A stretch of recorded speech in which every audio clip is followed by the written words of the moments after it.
Friday, July the 7th, 2023. We are weeks away from the National, I think like 2 or 3. I forget now. Something like that. I think, isn't it like 3? 3? Two. Is it 2 Two now? plus. All right. 2 plus Whatever. a half a week. Yeah. Close enough. Close enough. Whatever. I got So 20 we're getting reasons closer. why I'm not going, so if you want to know them, let me know. Yeah, sure. No, we can start off with that. So yeah, so we got that going. I'll touch on a couple of comments here just to get us underway, and then we'll go into that. So, Hockey 99. First with actually the first question tonight was who is the one who always does the question? Is this live? Help me, Eric. Oh, Big Rains. Yeah, it's the one who was always like, "Is this live?" Yeah. Yeah, they actually had the first one, but for some reason the comment doesn't appear in StreamYard. I saw it earlier today. Is this live, really? Yeah, yeah. No, but it was like it's like we confirmed if this is live. The answer is no. It's Now we can, yeah. Ripon List. That's his. That's the one. That's the one. That's his YouTube channel. They just rips all day long, and his Big Rings, and then his first name is Kelly, and he's actually like in the softball Hall of Fame, and he has his own. I always forget what the hell is that set of cards that like Upper Deck puts up that they're not real, Unlicensed. No, yeah, the Upper Deck version. What are they called? The unlicensed Upper Deck? I don't know. With the come on, what's Upper Deck's cards that they'll get Ginter or something? Well, the thing is that you can do. Oh, so you're not talking about unlicensed. You're talking about the one where you can basically put whatever you want because it's not bound to it. It's it's not Ginter. It's I know what you're talking about. It's they have a different product that's like multi-sport. It's a multi-sport product. Yeah, he's got his own card through there and stuff. So there you go. That's a little history. Jimmy Two Hats has a card too. So hey, that's true. That's true. So to confirm, this is not live. It is Memorex. Yes. Hockey 99 says, Carlos, what are your thoughts on the latest PPP loan drama? There is no latest PPP loan drama. There isn't. There's the old PPP loan drama. I didn't. Just to be clear, we were actually chatting a little bit about this beforehand. It's like just to be clear, I didn't actually watch the video. So even if you guys would like to talk about it, you got to tell me what the hell it said because I didn't watch it. I refuse to watch any video in regards to Jeff Wilson's PP. Not interested. That seems legit. The other thing is like honestly, if it's and just high level, just so we can move on from this one. If there is a serious problem, write your congressman. Yeah, that's where your issue needs to go addressed. What I think about it at this point, I don't care about it. I'm not an American taxpayer, so Jeff Wilson can borrow $100 billion from the American government right now and spend it on hookers and blow and muzzle tough. That's my answer. Baseball card collector investor dealer worked himself in an infomercial by doing the tag review. Jeremy invited himself into Chris's channel to talk about tag. Somebody's got to talk about luxury coasters. Large Marge send me. There you go. By the way, I did see that Floating Head did his episode on hobby content. It was actually a lot of fun watching him try to put a tag commercial in there. But I don't want to talk about tag. It's like, why are you talking about tag? He talked about it a bit. Yeah, that's the thing. He weaved it in and be like, but I don't want to talk about that. Tag shirt. I don't want to talk about that. I was very amused. Inadvertently amused, not probably for the reason that they want me to be amused, but I was amused. I did enjoy also that Hockey Cardboard, I think, had a comment. I could be mistaken, but I think it was Hockey Cardboard. And they said, like, which content thing do you want? And Hockey Cardboard mentioned the BIC channel. And Jeremy's like, what is that? It's like, oh, you know what it is. Don't worry. You can figure out how to do acronyms, Jeremy. You can figure it out. Is it acceptable to beat Booby Orr cards? I put Mayo on them before he did them. They were in 1966. Are those rookies? Valid. Paul, I hate you. You're the worst. There's many Pauls. We have many Pauls. I hate them all. Carlos and TPZ would be a good chat. DPZ or DAPS. Because then there's the one that sports car dad has. I think that's DPZ. That's the one that does the show with Floating Head. It was great though watching him be like, it's like I'm hosting the show with you. It's like Floating Head, your integrity, blah blah blah. And I'm saying, oh, for God's sake, just have the man send you a check already. Jesus, please. Stop sucking up to him. Jeez. Piccolina the cat is actually, I think, Giama's. I always mispronounce that, but it's apparently the cat's taken over the account. So good evening. Goodwin Champions, thank you. Yes, Yeah, that's the one. That's the one. That's the one. So thank you. Yes, Appreciate yeah, it. yeah. That's what I was referring to. That type of Not the card. Alex and Ginter. Yeah, I got it. I don't know. Whatever their card product is, that they can just make whatever they want. Hey, look, I'm good with it, and the chat's good for that. If you give a good enough description, they can usually figure out what it is. So yeah, just give them a good enough description. So They're because they don't have a basketball license. The only way they can get like Jordan autographs is like through that stuff. I think. yeah, I think there's room for a product like that though. It lets you have cards of some other sports and things without Yeah. having to commit to a full product. You can just pick some of the bigger stars in it, and there you go. There's your excuse. I don't mind it. I think it's a good way to approach it. Philly Joe here. Good evening. Absolutely. Michael Ham. Good evening. James here. Good evening. Paul. Good. Good. Let the hate flow through you. Other Paul. Good evening, Jeff. Cleveland Sports Cards. Good evening. Good evening to you. Paul V. So I'm going to go with Paul C and Paul V. This is how we'll differentiate. So Paul V says, you know what's constant around Chicago the Natty Week are a total lifesaver. Trade Nights blow and Venge 7 holding the doors. Hell yeah. There you go. So I'll touch on. So let's, since you brought us back in, so thank you, Paul V, for bringing us into the national discussion. Bobby Burrell, why, other than in the Garage of Knowledge, are you not going to the national? Actually, I was kind of busting some balls on the IRP on what was it, Wednesday? In part 3 of their food extravaganza? Whatever it was kind of interesting anyway. Look, they were promising a food extravaganza, and I was like, dude, I can't do it. If I want a food extravaganza, I'll just mention it to the chat, and we can do it for an hour. I don't need to go there for that. I put so many messages on that Dave would only put one every other time on because I was so. Anyways, I think I mentioned that, and Andy was on too. He was kind of funny. He was laughing at my stuff. So he, I was just saying the reason why. I said in the IRP actually, I said, A, because it's in Chicago, the safest city in the world, and I forget what else. There's another 40 reasons why I'm not going. It's because it's in there's no hockey. There you go. Really? That's fair. That's fair. It's definitely limited. Even at best, there's going to be like a few token cards spread out throughout. Yeah. Yeah, it would be more of a social event, like I said. Yeah. And It'd have to be. why does Muhammad have to go to the mountain all the time? No, I think that, look, I've joked about it many times. This year, tried to see if I could work it out. It just didn't work out timing wise and everything. But at the same time, I was kind of relieved when I got to cancel it because I go, even with the social things, I really don't want to. Like I genuinely don't. Now I'm less concerned. It was funny because I had somebody make a comment on one of the videos randomly talking about the whole Chicago thing, but it's like, guys, it's in Rosemont. It's not even Chicago. So and compared to Atlantic City, it's like, all right, Yeah. it's like it's hardly a war zone. Like let's back up from that. The reality is though that there's always, if you go to a major city, there's always going to be something. Like I would have no concerns going to Chicago. That would not be the reason why.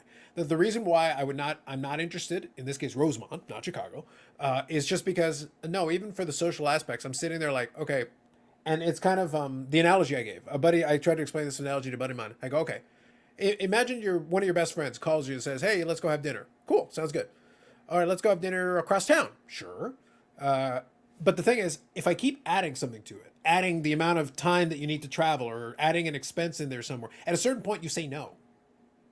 Even though it's like, oh, it's one of your best friends. Yeah, but I'm not traveling 3/4 away across the world to go have dinner. Like there's limits. I'll go across town. I'll inconvenience myself a little bit, but it's like, I got to hop on a 12-hour plane flight. Not doing that.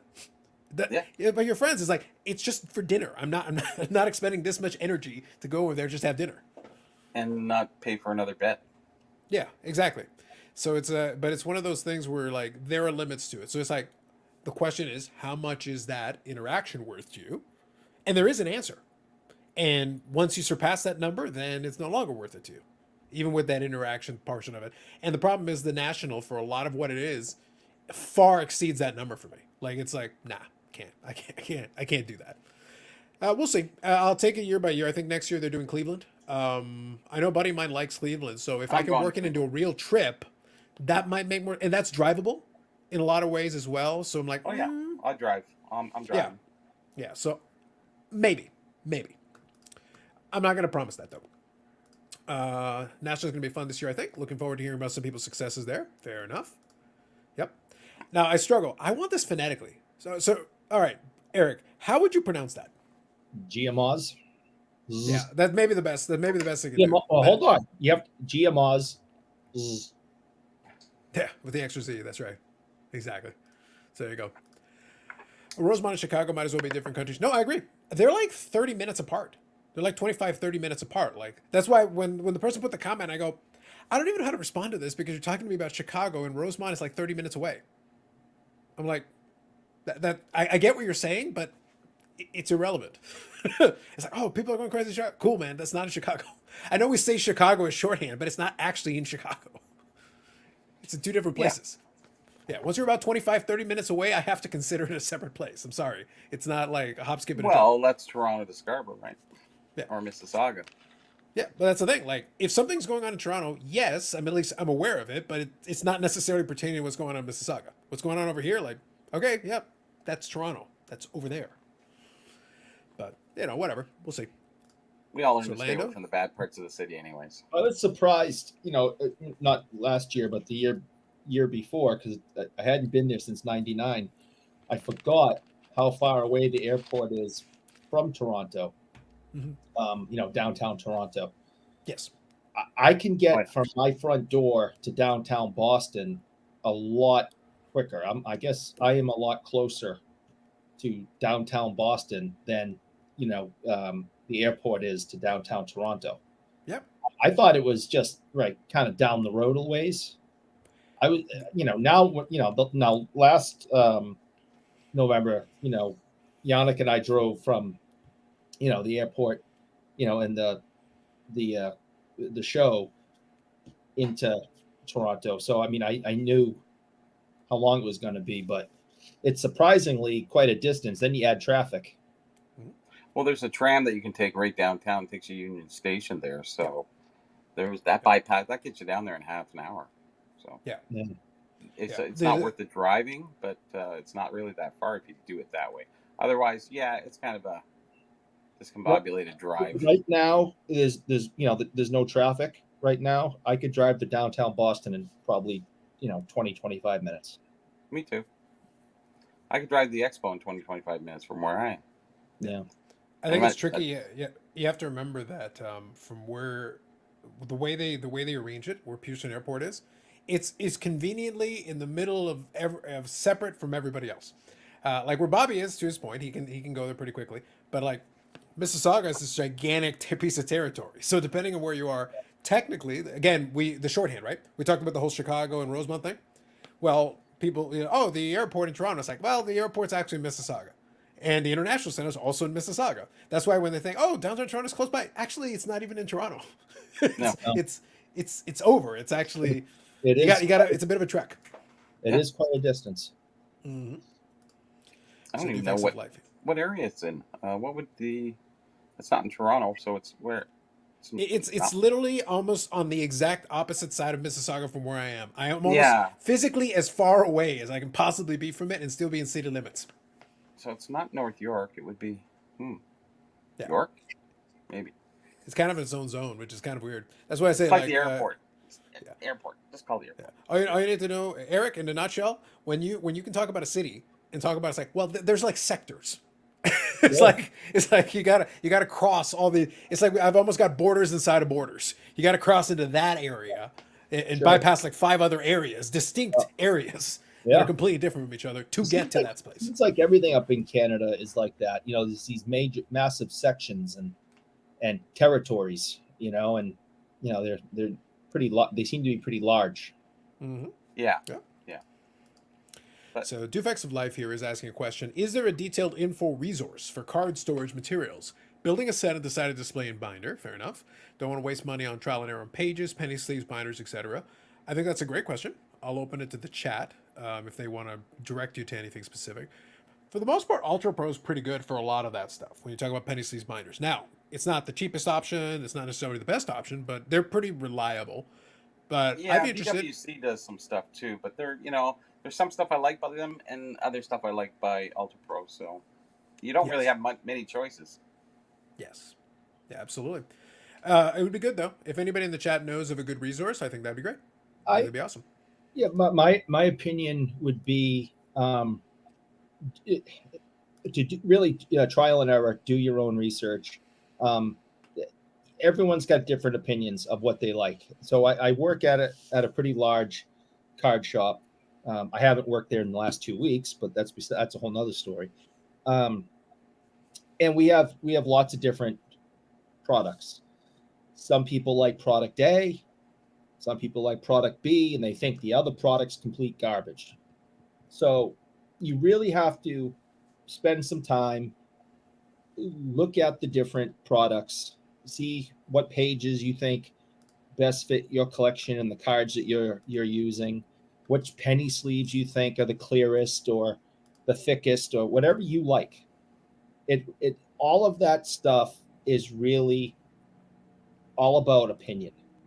Um, you can go on the Google box and it will direct you to all different types of companies that to make these products, and they'll tell you that they're the best. Each one will say we're the best, we're the best, we're the best. That's obviously not true. So it's really trial and error, and find something you like, and then buy buy into it. Sorry There you about go. the non-official answer to that question. Mm. So, yeah, ask it and go try it. Everybody knows there's supplies out there, so just Yeah. get There's whatever. so They're many. all basically the same, A lot of Yep. them come from the same damn factory and just in pretty much. a different label on it. But Yeah. there is some slight differences, especially with penny sleeves. I found that some are ultra clear and some are kind of foggy. Yeah, that's why I don't like the. I like the Ultra Pro soft ones. The whatever they are, Ultra Pro. What are they? Semi-rigids, I guess. Yeah, that's fair. Sleeve in once. No penny sleeves. No nothing like that. Penny sleeves Mhm. damage cards anyway, so Yep. stay away from them if you can. So a Just couple of saying. good comments here that I'll get into. Timeless Cardboard says, also good evening, says, also I want to mention 540 Flips here. I think he killed Bobbles. If I ever find, listen, if I ever find out who this guy is, I'm gonna wring his neck. All right. I am I think he sick and killed tired. Bobbles. Every single week, this 540 Flips guy comes in here and harasses me. And if I ever get my hands on him, he's done. I'm going to end him. I'm going to unlive him. I'm just Unlive saying. him. I'm going to Interesting. unalive him. That was a very awkward series of comments there, Bobby. Timeless Cardboard says, hypothetically, you're given $10,000 to spend on one card at the National. What card would you guys buy? Eric, the Booby Orr rookie is $1. So what do you do with the remaining $9,999? Order some pizza. But no, I'm gonna put $10,000 towards Bobby Orr test copy, and have it in super high grade, the highest grade possible. That $10,000 will get me. I get a PSA 4 Vesna. Vesna C57, or a higher grade Stanley Cup card from the Maple Crisp. I mean, Champs. Sorry, my mistake. Yep, I think it's fair. I'm going to think about this one for a minute because there's nothing that I really need that requires 10,000 for one card. His stipulation of one card is actually what makes it tricky because I'm like, in this case, I guess now if I was going to flip it, then that's a different answer. If I actually want to keep it, That's where it comes in. If you want to keep yeah, one card, that's yeah. If I want to keep it, it's like I actually don't need $10,000 for any card that I want, because even something like a 53 maze or something, unless I just go like up the condition scale just for the hell of it, like it's not necessary. It's not required. Because I have the 53 manual already and I'm happy with my copy. Let me think about that one. I think it's a good question. And I'll open it up to some folks in the chat are already answering. I open it to you folks. $10,000, one card. The stipulation is one card. And in this case, for the sake of argument, let's say you actually want to keep it. I think that makes it more interesting. Not because $10,000, okay, fine. I can find a bunch of stuff there that would be definitely flippable, no doubt. But no, you want to keep it. This is for your collection. $10,000, one card. I think it's a good question. Paul says 35 Nagurski. Yeah. Or hoping Orlando would take $3,500 for his 88 Bleaker and having $6,500 for Hookers and Blow. Noble causes. Paying all the money to buy cards in person, man. Maybe for the bro hugs. There you go. Paul taking it to the National. There you go. Carlisle says, good evening, Carlisle.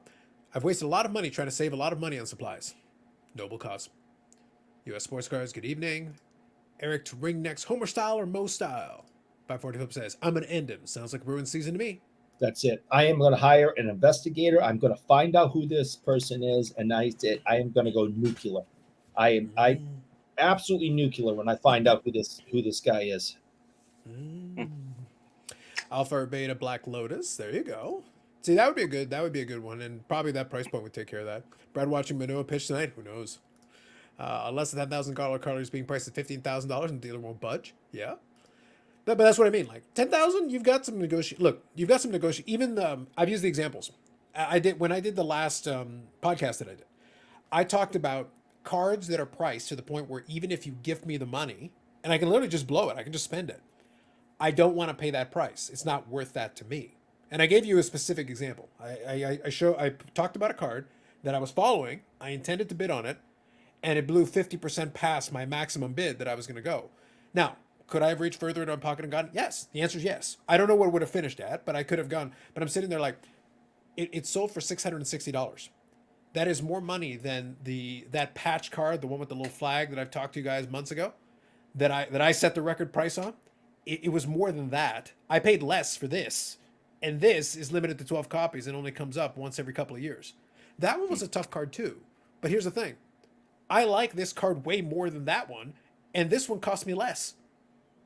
So I've it's problem. It's like I've got rarer cards that I like more that would cost me less money than this one that, yes, I would like it. It's on my checklist. It's like a nice to have, but I not at that price point.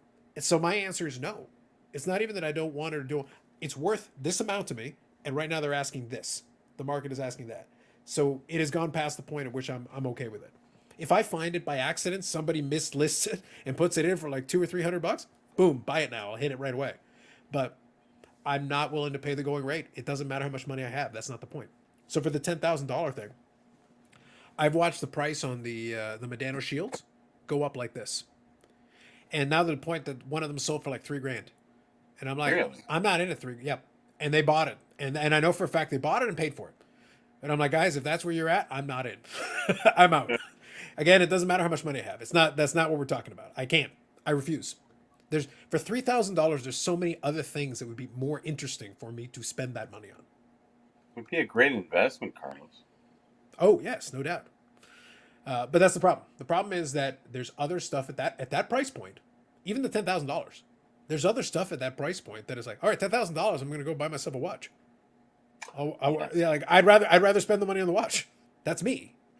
But are there cards for a couple of grand that I might be interested in? Yeah, for sure. But at a certain point, it's like it doesn't matter how much money I have. I don't want a Honus Wagner. I don't want a 52 Topps Mantle.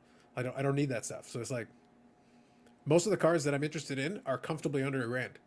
So I don't even need $1,000 really.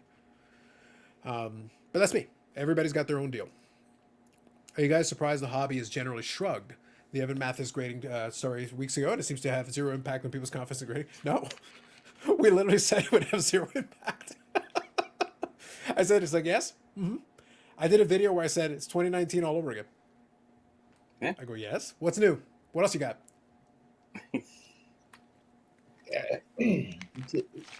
This has been going on forever. The fact that somebody actually came out and said, hey, I do this and this is how you can do it too. I mean, it's not something I wish that was done. It's not something I support.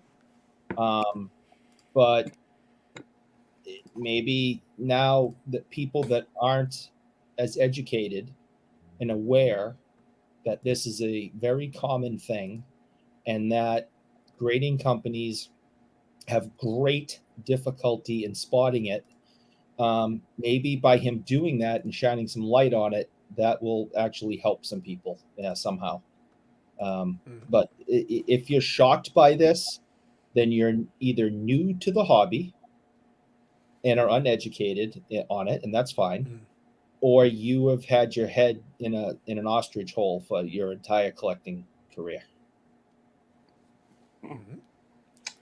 So 357 says, I think Carlos would buy a 2009 First Bowman Auto Mike Trout, but what do I do with the other $9,999.99? I'm only interested if he personally inscribes it to me, injury list all-star. Injury list GOAT. Mm-hmm. He's out for another 6 to 8 weeks. Yeah, I know. I He, heard. Yeah. yeah. So I was like, no, I felt horrible. By the way, Eric, if you heard cackling in the wind somewhere when you were on your bike ride, that was definitely not me. I Okay. want to quash that rumor right now. All right. I'm a little parched from laughter. Moving on. I like to get a 52 Topps Eddie Matthews. 10 cases of Pro Set 9091 looking for the Stanley Cup. Bold, but it has to be one card. The And rule you is one could card. find it, and you could. And find also, it. and also for 10 cases, what do you do with the other $9,999.99? Right. Yeah. How much is that thing worth nowadays? Is it really still What, a case of Pro Set? no, no, that's a dollar. But if you happen to get your hands on the hologram Stanley Cup, how much is that thing worth nowadays? I think it's a couple I $100. don't know. It started Yeah. to jump up a little bit there over Yeah. the last year. Yeah. Years. It was like one of those what's next kind of in the hobby kind of thing Yeah. going on. Everybody was searching for the next big thing, and the Stanley Cup kind of came into being. I did see quite a few of them go higher and higher, and the higher grade examples obviously get more money. There's a lot of unnumbered ones, even out of the 5,000 that they made. So Yeah. there's a lot of those out there that people don't realize they must have slipped through the back door. It's Pro Set. What do you want, right? So, anyways, I still think you they're could get around 100 or a couple $100. 800. I think if you got some of the better ones, yeah. I think though you could still get like $100 or $200 for like just a Oh, I standard don't think copy. so. None of them are that. They'd have to be beat. Yeah, I'll have to look. I'm curious. I haven't looked at it in a while, but I knew they had gone up a little bit. A I'll have to lot. see. Yeah, my But I faves think are it the was semi. sort of artificial. I think it was hype driven, and I think it's settled back a bit now. So you're saying the floating head finally moved them onto the market? He got his money and ran. Yeah. Just I have somewhere I have the hologram. the Stanley of, Cup hologram that you purchased from Floating Head. No, I have purchased cards from him, but that was not one of them. I have this like the 75th anniversary symbol hologram from Pro Set. Okay. Yep. Is that worth anything? I don't know. What are you going to do with the $9,999 you got left? 99 cents. In this case, 0.999 cents. 0.99. Yeah, actually, that's true. So my favorites are the semi ridges, one touches, and the transparent brick. Eric has his Boobior in. There you go. Paul V says, by nuclear, you mean meltdown, right? Like the series against the Panthers. There you go. So now you got flack from both Pauls. Oh, yeah. INC. Not necessary. That's not necessary. Just saying. I buy a BGS Black Label Tuca Rask and gift it to Eric. There you go. Throw it right in I throw it right in a fire pit. Would that be old or new Black Gold? Cannot Mm. stand Black Tuca. label. Mm. I don't know. Rumor is 540 flips is Brock Lesnar. Good luck, Eric. I know. Well, 546 is their weight, so it might sit on you, Eric. Watch out. Carlos, I see many expensive legacy collection cards just sit there for sale. Why do people want to keep cards listed for over a year? Because it's free. Yeah. If you do the buy now best offer, it's monthly and it just renews every month and it doesn't cost you anything. You get 200 even if you've got a standard account. Don't do anything special. You can do 250 listings a month, and it's free. So I don't blame somebody if they're like, yeah, no, this is my price. That's it. So a lot of people ask that, like, oh, why would they? Because it doesn't cost them anything. Yeah, I put a couple of cards with prices that I have no expectation of actually getting, and guess what? It cost me nothing. It just rolls over the following month. I've had, and I don't have to do any work. I think I've had a lot of hockey cards for like $20 that have been on there for I don't know a year. Yeah. Sooner or later, someone's gonna want these 10 cards for their set, and we can have it for $20. Well, It's like waiting for the suckers. It's just it's Bobby, fun. I've had cards that sat for a long time, and I saw and I had an auction, nothing happened. Buy now, nothing happened, and then this week, boom, bid, multiple bids, and I was like, this card has literally been sitting there for the longest time. None of you. It's the same picture, the same title. I changed nothing, and this week, all of a sudden, boom, bids. And it's more enjoyable than even making a big sale because it's Yeah. going, look at these guys. They're crazy. Oh, when I get my $20, I'm gonna do a backflip. Nope. That'll be the best backflip. It's like, what is the? Do you get a discount on the second hip replacement surgery? Oh, yes. It's like, just saying. I would hope you get a discount.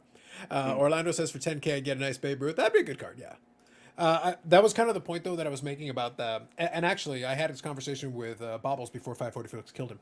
I was having this conversation with Bobbles this week, where we were debating with Paul V here about the whole vintage thing, because we've talked about in the past of like how much interest will be in vintage in the future, the next generation, etc., etc. And of course, we can have the discussion, the debate. We've had a number of times, and I said to him, it's like, and the argument is always, oh well, the people when they're in the hobby longer, they'll learn more about it, they'll learn more about this. It's like, maybe for some, yes, but for some they'll also learn about it and be like, all right, I figured out what I like, and then they'll go after what they like.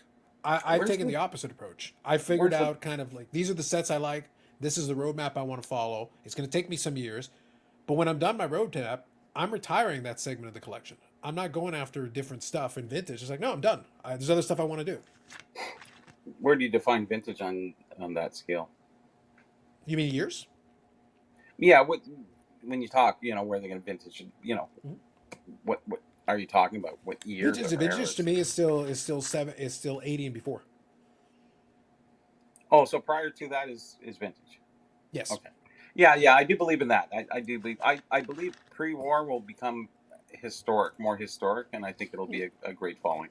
Um, 50s key stars, but a lot of those guys are even those are early baby boomers, and Yeah. most of them will be dead. Mhm. And I'm the last of the baby boomers, so the 60s will barely hang on, and the 70s, 80s. The interesting part will the 90s. What will happen with those? Mhm. So I think Be Bobbles was interesting. kind of trying to make the point. He was making the comparison Yeah. to the video games. What happened with them? So when video games had a resurgence, they had cycles, and what they did is the first wave that actually had a boom there. This is prior to the current talking about booms.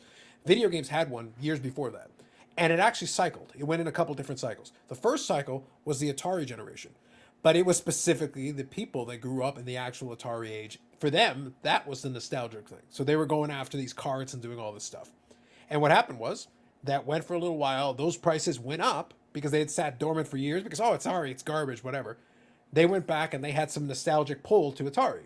But then what happened is right after that, then the Nintendo ones came in. That because that's all of a sudden the 80s stuff into that era. And then that had a resurgence. And all of a sudden people were trying to build complete sets of the Nintendo Entertainment System. And then what happened? That ran for a while. And then the Super Nintendo had its run.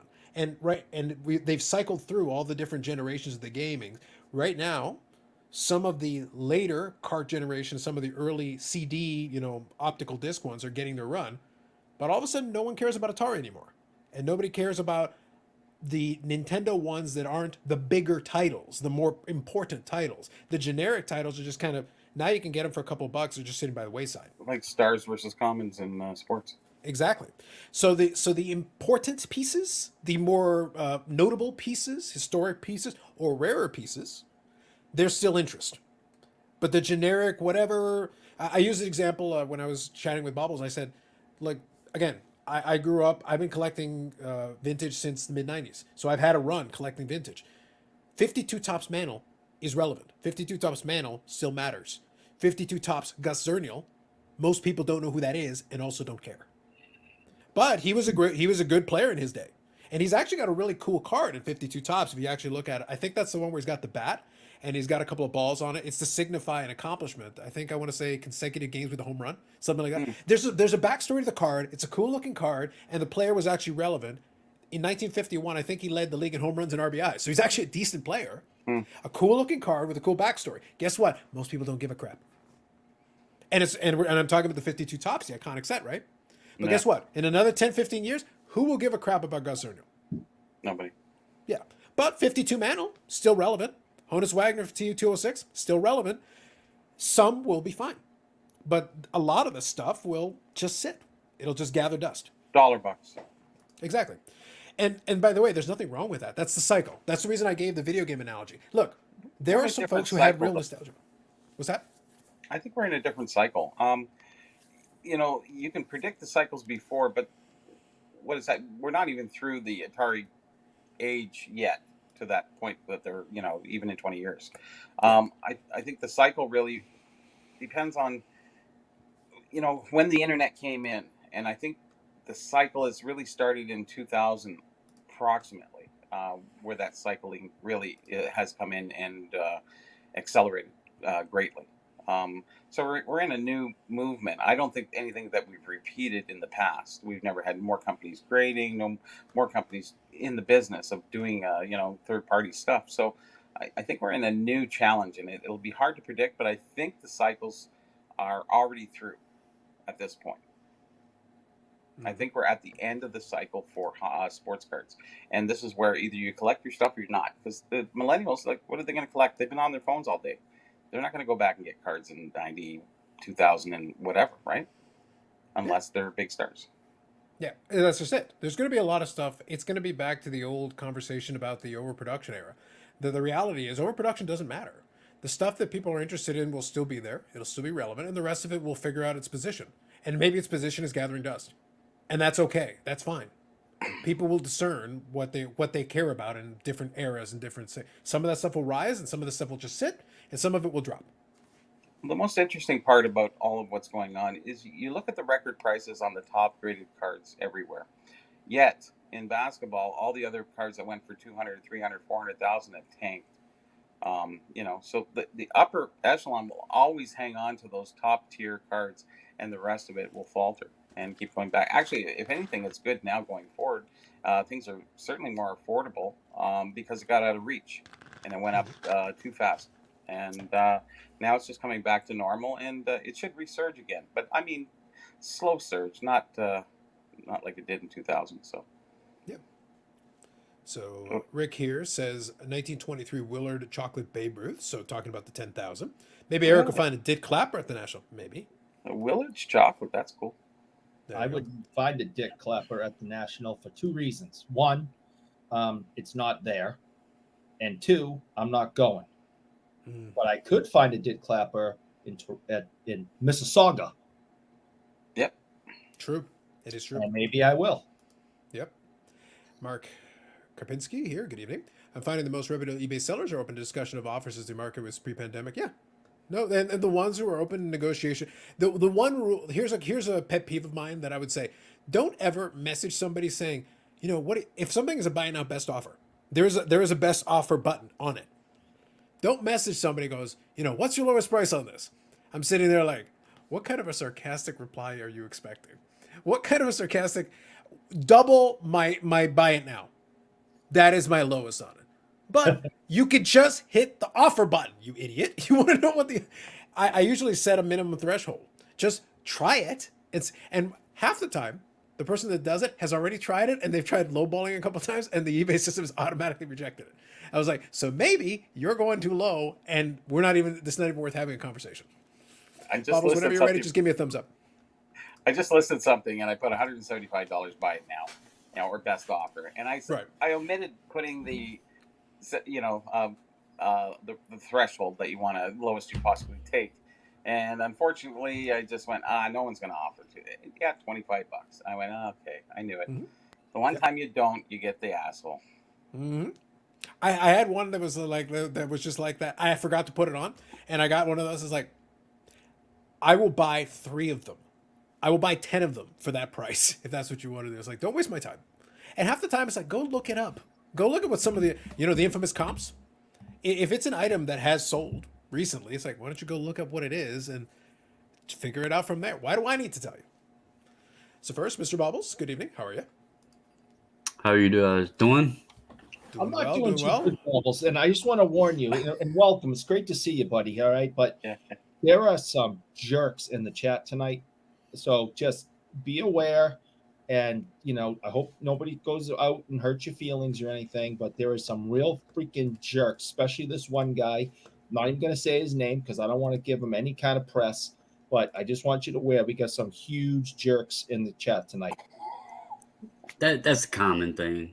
Yeah. So good to see you too. Good to see you too. I was thrilled to escape the clutches of 540 flips because I just assumed he had locked you into a crawl space and Paul was going to bury the body.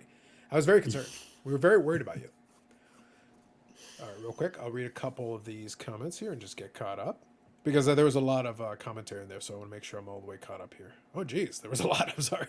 I didn't realize we'd fallen that far behind. Okay, hold on, moving quick. Okay, Carlos, what are your thoughts on Leaf MJ sign? Hadn't heard about it. I'm for it. I'd rather have folks out themselves the trimmer or the cartoonist, so let them shine by all means. What is your favorite sports logo that's no longer being used by that team? The Boston Bruins logo. They're not a real team. No. I think that's my personal favorite. Yep. Done for the season. Don't know what that's about. Jeff loves PPP. Good for you. Build a house of cards. There you go. Carlos, why is Britney Spears in the news again? Reasons? I don't know. And I wasn't aware she was in the news. I do know, and it's hobby related. Yeah, it is.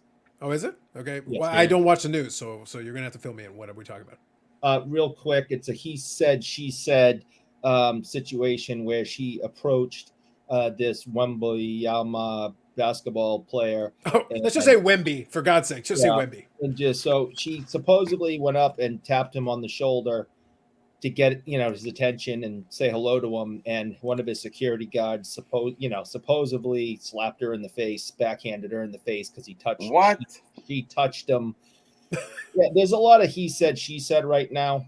Unless there's a video, who knows what the truth is. But so one of his security people laid hands on her because she supposedly touched the player. So It was actually, maybe the story I read was wrong, but it said it was the Spurs security team that smacked her. So And that that the head of the security of that unit went over and hung out with her security team after the incident, and they were on good terms, but then she has decided to press charges. Why don't they have both security teams fight each other and get it over with? I Ooh, think in Thunderdome? Go. In Thunderdome? We could sell In this. Thunderdome. Listen, I'm I've excited. seen what Britney can do to a car. I think her and Wemby should just go into Thunderdome and fight it out. And I think she's going to win because if she does to him what she did to that car a few years ago, he doesn't stand a chance. Well, he's all look. The thing with Wembyama is that he is like 47 feet tall, but I think I've got barbells that weigh more than him. Yeah. He's one of those like he's rail thin. Like he's super tall, but he's rail thin. Oh, listen, Somebody a car physically is the 2,000. bones are like 85% of his weight. Just the bones. Car is 2,000 pounds, and she kicked the crap out of that. By the way, it's funny because I remember a story years ago. Like I said, I don't watch the news, so I didn't know. So thank you for filling me in. I had no idea. It was funny because Britney Spears has kind of had this issue before. Not with the potential alleged assault portion. He's had But, a lot like, of issues. But I'm talking about specifically where she like tries to like talk to somebody, another celebrity who, and for whatever reason she's not recognized in that scenario, that situation. But it was a good story because apparently she wanted to like say hello to Ed O'Neill. I love that You remember? story. Yeah. And Ed O'Neill had no idea who she was. So he thought she was just a fan and whatever. And like, oh, can I take a picture with you, Mr. O'Neill? And the whole thing. He's like, oh, yeah. But in this case, it was like, yeah, absolutely. Sure. No problem.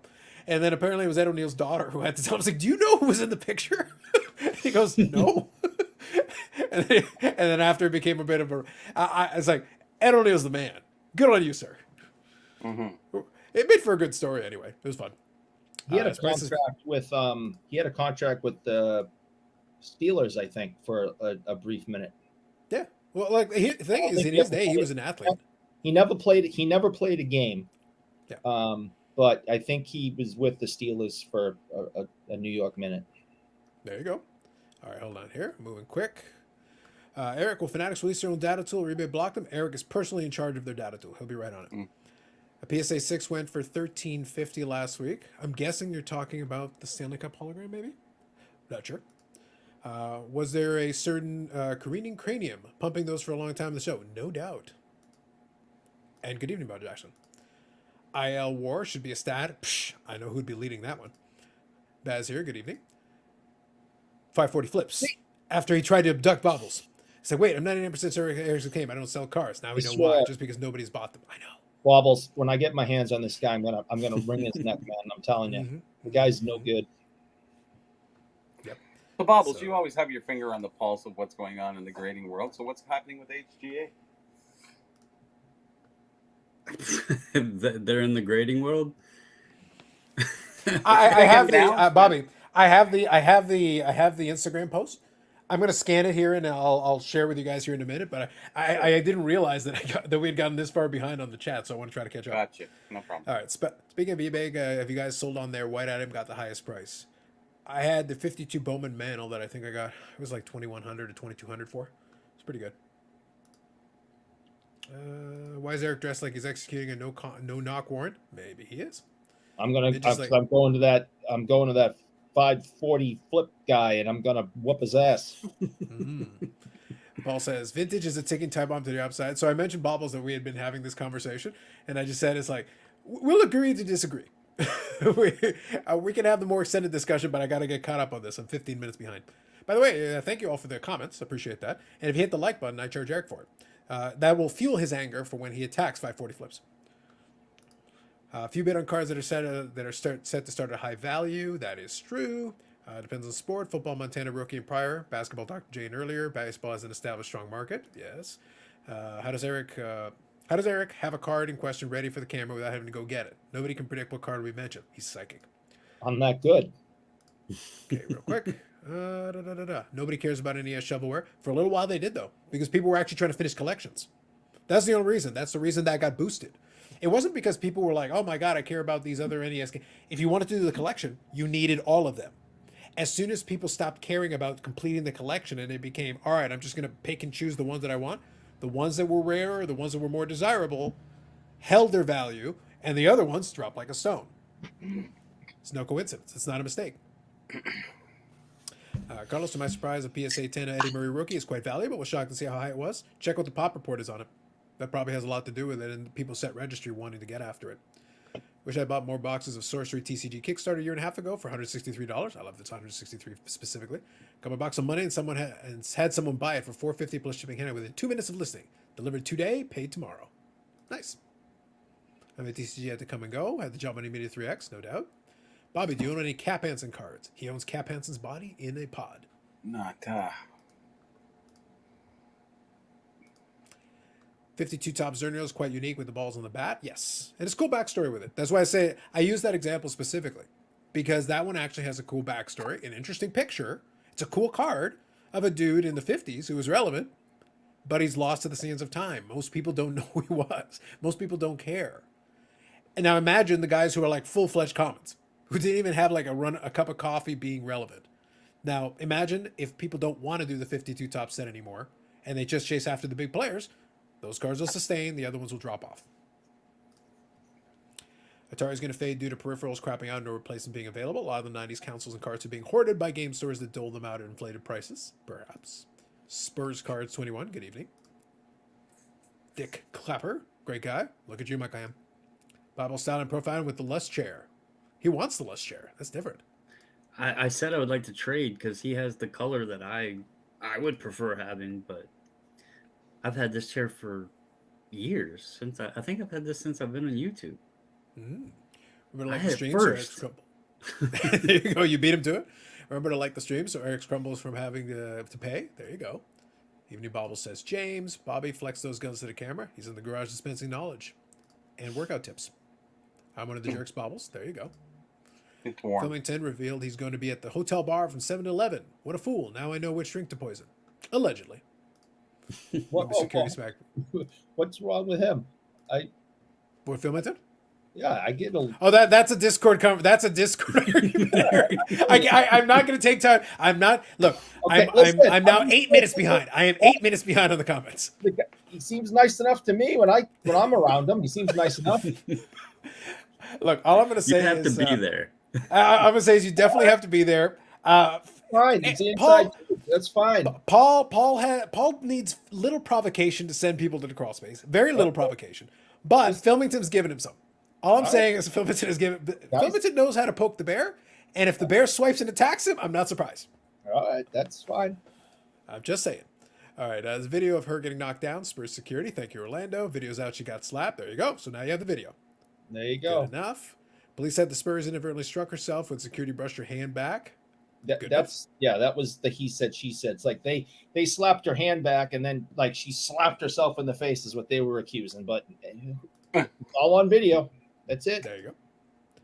Dutch underrated Ed O'Neill movie. Shock right now. Total fees for Robbie Krieger tickets are $7. I don't know who that is. No way. The Robbie Krieger? Yeah, from the Doors. Bobby, who the hell's Robbie Krieger? He's from the band The Doors. They're still alive? Well, is it $7 to see the corpse?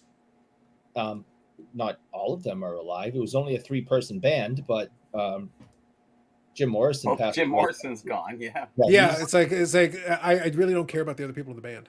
but Robbie Krieger is a member of the Doors. Congratulations. So you're seeing the body for $7? Is that what we're excited about? Like, sure. Ed O'Neill and Bunny scored 4 touchdowns in 1960 city championship game between the Polk High School Panthers and Andrew Johnson High School. Facts. That is true. Is there a Ripken era card with balls on the bat? Perhaps. There are a lot of versions of it. Who knows? And I caught up in the comments. That was a lot. That was a lot. Oh, yeah. Yeah. Thank you all. What was it? Oh yes. So let me scan the HGA announcement. We'll do that one. Said HGA has big news. I'm very excited. All right, here we go. I'm gonna put it on the screen and I'll read through it. I didn't get a chance to more than skim it. Before you do, I'm gonna Go ahead. guess without looking at anything that they have. It's something to do with their slab.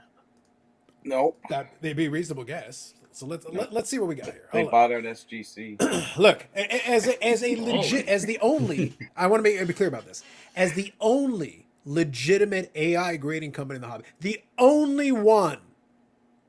Let's see what HJ has to say. All right, so I know it's hard to read, so I'll read it, and the video is playing in the meantime. All right, HJ announcement time! Exclamation point. As a company, we strive to improve and innovate. We have 2 fantastic announcements and big changes coming your way. First, we're excited to debut our premier label library. This fantastic new system will allow you to pick individual labels from a massive library of pre-designed premier labels for each card you grade. Ooh, innovation. Second, we're removing our tiered membership grading pricing. All grading will be available for the same price for all membership levels, including our free members, for all turnaround times, starting at $14 per card. Oh my God. Both Gold and Platinum members will receive heavily discounted Premier and custom label pricing. For more information regarding our new grading and label prices, check out our website for a complete breakdown. So what's the big announcement? www.betterthantag.com. What's the big announcement then? Apparently label library and get rid of tiers in grading. That's the Yeah. announcement. So everything's the same price. No, so, still all right. what's So okay. That was it. That was it. Now you get to didn't custom know- pick which I label thought you they were want. out of And business. I love their labels. I love it. I've sat here and complained before that yes, PSA, is the king of the hill, but this sucks. This freaking sucks. I got this Terry O'Reilly rookie. It's I know Terry O'Reilly sucks. It's terrible. I was just with Tim last weekend. He could still kick your ass. So It says Terry. Who's Tim? Tim so- is a slap strong big hat. Don't get confused. Timmy Two Hats. I don't know if he could kick your ass or not. He's a lover, not a fighter. But anyway, this sucks. Red and white with black letter. I mean, it doesn't look good. I think HGA's philosophy of of having these labels match your cards and things, I think it's absolutely fantastic. The problem is they do a horseshit job at their job. But I absolutely love their philosophy of making the labels and having them match. I think they look fantastic. I got their website up and they got things are. And how many members do they have? It looks like seven. There's a guy. Yeah, but I mean the stuff that they're putting up on their website looks fantastic. It's just, can you really trust what the hell they're doing over there? I already said I trust them as the leader in AI grading in this hobby. Yeah, It's a low bar, but I trust them. They are easily the number 1 right. AI grader in the hobby, and there's barely even a number 2. Right. Not even worth discussing. Can we get a player Klima rookie with a custom Eric Eats Bugs label, perhaps? Good evening, Screw you, Dakota. Bob.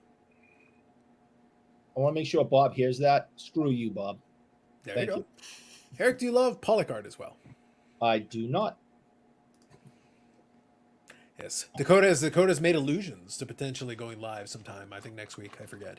So, but it's I will say we've discussed this. It's like in reality, it's good. It's a smart move just to kind of make stuff when you want to make it and don't overcommit. Just be like, I'll try. We'll see what happens. So to rewind back when Bobby asked me the question, I want to give a little bit of clarity. HCA is one company that I have had zero interest ever in since they came out. I bought and had in my hands to own two HCA slabs, and one of them I cracked as soon as I got it out of the mailbox because I just wanted the card that was in it. The other one was something I wasn't too worried about what slab it was in. I got it in a trade, so I've just kept it in there. I've never cared about that company. So when you ask me that's why I was like, oh, my guess is going to be something with the slab, because I had talked to them at Chantilly and they were supposed to be changing their acrylic or something that they used in the slab. So I thought maybe that's what they had finally done, but I guess not. I guess it's the labels. So Mm-hmm. Yeah. G- How they're staying alive is beyond me.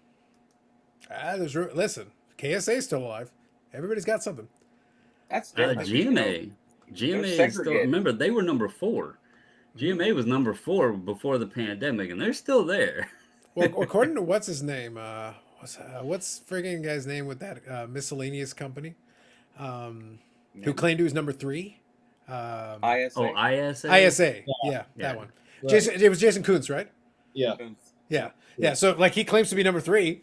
We got nothing to back that up, but he says he's number 3. Well, I said GMA was number 4 because they were one of the only 4 in existence. That's right. That's right. I loved HGA when they had a lot of return cards were promised. At the time, no one else was. They fell behind too, and I stepped back. Fair enough. Yeah. Carlos Biled, the metric used to tout a player's relevance as he can still kick your ass. That's according to Eric. Eric has a 50-50 record against Raccoon. Who is he to judge who can kick whose ass? We want Dakota live. He's been live the whole time. The camera's just not working.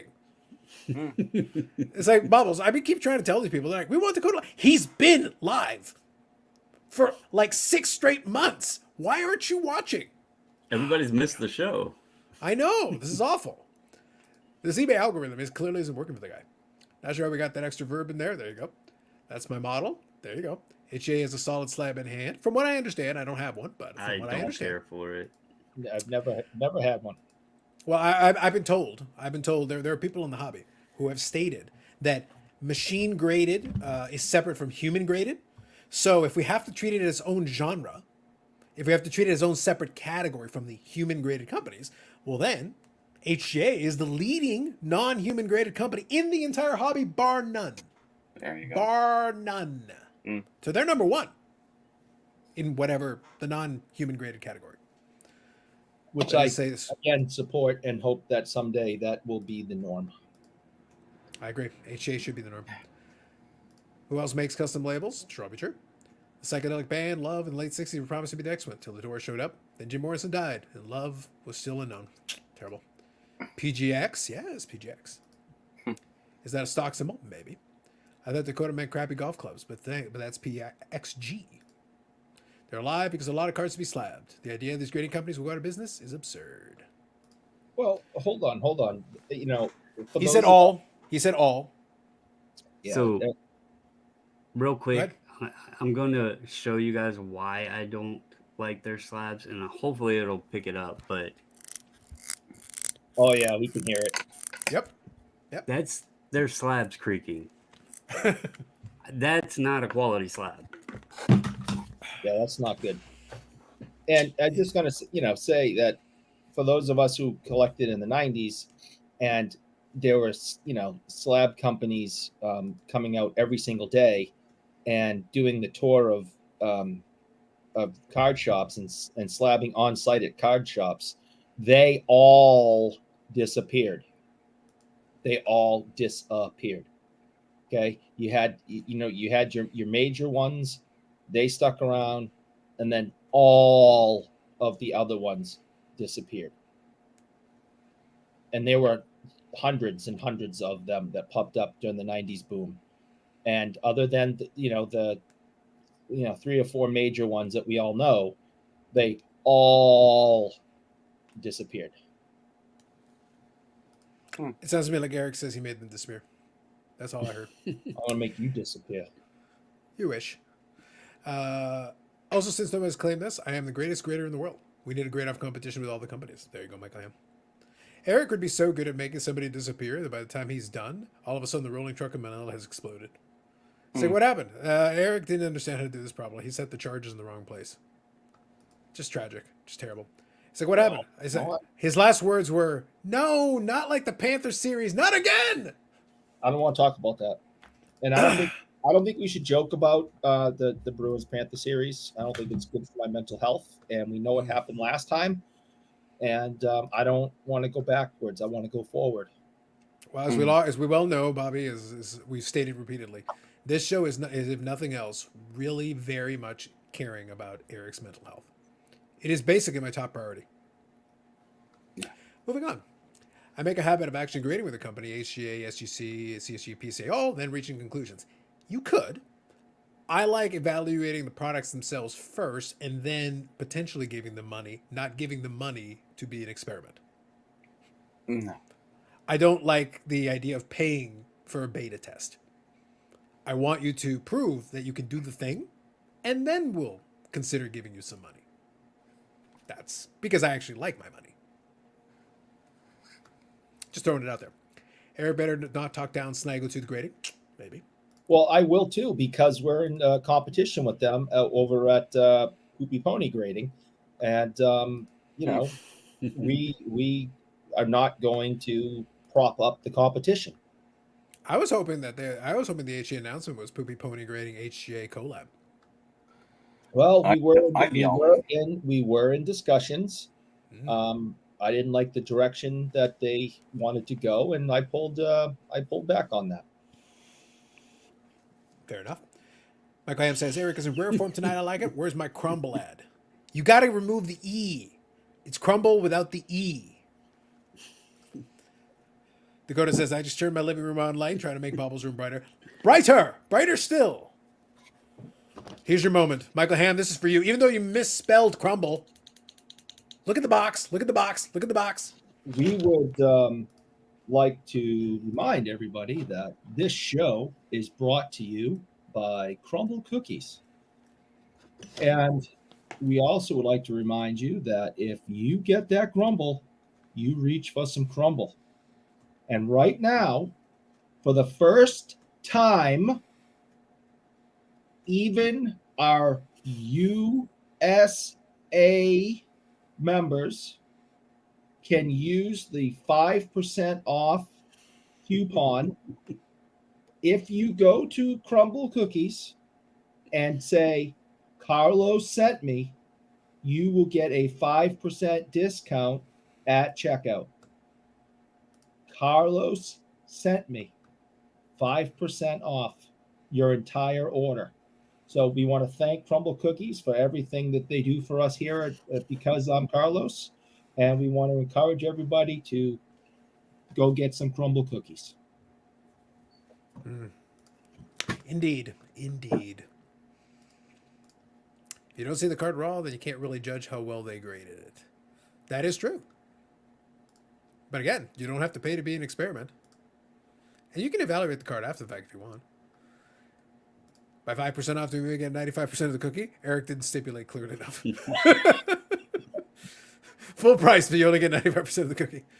Ariel should remind everyone, I am the greatest player on planet Earth after you pay for it. When it's become an infomercial, it's been from day one. The target to be a infomercial for Crumble Cookies and praising offerings to the fanatics overlords. Dakota, you can't be the only one who shamelessly shills out. It's like people do things just because they get paid. And Bobbles, that's really sad. I know. I mean, I don't get it, but and now I see what's wrong with Eric. Like, why are you drinking Pepsi? You should be having Coke. I mean, look, zero sugar. Coke if my life depended on it. Your weakness is noted. Set it and forget it. That's right. There you go. We're also sponsored by Michael Ham, being the greatest grader on planet Earth, per Michael Ham. Everyone is the greatest on one day of their existence. I will say that we should hit like for Michael Ham Grader. Michael Ham and my company, Poopy Pony Grading, are in discussions to bring him on as lead grader. There is an opportunity there, but he's asking for quite a large salary, and I'm not sure if we're there yet to accommodate that. but So we're in negotiations.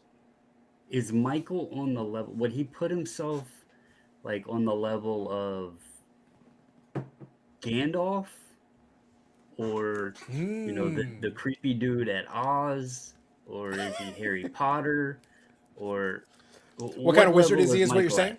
What kind What's of that? wizard is he really? Yeah, like what level wizard? Because that's essentially what he has to be to. And if he's the greatest, I want to know where he puts himself on that ranking. He claims to be like Oz level. Oz level, okay. Okay. That's pretty damn respectable. Yeah, it sure is. Okay. But right now in our discussions in our video chats, and I said, okay, and I knew it would be difficult, but I was like, hey, here's a card over video. I understand. Why don't you give me a quick grade of what you think? I held it up real close, and the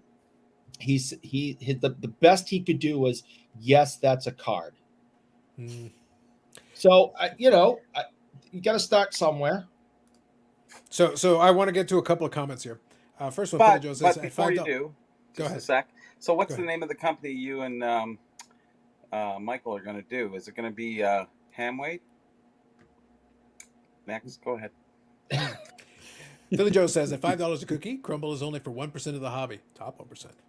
And I like Orlando Bubbles. I want to imagine Orlando dictating this in one of his videos. Orlando getting a little spicy. I want to make clear that Britney Spears like button. We do not condone violence against women. We do not condone it. We do still appreciate though the thought behind this time. And I want Orlando to say this on a video. Yeah, I want it on record. Yeah, I want this stated out loud. I want him to read it verbatim. But again, get some stickers made. We do not condone. It's going to be a card set.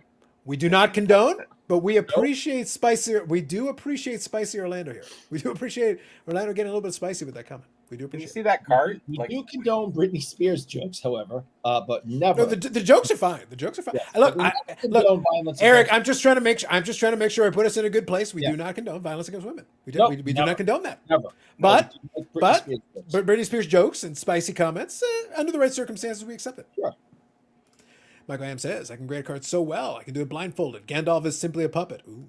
Oz's face, so don't hire Ham. Gandalf the White would be a good hire. There you go. There you go. The gray. Mm-hmm. There you go. I like it. So, real quick. So we did the HJ announcement, the huge announcement that shaken and shattered the hobby. I was moved. I needed a couple minutes as we were chatting to kind of fully compose myself from it. Just timestamp it, and then we can forget about it forever. Yeah, probably. So now that we've done that, I laughed because I saw Neo's recent video. I think it was earlier today, and he was talking about the potential flood of like news coming in from the National and stuff. Obviously, we haven't hit that yet. Like this week, I went to Sports Collector Daily, and I was looking, I was like, nope, nope. Bubbles was like, yeah. So what else is going on? What do you guys want to talk about? I had a conversation with my rep, and I'll just leave it at that. All right, there you go. Yeah. Okay. All right, let me touch on this since I did get messages from it. I'll touch on it. So I did have some folks asking me where the PSA Canada show was the last couple of weeks, and I mentioned to Eric, it's like I have an answer for that, but not a satisfactory answer for it, and it shouldn't come from me. There is going to be a change with that for sure. The nature of it will. Here's the problem. I need basically an announcement to be made because then the rest of it will make more sense. The problem is the first domino hasn't fallen. So because the first domino hasn't fallen, I cannot add more than that. It's pretty simple. Brad hates you and no longer wants to do a show with you. He hates me so much that he had a package brought in and gave me instructions not to open it until I receive further instructions. It's a bomb. Well, the problem is I don't need further instructions for the bomb. It's like I could just open it now. That's a Mike Trout. Oh, it probably is. Oh yeah. And think about this. I can see it right now. I get the Fishboy card, and all of a sudden, we pan back in video form to the wide angle, and we see the Fishboy card fully take flight. You've only seen the beginning of flight.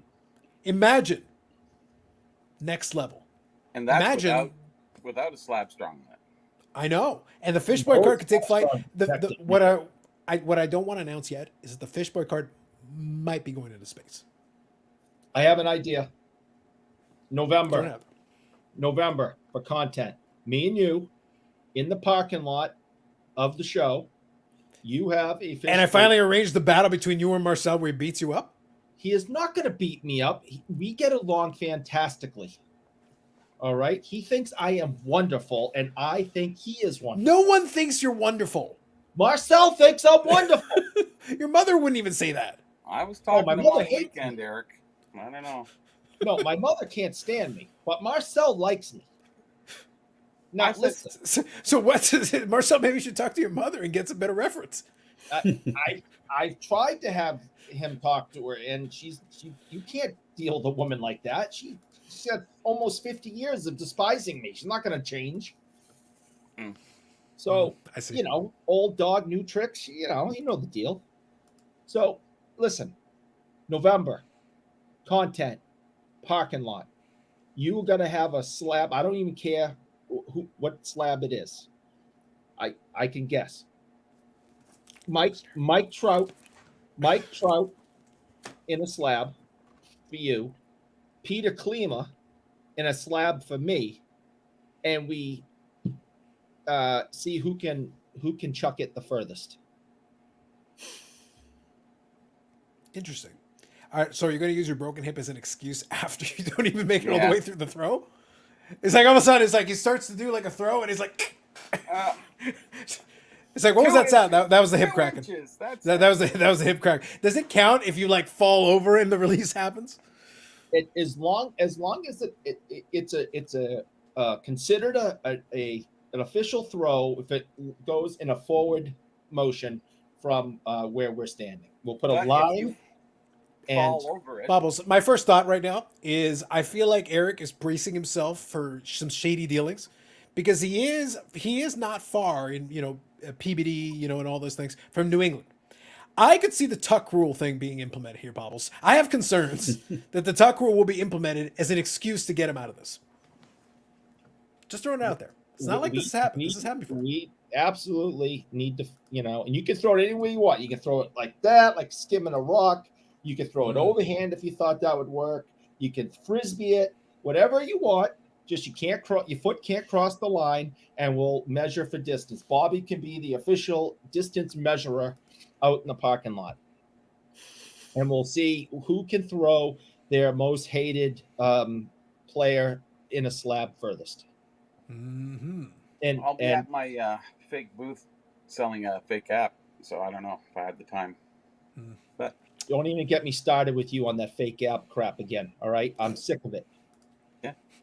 The app is going to have a little Easter egg that'll just be that'll be distance measure. it'll have it on there. It's like click. Yep. Boom. Yeah, I'll see who breaks the facade first, one hit at a time. Kathy says, "Hey, don't speak for me. I do like it most of the time. It's okay, Kathy. We understand." Paul says, "Hello." I did say that Eric went out for a bike ride. He's very excited with himself, and he said, "Oh, it might be a little bit late." He's like, "Hey, no, don't worry. Take your celebratory meal. Have it. It's fine. Don't even worry about it. It's all right. Don't start Take this your time. up again. Take your time. Take your time. Do what you got to do, buddy."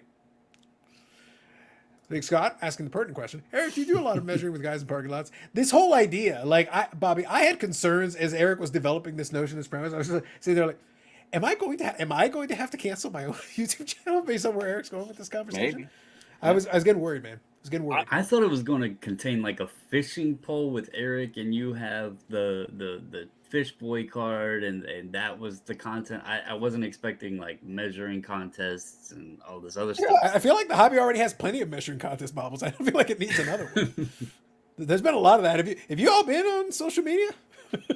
There's a lot of those. Big Scott though was asking the pertinent question. I think that's fair. Valid. True. So let me kind of pose this question. Let's have a little fun. Let's do a little speculation round. Everybody's favorite. So what will Eric be announcing for Beckett for the National?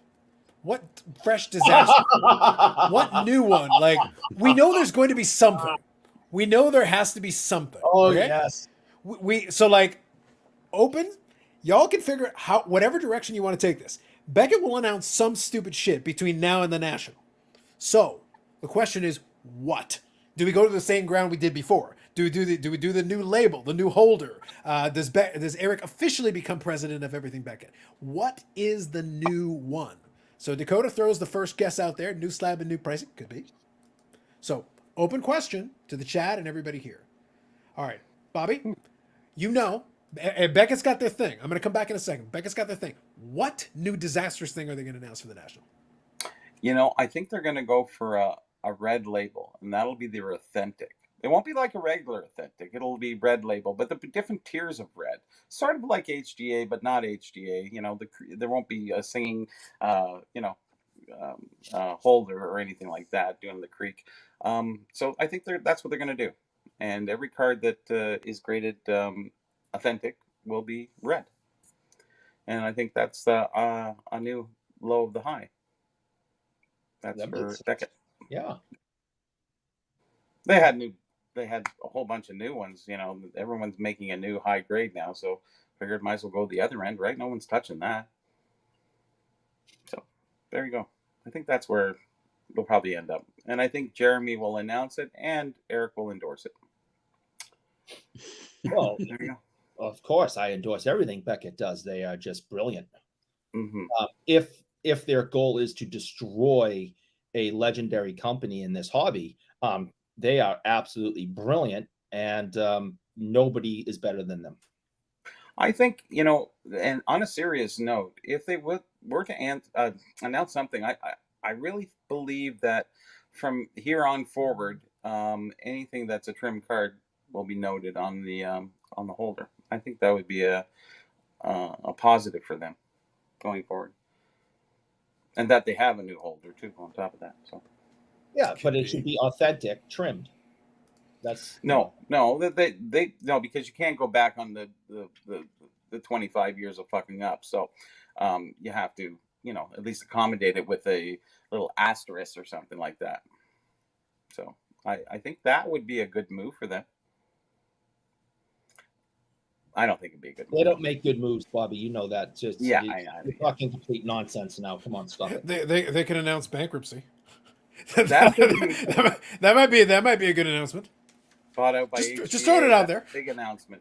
Look, I think we all want the Beckett HGA merger. So the Beckett finally, this kind of plays into the statement here, changing the toilet paper in the building. I think that'd be a good announcement. I think that'd be good. Yeah. Carlos says here, but Michael, they'll screw that up. But okay, they'll do it the underway.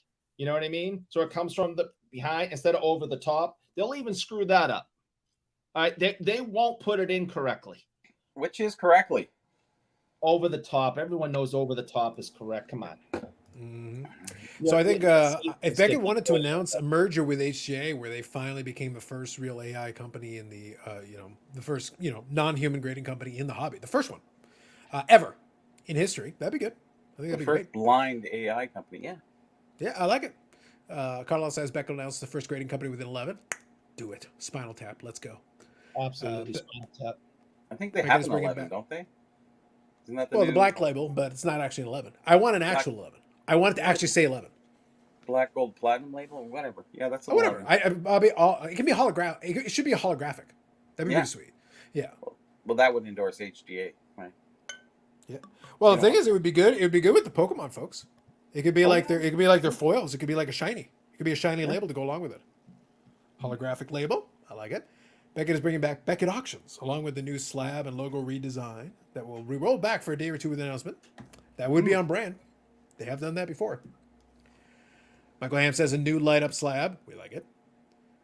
I'd be happy if they announce a clear slab versus this cloudy plastic nonsense. I'd be happy if they streamline the slab because the current slab is a piece of trash. Yeah. Online price guide. Average Joe Card Collector says, good evening. Also, they're going to say they tried nothing and they're out of ideas. That is also on brand. Yeah, right. Stu here says, hello. Beckett sells to Fanatics before bankruptcy. There you go. That would fit with Fanatics plans. Philly Joe says, when is the Beckett Collect Beta being launched? I've been in the queue for over 7 months. There you go. Oh, that's right. Yeah. Yeah, Bobby, maybe the announcement should be they've decided to merge with your app and then it actually gets released. Exactly. Yeah. Someone had to buy me. So Eric, if Beckett did get into negotiation with Bobby and says, "Hey Bobby, can we piggyback off this app of yours? Here's a big old check, sweet cash prize. Just finish it off for us, and we'll slap a branding on it." So Eric, will you still buy the Burrell Beckett collaboration app? I will drown myself live on this show. Bobby Beckett Burrell. Wow. Mm-hmm. Triple B. The other Triple B didn't work out, so we can will- borrow the yeah. branding. Get a gigantic rock, and I will hold it, and I will jump into a body of water live on this show, and that will be the end of me. Bubbles, I want this so badly. There are a few things in life that I wanted more. This is like Christmas and New Year's and all, and my birthday all rolled into one. You can come here and you can Houdini me and just put chains and locks and put me in a box and then lock that and push me off a bridge, and that's what can happen. Dakota says, "Love drowning. Gotta be good for viewership." I know. Yeah. Yep. It's like Bubbles. My birthday's next week. Beckett, if you can make this happen for me, guys, my birthday's next week. Come on, let's Mine too. go. Let's go. That's right. There you go. I We knew it was just in had July Wesley's. as well. I didn't know which. So which day is it, Bubbles? I forget. Mine's next Friday. Oh, so you're on Friday. So my birthday's on Wednesday and Bobbles on Friday. I knew it was pretty close. And then happy birthday also to Wes, who had his birthday this Wednesday. Yeah, so did I. Oh, you were on Wednesday? July 4th. Yeah. Ah, yes, the 4th of July. That's Tuesday. right. There you go. So there you Wish go. Happy me a birthday to you too, birthday on Bobby. My, I did, Bobby, but I'm pretty much going autopilot and don't remember the date and the numbers. It became a running joke. It became a running joke with my parents, where it's like I usually preset where I'll send my mom happy birthday, whatever. But it's like, so which date is it actually in the month? And I'm like, good question. Yep. No idea. I know the month. That's all I got. I sent you a happy birthday, didn't I? I didn't forget. Yep. No, yours was personal. It wasn't on my Facebook because you don't have Facebook. But anyways. No, I do not, and I shall not. And I won't do this new Meta Twitter, You mean Threads? whatever the hell it is. I ain't doing that either. I don't. Oh yeah, but you'll do Clubhouse. Oh I- yeah, the big I don't clubhouse. tweet. Yeah. I don't have. I don't have a Tweeter. I don't have a MySpace. I don't have a MyFace. MySpace would be totally your MySpace speed. doesn't have MySpace. And, MySpace would be your speed. It'd be I don't perfect have a for you. Meta, True. and I don't have Threads, and He's got a hell of a TikTok though. Amazing. I don't have a Tiki Talkie. No. I don't So you got claim that now. crap. I got Instagram because I wanted to see people's collections and but I just focus on collection stuff. I don't have 1,000 million things I follow with all different subjects. Mm. You just wanted to do it for the gram, man. Don't lie to the people. You want to do it for the gram. Just so I can look at cards. That's it. Mm-hmm. Mm-hmm. All right. So Dakota here corrected himself. He says live drowning. It's like the first part says Yeah. love drowning. It's like we know what you meant. You This love is a Live Freudian drowning. slip. you I love think live both can be true. drowning. You're a sick I son think of a both bitch. can be true. Paul V says, "Trust us. We do it convincing to put you in chains to push you off a bridge." I know. Shut up. I'm celebrating my birthday this weekend, though it's in March. Do what you do, Carlisle. I love it. Do what you do. Everybody wants to be a July baby. Well, that was the joke, Bob, in the Discord, is that we had, so it was Wes, Bobbles, and myself all July, and also the 3 Dallas Star fans on there. So it's like it just turned out it was very strange. In a relatively small group of members, to have that many that aligned on those things was very interesting. So good evening to you. Eric's a real club scout. There you go. Eric had to delete Tinder because his name was Booby Orr, and all the boys were trying to play with the fun bags. Wow. You kept getting Some swiped catfishing to going the on right. there. Some catfishing going on there, Eric. You got a lot to answer for. Yeah. I Just throw it out there. I did sign up for something called Grinder or something. I don't know what that. I don't know. It hasn't been very successful, but I got on there for sports cards. But some weird stuff's been happening. Maybe you should ask your mom to help you build out that profile. Yeah. I was just looking for some more sports cards, but I don't know, man. You Some other thought things you across- thought OnlyFans was only Bobby Orr fans. Yeah, right. So I still Again, the Boopy Orr thing is causing confusion and a lot of Yeah. problems. So I thought only fans of Bobby. No, that's turned into some weird shit too. So I don't know. This internet stuff. That's a different level of sponsorship, Bobby, that we're not going to get into on this show. I'm very confused about the internet. I don't know how it works. Michael Ham says, I miss MySpace. I always enjoyed the personal music playing per account. That's true. You could do the music that you get to play. And wasn't there the thing is, I remember it, but I barely used it. Wasn't there like a My5 or something? You have, because there were like these spots where you could put certain other members that you could put on there that you followed or whatever the case was. It's been so long, but MySpace was weird because they were so far ahead at one point, and then it just didn't work. And now it's become a gag. It's like MySpace is like, dude, they tried a thing. They were way ahead of everybody else. They were. I remember ICQ. That's about it. I liked ICQ. I thought that was, for the time, it was really good. They had the great emojis, man. They were great. Yeah. Well, I think the thing that I thought made it really work well was that you didn't have to be online at the same time, and you could leave. It was basically like email. You could leave a message, but then if you both happen to be on, you could go back and forth and then kind of live communicate. So I thought it was good. It met both requirements at the same time, and I thought it was a good idea. Sunday birthday for me. Thanks for following the trend. We do what we can, man. We do what we can.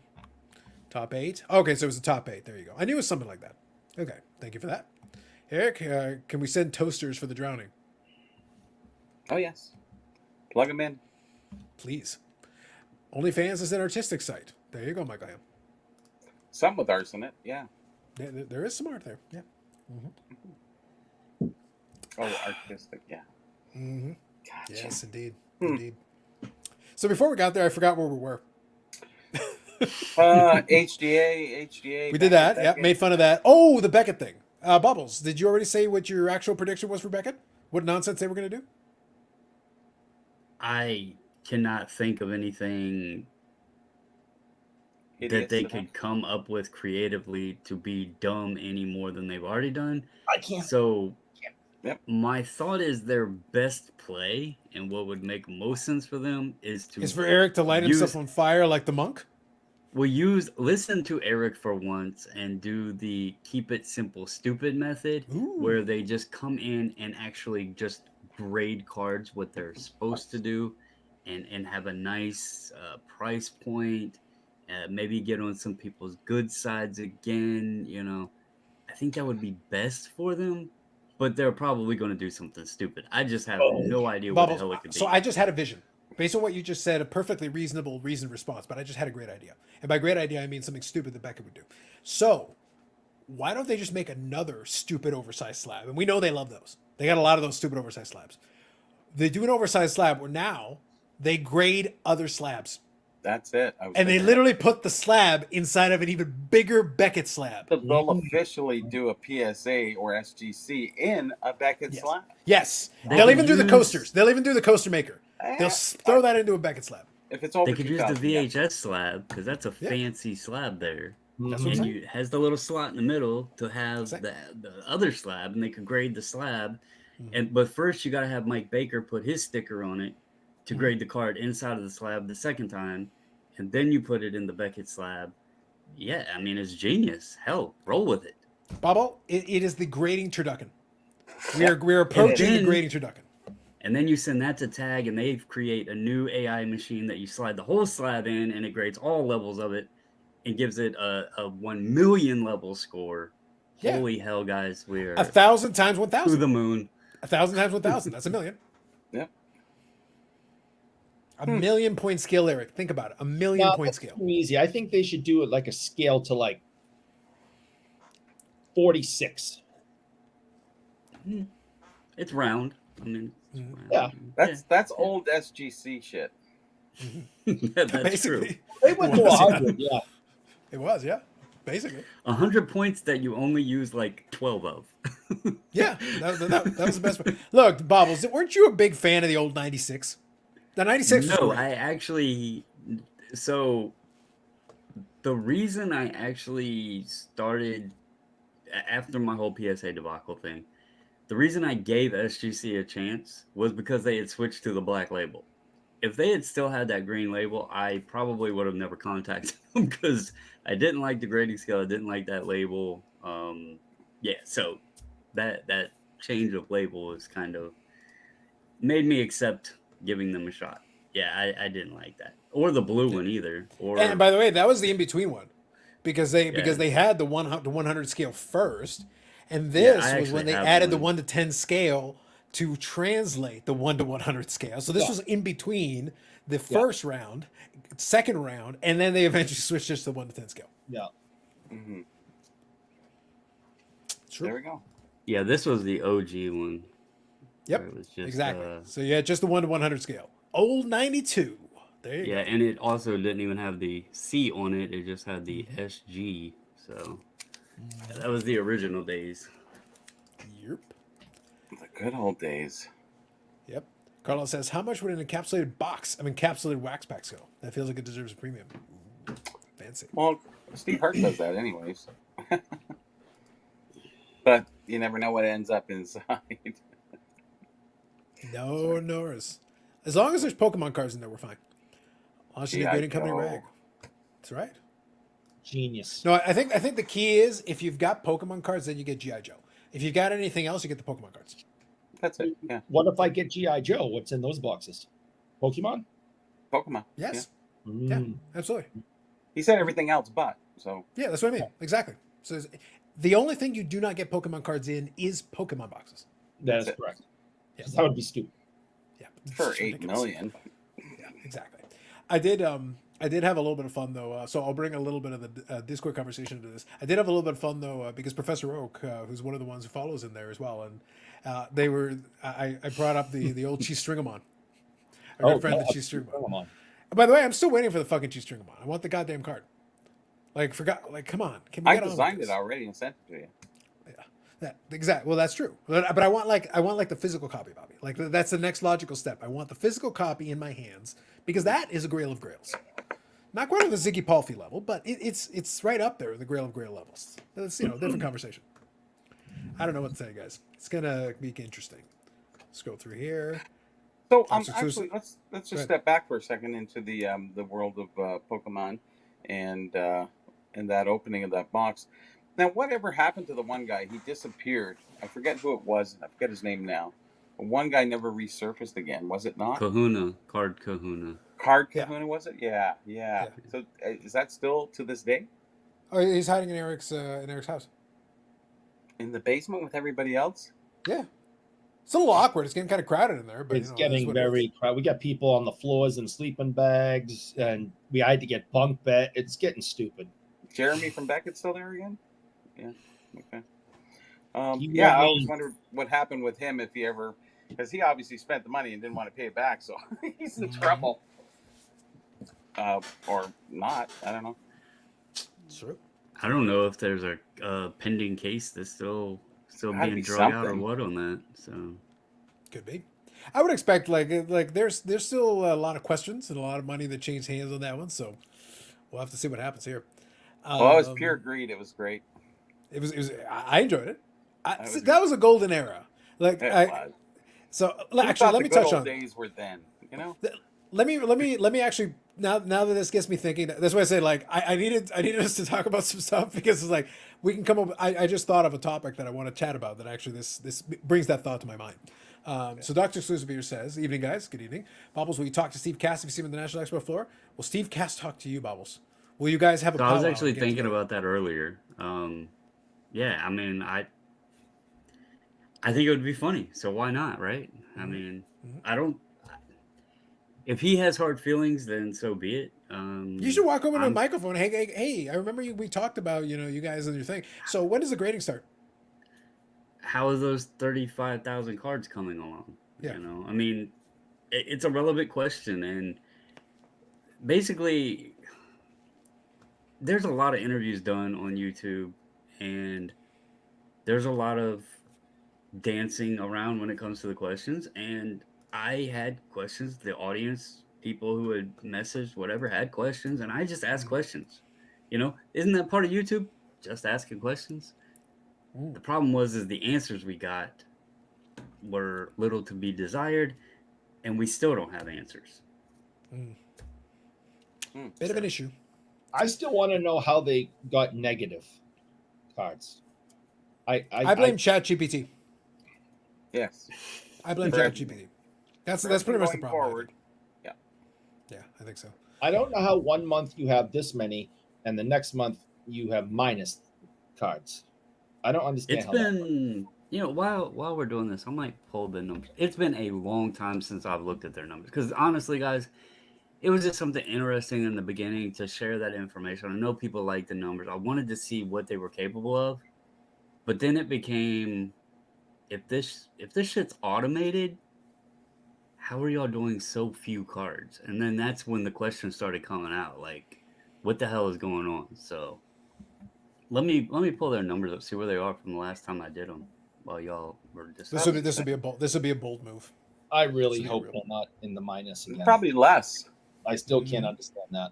It's been since May since I've looked at their numbers. Just Yeah, to you haven't clarify done anything for a long so time. it's been a long time. So And if they have we'll less see where they've been at. in May, I don't know what to say. The negative card is a rare insert parallel. That's right. They use the war formula, so they're performing below a substitute grading company. True. Tag is taking advantage of Beckett Analytics to go negative. Love it. June 12th, someone in a group got their tag graded cards back. Dreams can live. Watching Wemby playing a summer league game looks like a tall broomstick. Well, that's what I was trying to get at. Dude's tall as hell, but he whatever he weighs, 99.9% of it is bones. Like there's not much more than that. It's just bones. And I was like, you're gonna have to find a gym, my dude, because you're not gonna hold up to the rigors. If somebody bumps into you, I think you crack. You break in half. Eric might have to talk to you about his hip guy. I mean, Manute Bol was, in the league for a while, but I mean, even though he was 7'7", a 7 was he 7'6" or 7? I don't know, 7'6" or 7'7". He wasn't this dominant player because he weighed 5 pounds. And then you had Sean Bradley, who was like an inch taller than him. Again, he wasn't this dominant player. He's the tallest freaking player in league history, and he wasn't a dominant player because he weighed 6 pounds. You gotta look like Karl Malone, for God's sakes, if you want to dominate the league. I think it helps more than anything else. That's why I say, like, I can't blame those guys because they got these really tall, long limbs and joints and everything. It's like, but the problem is you have to put a little bit of muscle in there somewhere because otherwise you're going to get bumped. The other players will just play physical with you and it'll cause you problems. Taco Fall. We had Taco Fall here in Boston. He played maybe 1 minute for an entire season. I don't even know if he's in the league anymore. And just admit it, you guys only drafted him because his name was Taco. We thought the person who drafted was like, I am starving. I could go for a taco. Yeah. Fine, we'll draft Taco. And we thought he was going to bring tacos, and he did not. You're gone. That would have been huge. It would have been, yes. Oh, yeah, for sure. I would have enjoyed it. I think it would have been a lot of fun. I like tacos. I love tacos. So I'm saying, like, I think the opportunity was there. I saw him in person at the card show that was done at the Boston Garden. Did he bring tacos? No, he did not. He is enormous. Enormous. If Wemby can add good weight, he already looks unstoppable, though. That's my point, though. I don't know enough about basketball to opine on his abilities. The only thing I can say, though, is common sense would tell you that if he does have skills, that's great. He's going to need a little bit of weight in terms of power, in terms of muscle, in order to allow him to have a sustainable career. Because if he's just frail thin, everybody else will just start bumping him. They will make him very uncomfortable. They will make his life miserable because they're like, well, if you're rail thin, I'll just get a guy to go there and bump you. An easy way to get you out of your game. When did Michael Jordan become, quote, Michael Jordan? After he got the crap kicked out of him by the Detroit Pistons, and he started lifting and putting on weight and muscle. And that is when he became, quote, Michael Jordan. Because he was too small to handle Rick Mahorn and those other guys in Detroit, and they just beat him up. And we all saw the video 3 years ago. Fuck, man. What? I didn't hear. We all saw the video 3 years ago. Okay. So, there's the point. Well, I mean, you and I, well, I think all of us are old enough to actually remember this happening, but I didn't have to watch a video for this. I lived it, but these skinny guys cannot compete. They can't. So good luck to them. We'll have to see. It's one of those things where I'm trying to see. I've talked about this before. I'm actually trying to see if I can bring in. I'm going to bring in somebody who's a little bit more versed in basketball because I like having the conversation, but I'm not going to speak from ignorance. I don't participate in that segment of the hobby. I do want to chat about it a little bit because the general principles apply. It doesn't matter the sport or the category, but I want to bring that element into it a little bit and have a conversation about it. I wonder if you can fit on a card. I think that'd be funny. I think it'd be great if you had to bet both sides of the card in order to get the full picture. Yeah. Fold out kind of thing, yeah. That's what I'm saying. Paul says he's got ball handling skills, though. It wouldn't matter. He looks like a bigger Giannis. Well, it'll still matter because unless you can ball handle your way around contact, you're going to have to at least work on that. Bobbles is listing items on eBay during the chat. He is. Exactly. He can do both. He's got 2 screens. I think. No, I'm actually pulling tag numbers. He's getting the tag numbers. We're gonna find out how many coasters I'm pulling they made. the spreadsheet right now, so that's why I also unmuted. That way, y'all don't have to hear me clicking the keyboard. That's all right. Do your thing. I can hit the washroom, so don't say anything till I get back, Bobbles. There you go. I like it. Now let's see here. Just before all that conversation, I'm trying to remember. There was something I wanted to get into, and now I've completely forgotten that train of thought. It wasn't pertaining to cheese stringamon, even though that's funny. Listen, I'm still waiting for the cheese stringamon. I'm waiting for the physical card to come out because I gotta have it. It's gonna be like the key to my collection. Especially since I was the one to coin the cheese stringamon moniker. So at the very least, I need to have a copy of this. So I think that's gonna be big time. Let me see. Was there something else? National thing, we're not too there yet. I'm actually looking forward to it. I'm kind of waiting. I don't really want to get into deep national talk until we're maybe like a week out. I'll probably start chatting with a couple folks that are going to be there and see if we can do a little bit of maybe. Hold on. I would like to get my national comments out of the way now, if that'd be okay. Okay, move on. Slenderous. I'm grabbing another glass of wine. Anybody anything while I'm up? If you could get a beer from me, that'd be great. Appreciate it. Paul says his height and ball handling skills make him almost have a foul or give a layup. He's going to fill out that contract, but he feels different from most hopeful prospects. That's the point of the ball. If you find that out, then you just hit him. It's like, no, you literally just break him. I would send somebody whose only job is to take the foul and break him.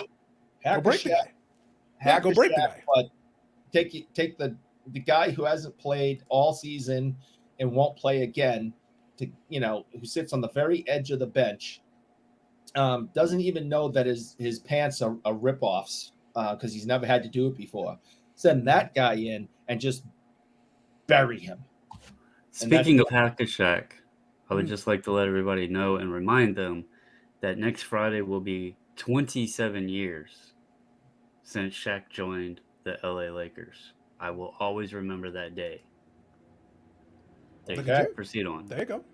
All right. Baz here says some big NHL analysts have interviews on YouTube that were on cable, suggesting Bedard was too small, as we understand, to make an impact in the NHL. Noted the comment, just interesting. Yeah, but the NHL with the skill, bigger. Yeah, but the other thing is the NHL with the skill, the way they've adjusted the game. Yeah, there is more room for the smaller guys to make impact. So this is opposite from what we're just talking about with Wembanyama. Again, not a basketball guy. I understand that, but the point is basic. Like, I'm not doing deep NBA analysis to go like, if you're the other team and this guy has the handling skills and all that, you can still make life difficult for him. This isn't a weird 4D chess strategy. It's pretty basic. Like, no, if he doesn't have the physicality, well, then force him to take bumps. It's a very standard strategy. Force him to take some bumps and see if his body can hold up.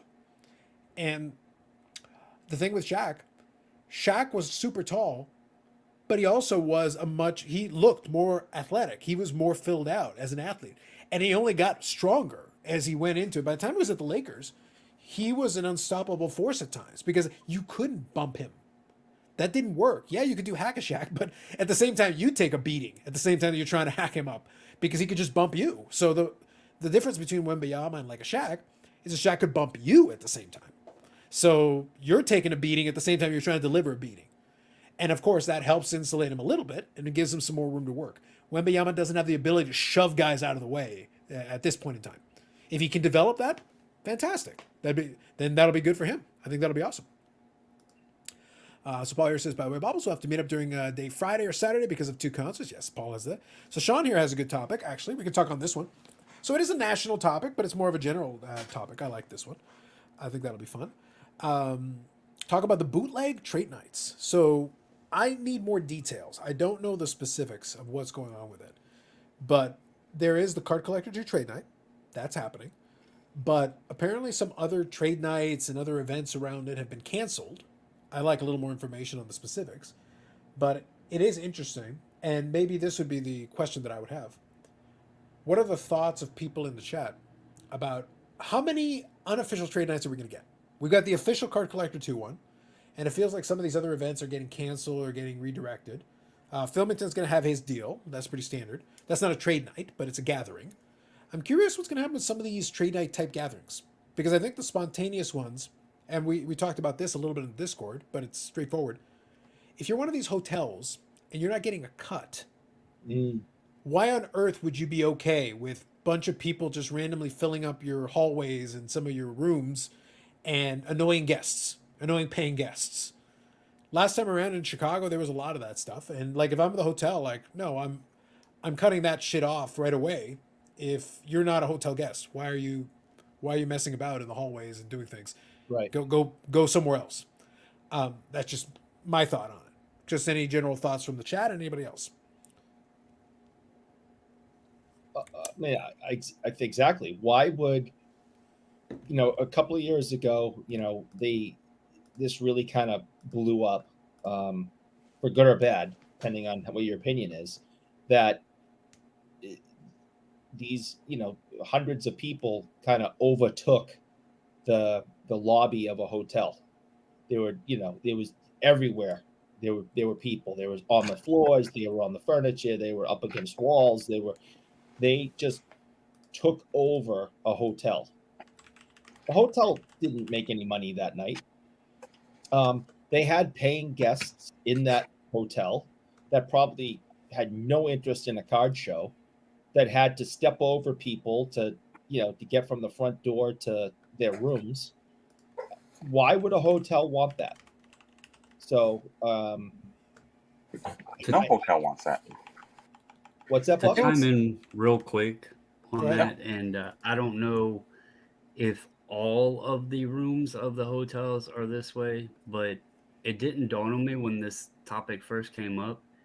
But we rented a block of rooms in one of the hotels, and we actually rented those rooms through the National themselves, not through the hotel, through the National themselves. So I think what may be happening with some of this is the National actually books the rooms for like most all of them hotels. They buy up those rooms and then they book the rooms out.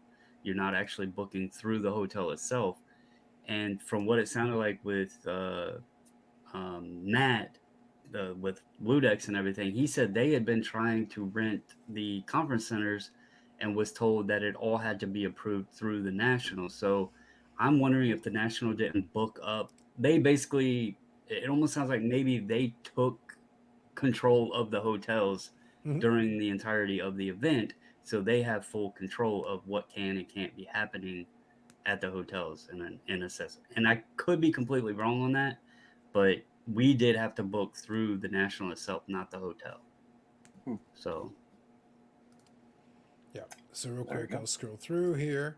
Scott says there are too many people to stop. So now, Big Scott confirmed one of the rabble rousers who need to be arrested immediately.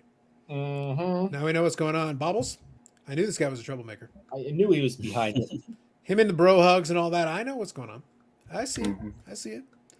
Mark Graham says the card trader 2 announced the trade night. I wasn't sure he was going since he's having a kid. He is having the kid around that time, but I can confirm I found it for you. So this is from the Nationals Instagram page. The official national trade night, hosted by Roadshow Cards and Card Collector 2. So one way or another, they're going through with it. So here it is, Chicago 2023.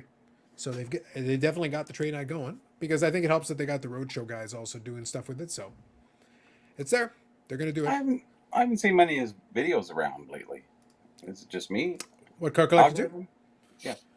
It's Algorithm. He's literally had a series recently where he's done pickups, but also they renovated the shop. So they got a 3 or 4 part series they've just been releasing It's the last already couple brand weeks. new.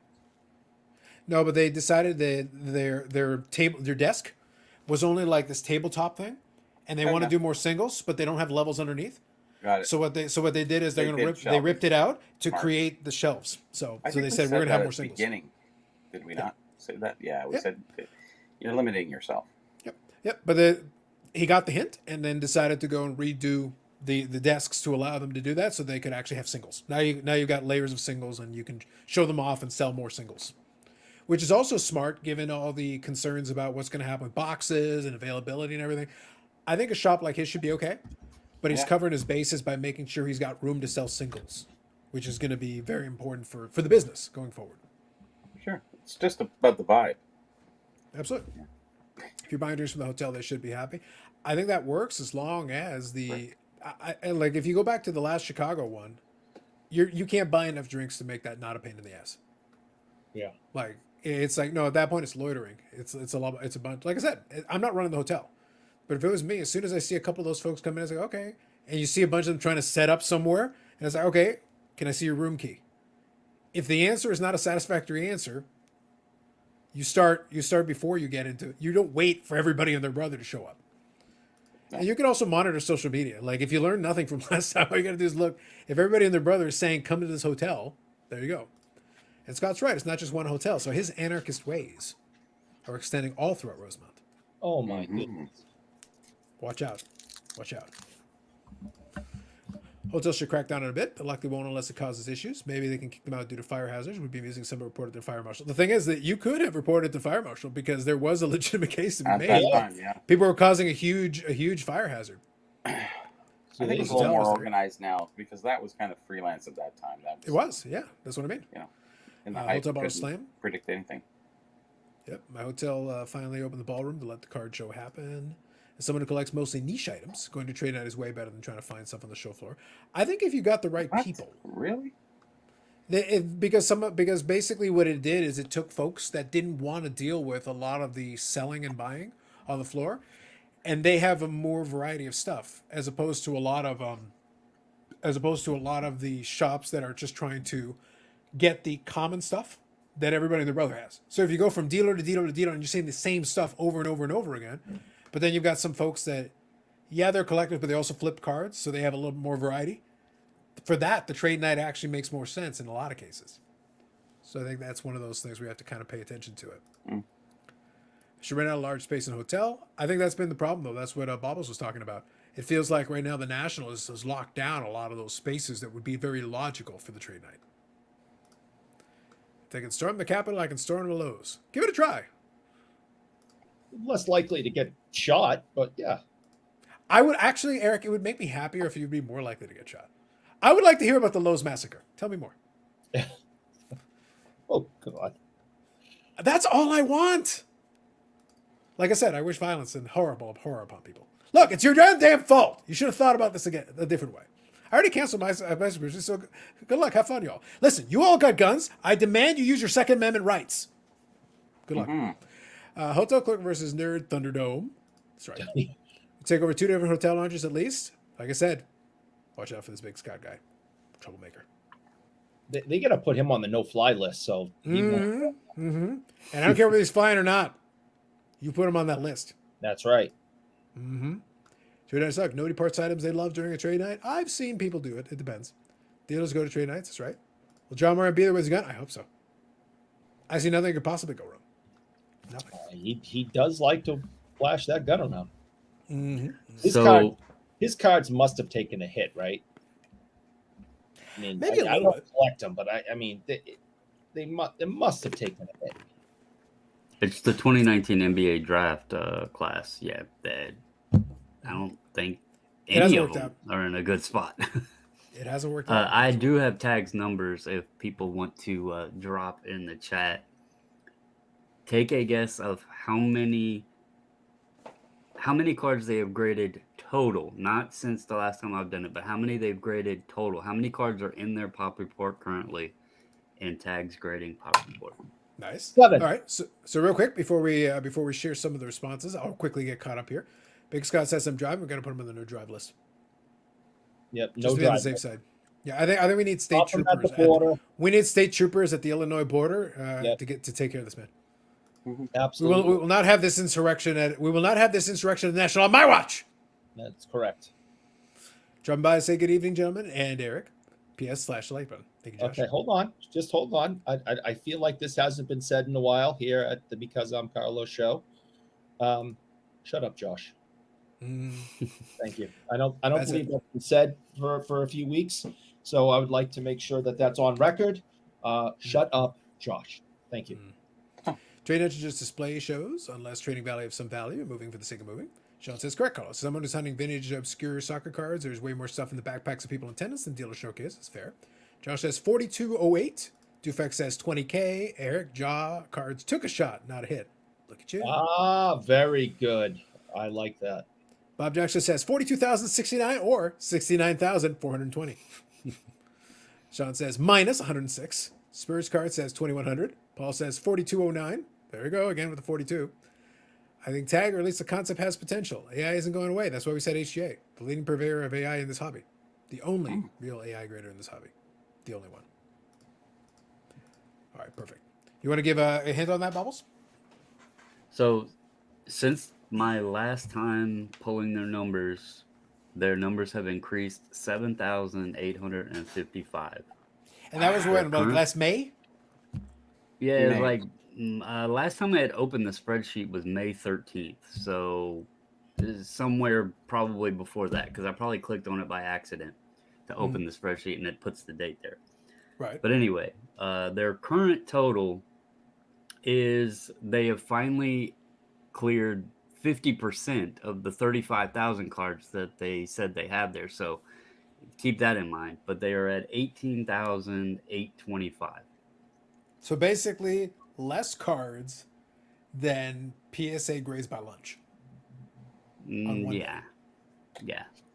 They're at 18,825. Their biggest jump by a huge margin was baseball.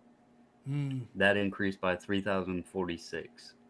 Well, it's because it's baseball season. Baseball season, right? Yeah. Amazing. Right now it's quiet because there's only baseball. Defensive Life says, hey, listen, the CFL might be the next big surging market. That might be Yes, Yes, right? be. And the app's going to be ready to go for that. Defensive Life says that's what the AI Shut wants up, you to think. Bobby. There you go. Michael Ham says $1. It's reasonable. Smart. CC says if Tag is only accepting sales by lottery, one would think they would have cleared their original backlog. So did they add 30,000 cards? Nope. Didn't get to 20,000 yet. AI has had potential since HAL in the movie 2001: A Space Odyssey, which was not in 2001. I think I wanted to say, was it 68? 2001: Space Odyssey, I think was what, 68? Yeah, I think that's about right. Late 60s, early 70s, but I'm not sure exact. Yeah. By the way, great movie for the era. Amazing film for the era. Hello, Dave. What they did with the visual effects for like late 60s is like impressive. So let's see here. Ziggy's got HAL being IBM, maybe years ago. In 5 years, AI won't be able to do all the grading, but it'll be able to do most grading. That still requires me to want AI to do grading. I hope. I like wizards. I want it. Bubbles, I'm a big fan of wizards. When I never even thought of that. That's when an they actual have company. Wizards, yeah, that might be good. Abracadabra, 7. Carlos, open Discord. Look at Filmington's post about what we were talking about earlier with HGA. I see the. Are you talking about in the Hangout, the specific Hangout? Yeah, the Hangout one where it's got it's an HGA thing. It says grade today, pick up at the Nationals. Ah, yes. Nice. They're special. And the sad part is they're the leading AI grader in the hobby. Like no one is even like number 2 is like fifth is like way behind. So the question is what does HGA get comparatively speaking to, let's just say, SGC or PSA in equal value of a card, like in value of the card of equal status? Like, so Well, you know what the proper comp is. If you actually wanted to do the exercise, the proper comp Yep. is to take something, probably something basketball that is like super common that literally sells all the Yeah. time and like a PSA 10 and whatever. And there's your comparable, and you can get a percentage based on that. You know, go get the Luca Prism. The Luca Prism would be like the perfect card for that because there's so They're many. on in an HGA slab though. That's the problem. And when's the last time that sold? I don't know. Yeah, You have That's to what you're find there something for, that they Bobbles. have that sold and then compare it. Because yeah. I'll tell you the 2 cards I have. The one I cracked out was a Brady House 101, so there is no comparable to another slab. Nationals prospect. I seen Bobby was trying to think who Brady House was, and then the other one was just in a trade. X Fractor Lewis Robert, which probably isn't worth pennies now. He was hot in 2020, but that was in a trade. So That was HGA. Anyways, yeah. There you go. So Greg, is Bobbles going to national? He is. He is. He's not going to the Nationals. no, I Only haven't. the- I only haven't the been to a elite Nationals companies. game in a while, but I am Yeah. going to the National. Only the elite companies are going to the Are Nationals. you going to do a live from the national show or? Uh, I don't know if I can. I would have to do it on my phone because I don't have a laptop or anything to take with me. I guess I could try my iPad. I could Well, probably yeah. join in with you guys and everything too. That's what you know, use, Carlo. I mean, Well, we can chat. We can chat. We know that we'll be here on Friday, regardless. We'll be here on that National Friday. If you're game to it, we can work something out. there's Sure. a lot of influencers that are no longer influencing that had a lot of high tech recording equipment that they're probably not using anymore. You could probably get that at a discount from them. Mm. Like, like Sasha T or something, with this news crew that would follow him around. You probably get his camera or something for like half price. Oh, I can film, but I don't know, like going live. I could do it on my phone or my iPad. I'm But just saying, I have. there's a lot of influencers that aren't using their equipment anymore. I run This- desktops. I have one here, one in the basement. She has one on the main floor of the house. So yeah. There you go.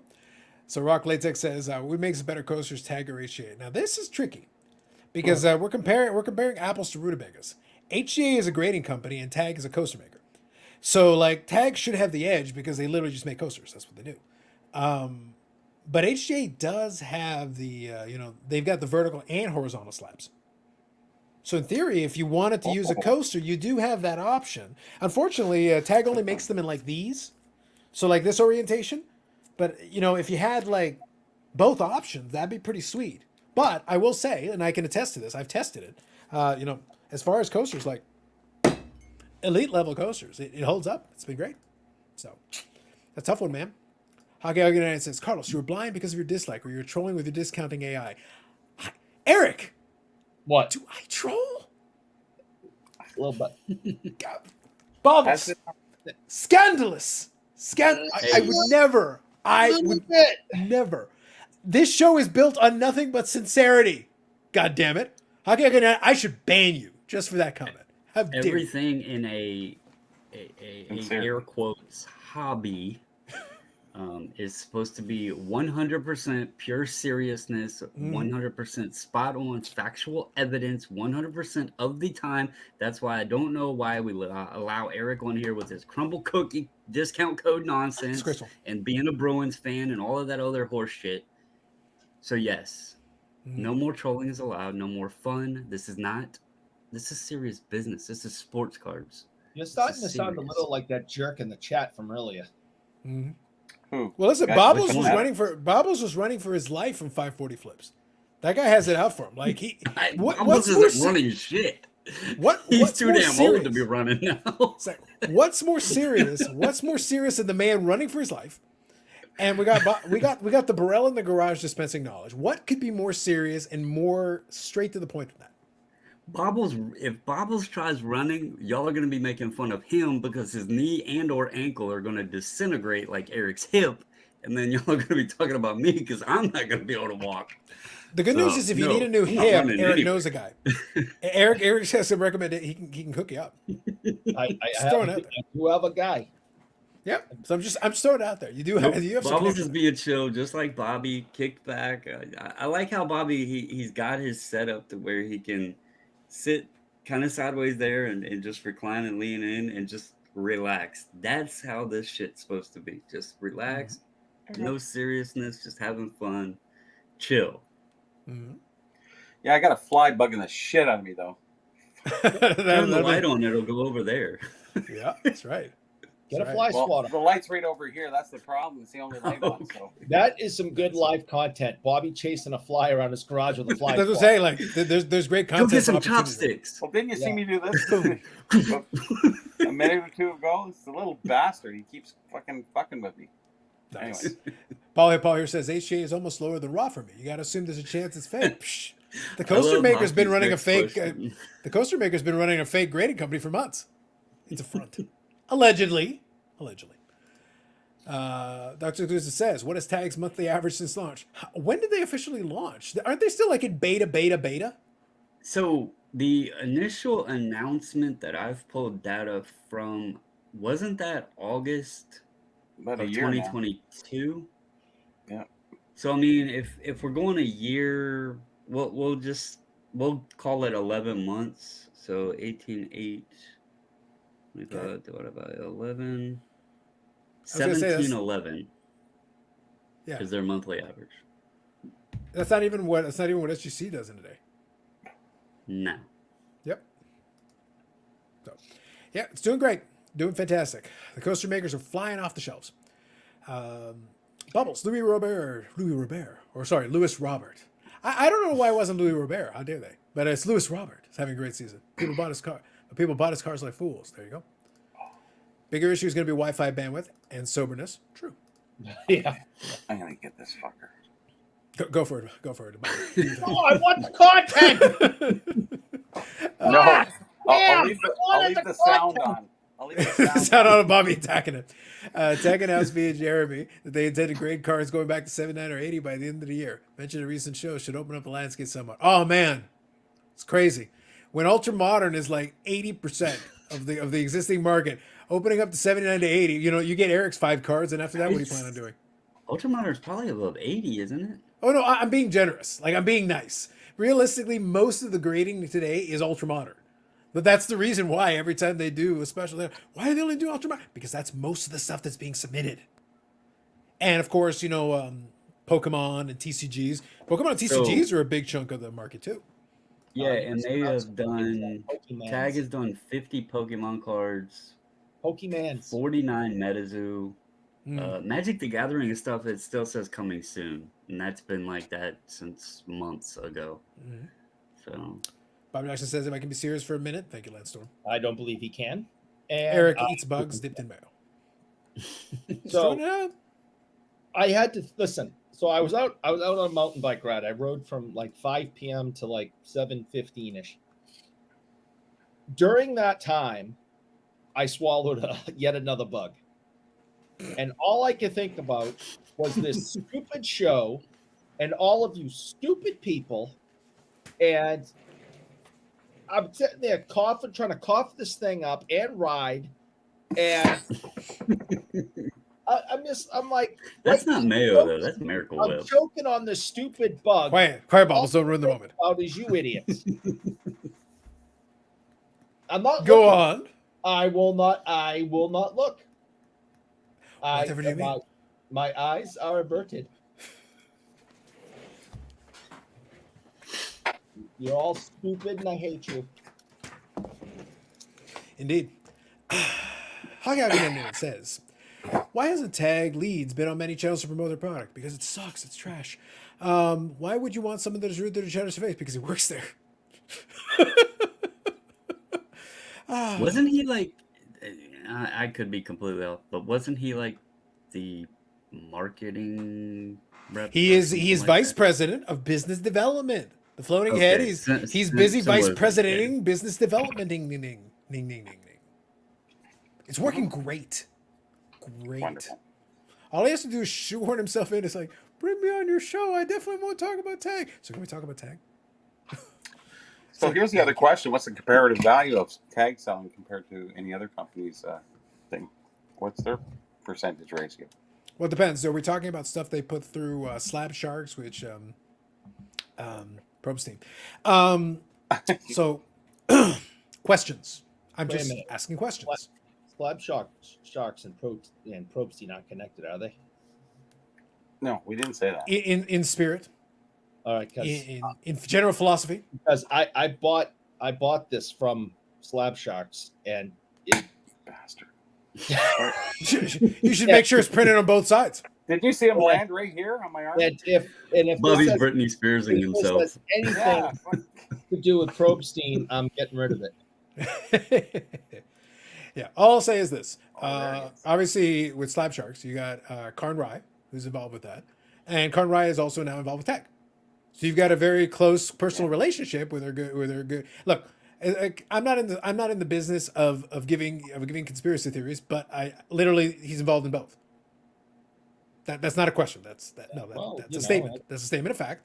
So after that, I have questions. So when a tag item, of which there were plenty in the Slab Sharks booth, sells through Slab Sharks, and I go through the bidding history, and I see very low feedback bidders, and I click on some of those bidders, and they bid on like 80-90% of Slab Sharks stuff.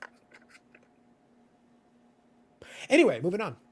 I think I got him. Oh, did you? I Look hung him at with you. the card holder. There you go. I like it. So That's yeah, my at that point, Eric, I'm just posing questions and leaving threads for people to follow. I think Bubbles I got got his him with first hit.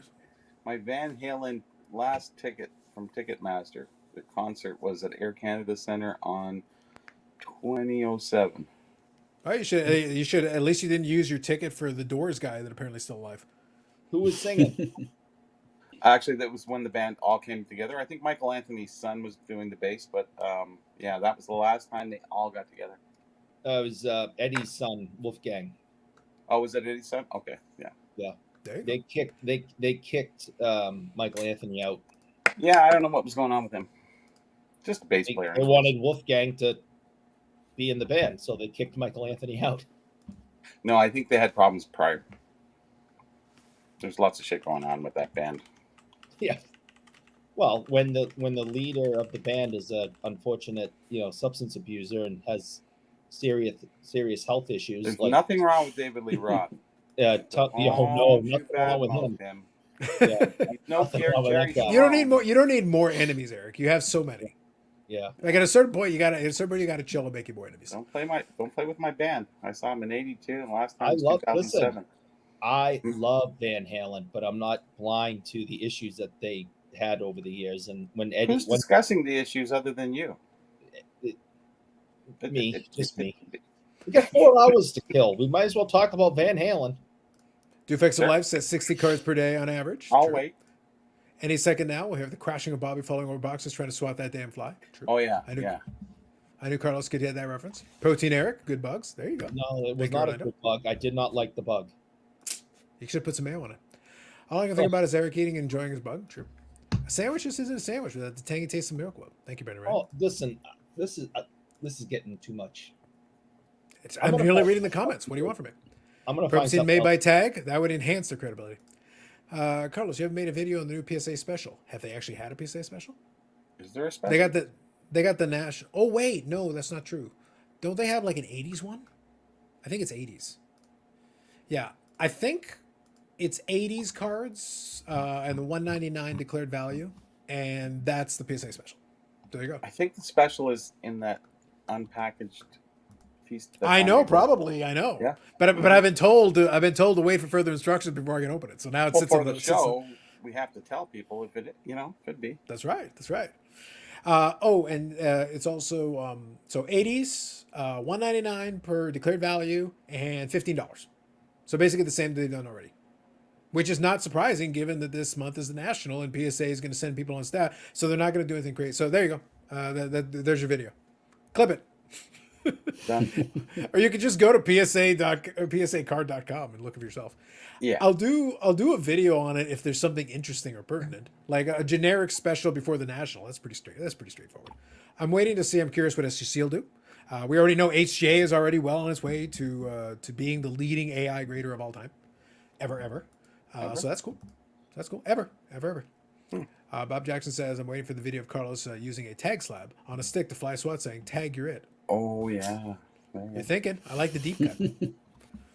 They kicked Michael out so Wolfgang could be in it because Alex and Eddie were a bunch of egomaniacs. There you go, Bob Jackson. Uh-huh. Rumor has it there been Van Halen tribute shows with or without Alex. Bob Jackson has some thoughts. I wouldn't go. I'm good. There you go. If, Fair enough. if Eddie isn't playing the guitar, there's no reason to go to a Van Halen concert. Yeah. True. Yeah. So you agree with him on that one? Well, yeah. Poor Eddie. He's We're gone talking now. about the 5 greatest rock guitarists of all time. You cannot replace that. No.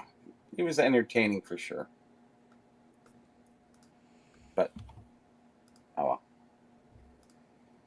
Carlos, you haven't made videos lately. Did you not see my podcast episode? That was this week, I think. Wasn't that this week? I think it was this week. Yeah, it was this week.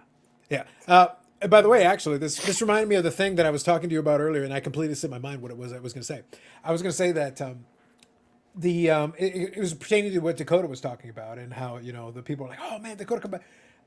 To his credit, Dakota realized that he wasn't enjoying what he was doing because we chatted about it a little bit offline. He talked about not enjoying what he was doing, and now he's picking and choosing videos that he's interested in doing, which is the correct way to do it. Absolutely. Do it if it makes sense. But do it when you have time as well. correct. Yeah, if you've got time and you've got something to talk about. So pertaining to this, I've got the time to make the videos, but the topics don't interest me. Like I'm looking around, like when I'm doing the live stream, the reason why I'm kind of making fun of the fact that I go in Sports Collectors and some of this, I'm sitting there like nothing specifically is happening that is catching my eye or that has interest. But here's the funny thing: the last 2 years, I've done a record number of videos every single year. Last year, I did 209 videos, and this year, by my standard, production is way down. But you want to know what the crazy thing is? We're on July the 7th. This live stream, because the live streams count as videos, they're on that playlist that I keep for my record so I know what's going on. This is video number 100. I've slowed down and I still got 100 videos in the can and hours and hours and hours and days worth of content. That's And 100. yeah. And that's without breaking news stuff and me ignoring a bunch of, like, I could have made a video on the PSA special thing, but I don't, like, it's not a big deal. It's one category. It's one thing. It's like, whatever.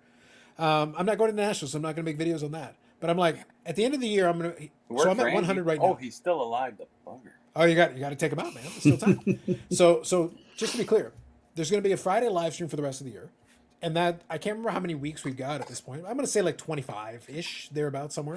So there's another 25. There's 125. 3 year-end videos. When we get to the expo, I'm going to be making videos for that and probably a live stream. Go for it, Bobby. I like that you brought the hammer into it. So they've Now got we're that. getting some content. I know, Yeah. exactly. We got plenty of 42 content. people watching right now. Go for it. Yes, Film that's here. right. Lumiere. So what are you doing, Scott? When you're good, just give me a thumbs up. I'll bring you out. All right. He's right So there. Scott is about to incriminate himself and tell us about all the anarchy he's going to cause. He's going to light cars on Oh, fire, shit. push stars over. Go for it. Do it. Go ahead, Scott. You're not being recorded or anything. Go on.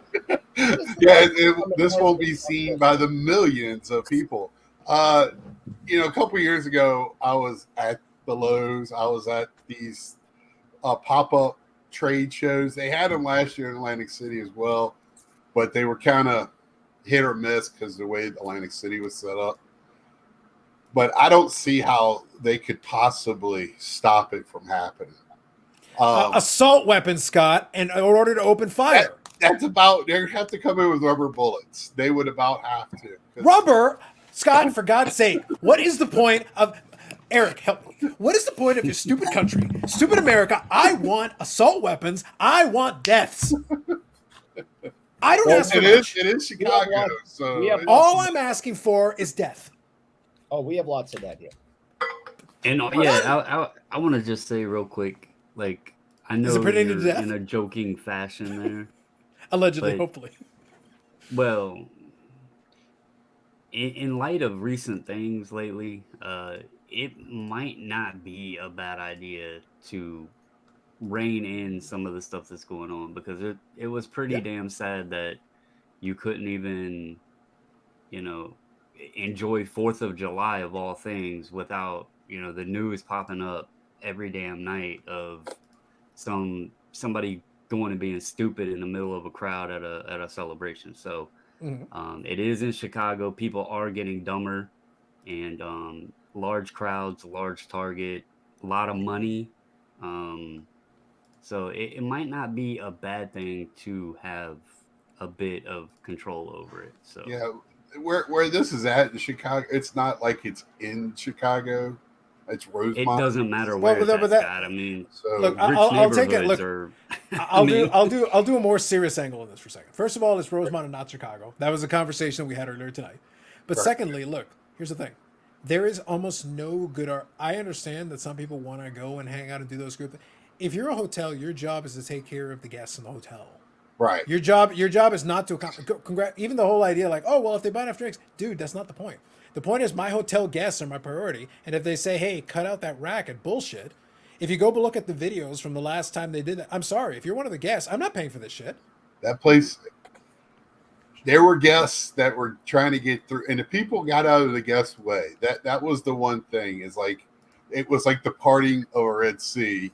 When the guests walked in, everybody moved out the way. When Ric Flair walked in, the place went nuts. But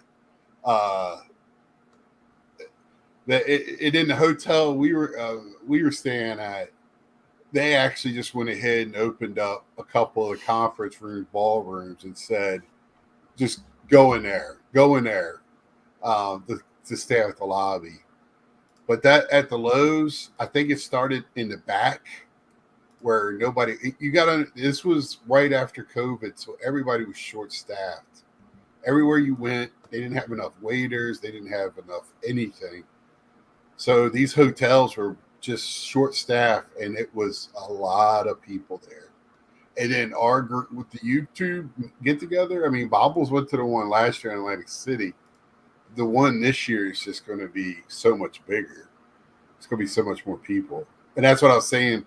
We take over 2 hotels on Thursday and Friday night.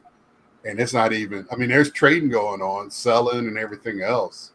But I mean, it's like that everywhere now. I think that's going to be the new norm. So we don't even need shows anymore. Damn. The show goes on well, and see now Ryan's show in the past was in a ballroom in one of the hotels. Well, now they're sponsored by Fanatics because Ryan and Kentucky. Scott, I'm gonna need you to refer to them by the proper full moniker. Our Fanatics Overlord, blessed be thy name. Yeah. So they joined together, and now they're right after the show on Thursday night. It's upstairs in the same venue that the convention's at. So it's all together. And that's just crazy. That I don't know how they don't shut that down. It's so many people in there. The trade nights are crazier than the show. So that's why I said I don't know how they could shut it down. It's just so many people. Unless they call in the cops with riot gear. So Big Scott, so in accordance to Big Scott's plans, I think we should just get the National Guard on it now, as possible. I think we should just get on with it, like just guard it at the gate. And again, if there's a man in a Mets cap and a red shirt driving down, you stop him at the border. You stop him at the border. well, You stop right I mean, immediately. I'll send pictures. They could have people at their damn doors, or And they- have key card access to where That's only what. people that can Look, get look, in are the people staying I at said the it half hotel. in jest, but if you're running the hotel, you got to know this. If you were around in the last time, because I was it 2019, right? The last. No, 2021. Thank you, 2021. So the thing is, if you were around during that last round, then yeah, lock the door at the thing after the show goes in. It's like, yeah, show me you're actually belonging in this hotel. Otherwise, you have no business here.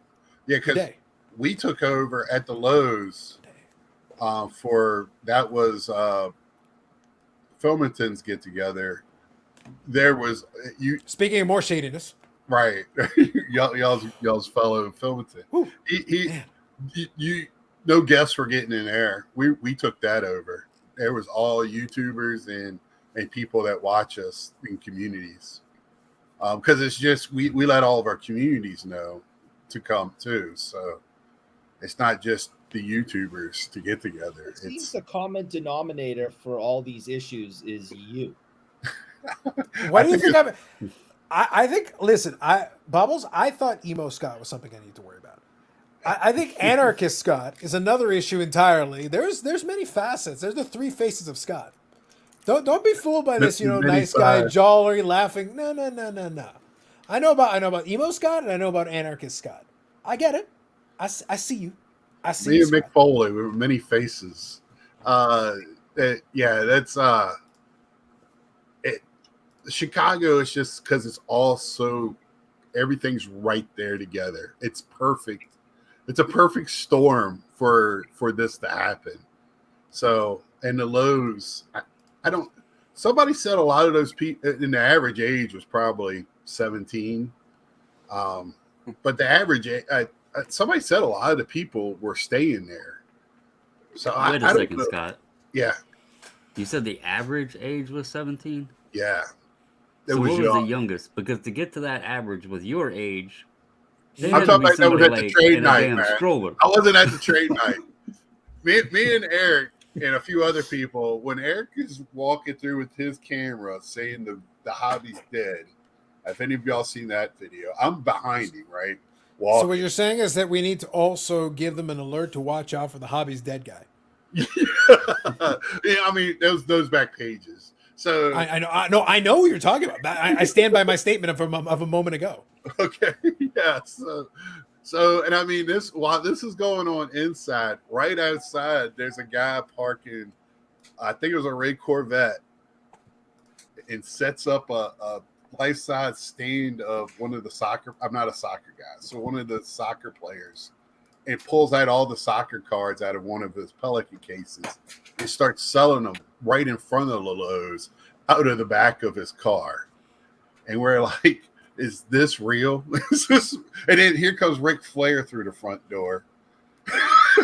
It's like, am I really seeing this?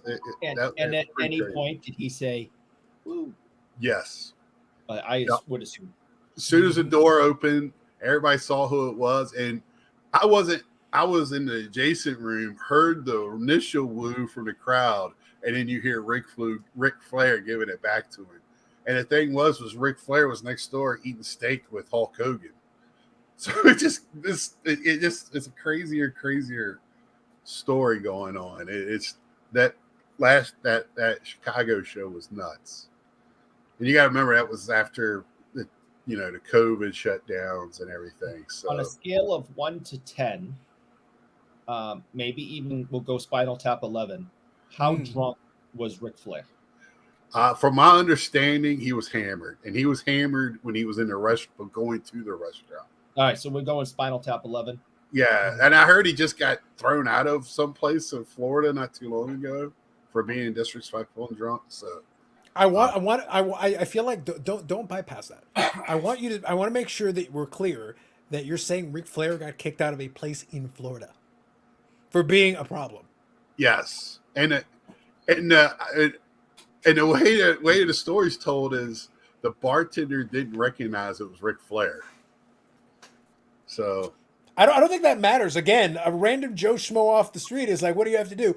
Well, he was throwing Molotov cocktails, and we thought it was time for him to leave. Yeah. They say he was being disrespectful. So that I don't know if we're gonna get back to that level, because I'm hearing more and more people backing out more, every week. But they're worried about anarchist Scott and what he's going to do. Like I'd be worried. Like I already canceled my Lowe's reservation.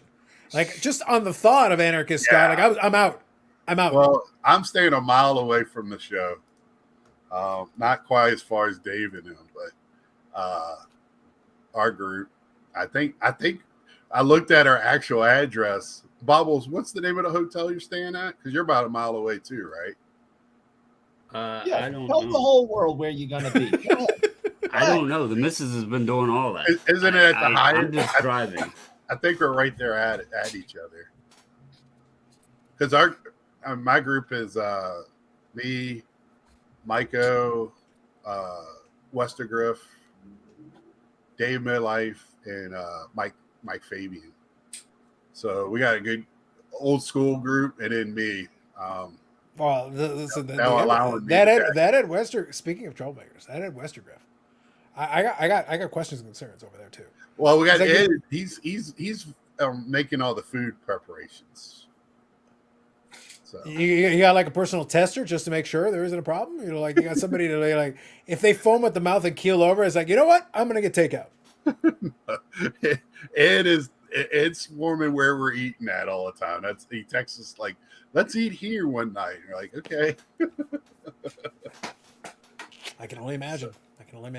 So I mean, I don't know if you've been watching the IRP at all, but it's been an ongoing thing for 3 weeks by food with them. So Well, that I was telling like, look, no disrespect because you know that I love the IRP guys, but as soon as I say, oh, you guys talking about food, yeah, I'm out. No, I'm good. I'm good, thanks. Right. I'm like, send me the Coles Notes version, please.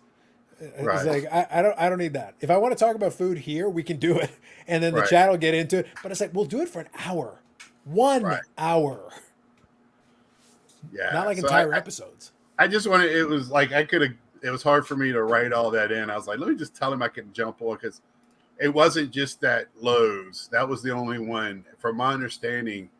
All but one. And Saturday night we went to another hotel. Not a bunch, probably about 20 of us, and none of that was going on in there. I actually took like a box of 91 Fleer open. So we went back to our hotel, sat right in the middle of all the young guys trading, and opened up a box of 91 Fleer baseball. They were trying to figure out what we were doing. I was around during 1991 for baseball, and I'm trying to figure out what you're doing. Yeah, that was the point. Pretty much. So I was like, I picked it up for $20 at the show. I was like, this is going to be fun. We're back to 1999 too high. Right. Okay. It says Carlos, are Bowman's best preview cards looked down upon? They were. They're just not seen in the same caliber because I think they were available probably a little too much, and that's why people weren't as into them back then.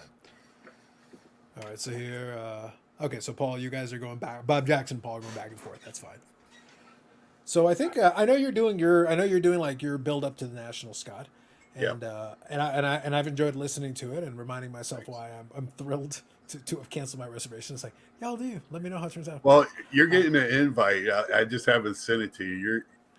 I was going to have you on next week so we could talk about it. Sure. Listen, I'm prepared to slander the National from a distance. Well, you know, I always like to talk to you. And then if you notice, like the last half of the show is National Talk.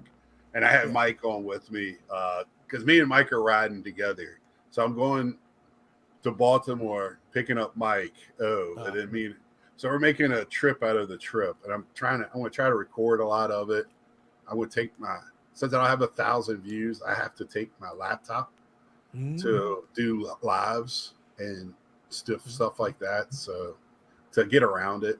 And I think I can get around it because I use the same app you use. I think you can get around the live thing with that as well. I don't know if they fixed that. You mean StreamYard? Yeah, StreamYard. So, yeah. But I'm trying to do a little bit more this year because I've been asked to do a little bit more by people that can't go. So, and I'm not taking nearly as much money or any of that as usual. I'm just going and hanging out and have a good time. Nobody believes you, and I think that was just you saying, please don't rob me if you see me.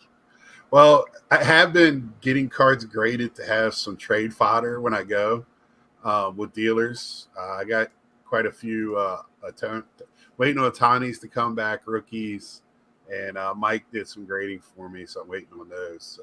And I've had cards at PSA for a year that I would like to get back. So, Well, so can I quickly touch on that? One of my favorite segments has been you complaining about the PSA holding your card. You realize at this point it's personal. They're literally just holding your cards. Yeah. I don't like- think it's me though. I think it's the person I did the grading through. But that's what I'm saying. Like, I've literally gotten 4 batches of PSA graded cards back in the time that you guys have held it. Yes, I know. Yeah. I watch videos where people go, we sent these in April. And that was a month ago when I was watching these videos.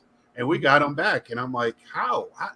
I know how, but I think it was a pissing contest. I think Eric might have been doing a measuring contest with them. And then Oh, we're back to the measuring. yeah, I circled back. And then, and I think that I'm pretty sure that's what's going on. Well, look, Scott, I can't say what other people are doing. I personally write explicit instructions to say whatever JT's thing is, put it in front of that bitch. Do it. So that's been working for me. Right. I literally explicitly I tell him to put me one in front of him, and then it gets cleared and it's done. I don't know, and that's I'll see JT at the show and we'll have a discussion about it. And that's going to be a between me and him discussion and nobody else's ears, because I'm not angry at him by any means, but because he can't go to PSA and knock on the door and say, "Give me my cards." I mean, I don't know, but well, actually, if you go back to the card collector thing, you kind of can. Under he very went there specific with, circumstances. He went there with a wallet full of money to get those cards. Of course, yeah. Basically, it's like pay and extract it out. Right. So, I mean, yeah. So, and our issue isn't that the same issue as Ryan's issue. No, but Scott, So- look, the reason I'm poking fun at it is because no, there is a specific issue with that order because Right. it's not a backlog issue. That's all done. Like like new stuff that comes in even in bulk goes through the cycle. They're meeting their turnaround that they've stated right now. I know what the issue is. Yeah. I know what the issue is. Yeah. So, I mean, me and JT will talk, and he doesn't really hide things from me, but it's not the same as Ryan's. And I don't want people to think that, because a lot of people don't agree with what happened with Ryan. So I don't want to put JT and Ryan in the same category on that. So Yeah, my only point though is that that's a very specific issue to what's specifically going on with that order, and Right. the rest of the stuff is running through its cycle. Again, my statement is always no. Use whoever the hell you want.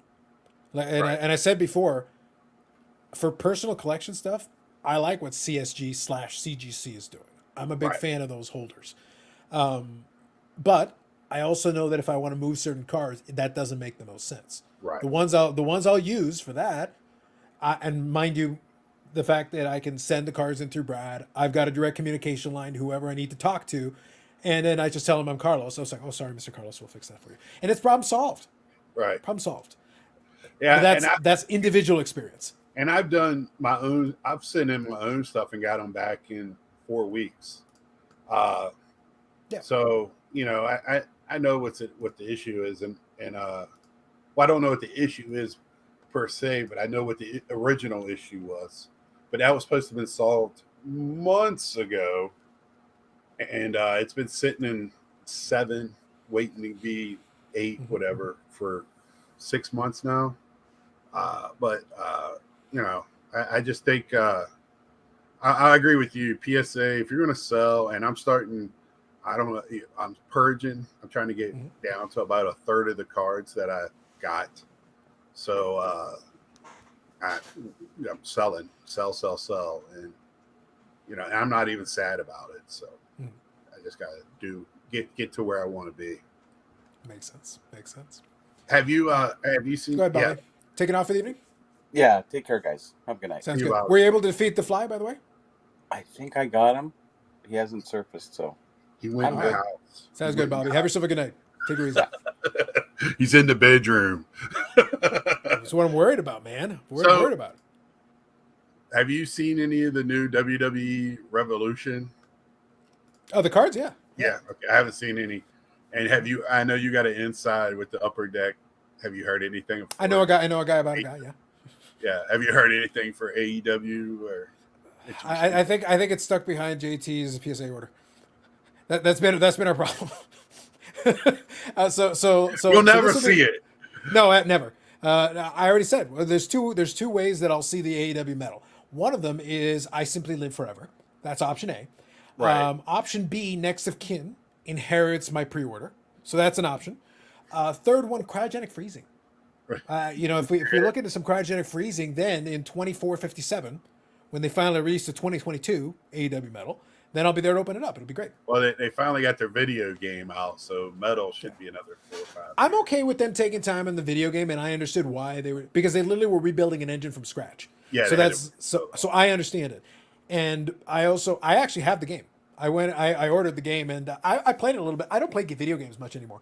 I'll be honest. I had fun with it for what it is, but I understand why someone who's like hardcore into games would be like, "Oh, we need more modes." It's like, dude, I totally agree with you, 100%.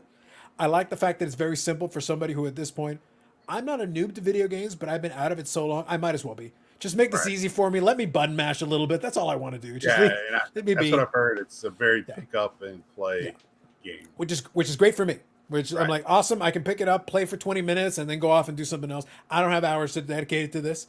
If I Right. can play a couple of matches in 20 minutes, have a little fun with it, and move on, awesome. That Right. works for me. So, but for the price point it is, they're going to need to add more stuff. That would be my little high level review. It's a good foundation, but you need to add more characters. You need to do some updates, and you need a couple more modes, and that'll make it better. So it's a solid foundation, but you need to build off of it and add more stuff. And we'll see how Right. long it takes them to add more stuff. Right. Yeah. Well, I wanted to come on and just enlighten, because the person that was asking that, he was with us at AC last year. I think he was at Chicago the year before, but I think people like to go to him, and also I think people don't want to fight through the crowds to get to their, like you said, especially after a long evening. You just want to get to your room, and it's a long day, and you just want to relax. Well, but that's look, the number one thing. The reason why I say it is that when you're going to pay for those, it's like, that's great. You guys want to do that. Like I said, but the one that I had the reservation for was the Lowe's. I would be the one who would call the cops and be like, get the fuck out. I'm not here for the trade night. I'm not here for an impromptu trade night. Right. I'm here to stay in a hotel. Now, I'm up at all hours. So it's not going to bother me from that perspective. But no, it's a pain in the ass. Get the fuck out of the way. Well, I mean, even like in Cleveland, 5 years ago, they won't have trade nights, but you have people just end up in it when you have these big conventions in the hotels. People just tend to congregate in the lobbies because that's where the bar is. Yeah. So they'll start at the bar, and then the crowd gets bigger and bigger and bigger, and it outgrows the bar area and moves over to the lobby area. Yeah. So hopefully they'll have enough people to work, and they can stop them at the door if that's the case, or just go, hey, that Lowe's would have been better off opening up a one of the big rooms and said, hey, all y'all just go in there, and that would have alleviated the problem there. But I don't know what else they're going to do. Yep. Now, I'll quickly touch on your question about the Revolution thing. So about the Upper Deck thing. I think whatever their problem, and I've said, and I've passed along the feedback to them. I said I know why they're having that issue, but I said it very clearly on a live stream a couple of weeks ago. I said I want the Upper Deck president, who is clearly capable of saying things on his own. It's got to come from him. Right. He needs to flat out say, we're having a problem with our suppliers. We're trying to get that resolved. That's our problem. That's the pinch point. That's the issue. Because every time Panini releases another WWE product, it looks worse and worse that you've got this list of releases that's getting longer, and the Upper Deck side of that equation stays short. It's like they've lost all the hype and momentum from it at this point. Because you're sitting there, it's like, by the time you get around to, we're in July. Just for the record, next week was the original release date for 2023 flagship. Right. You think that's coming out next week? We don't have a checklist for any of this stuff. Upper Deck is good about one thing.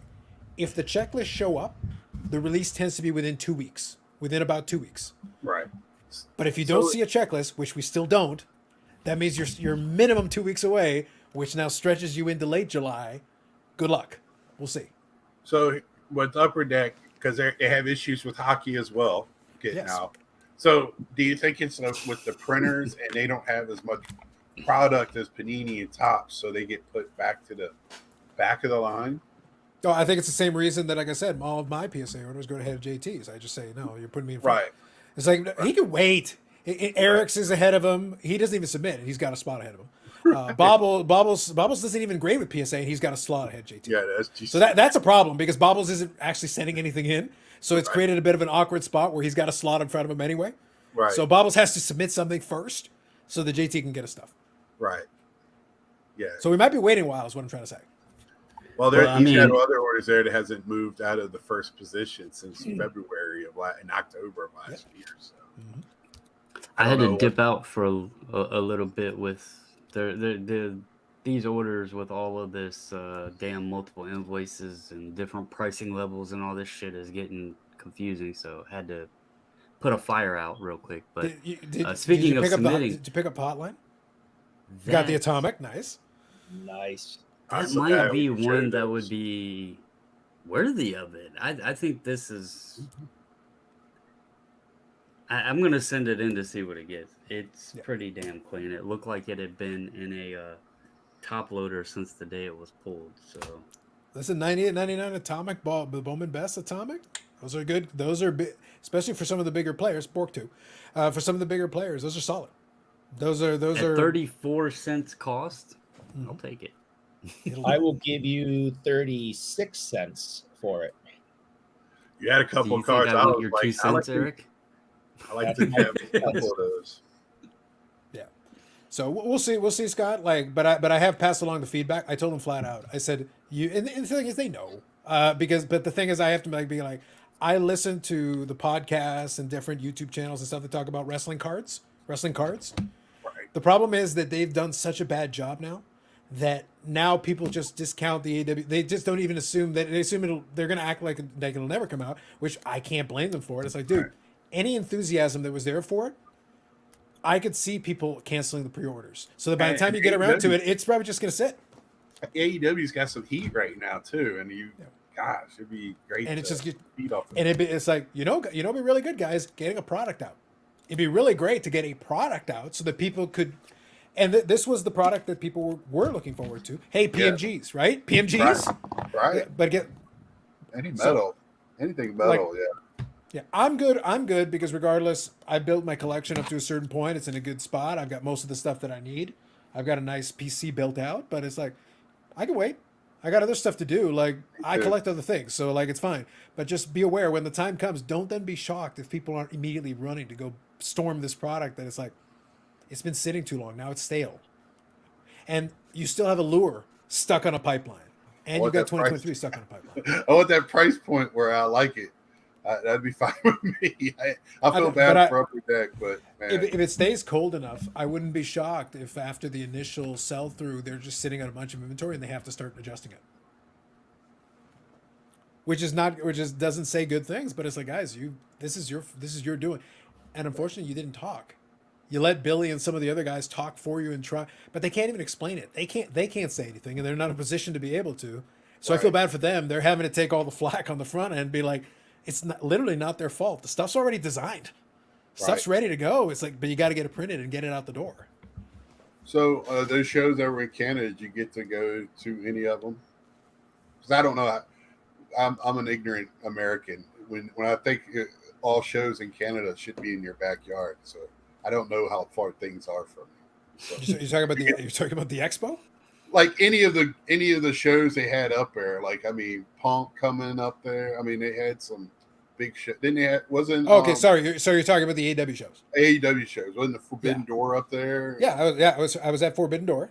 Okay. And I had tickets for the Hamilton show, but I was actually getting AC installed here, so I was actually Right. I think a little bit busy. I caught the tail end of one of your shows where you were talking. Yeah, the Forbidden Door when I was there. Yeah, Okay. Did you say you were getting AC installed? I was. Is that a new thing for Canadians? Did you not have It is if AC you don't have before? ducts, Bubbles. It is if you don't have ducts. You got to actually get a heat pump installed. But did you not have AC before? 9 years and really? I've had I no thought it AC and no just heating, Bubbles. died. No Holy AC and no heating. shit.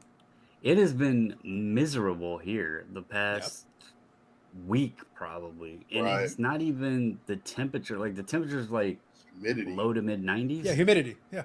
The humidity is ridiculous. Bubbles. That's why the running joke is right now when Brad is having his issue where currently he's not going. I kind of am poking fun at him. I go, I've been in this condo for 9 years. They don't have ducts. They don't design them with ducts.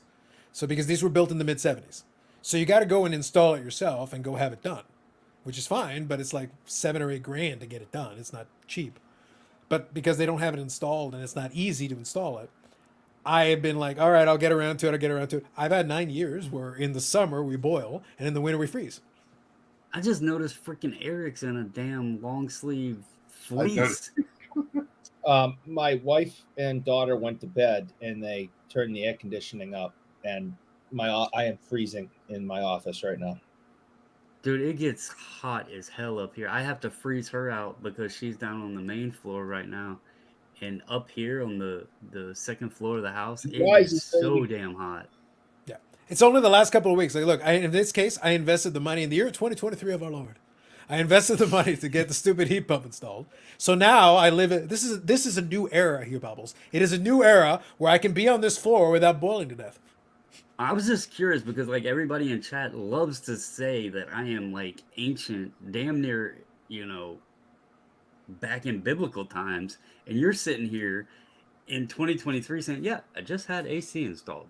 And I bet I'm cheap, Bubbles. Doesn't have AC. Bubbles, I could have had it installed in 2014. I just didn't want to pay for cable. it. I just didn't want to pay for it. I made a decision to it's like, no, I accept boiling to death.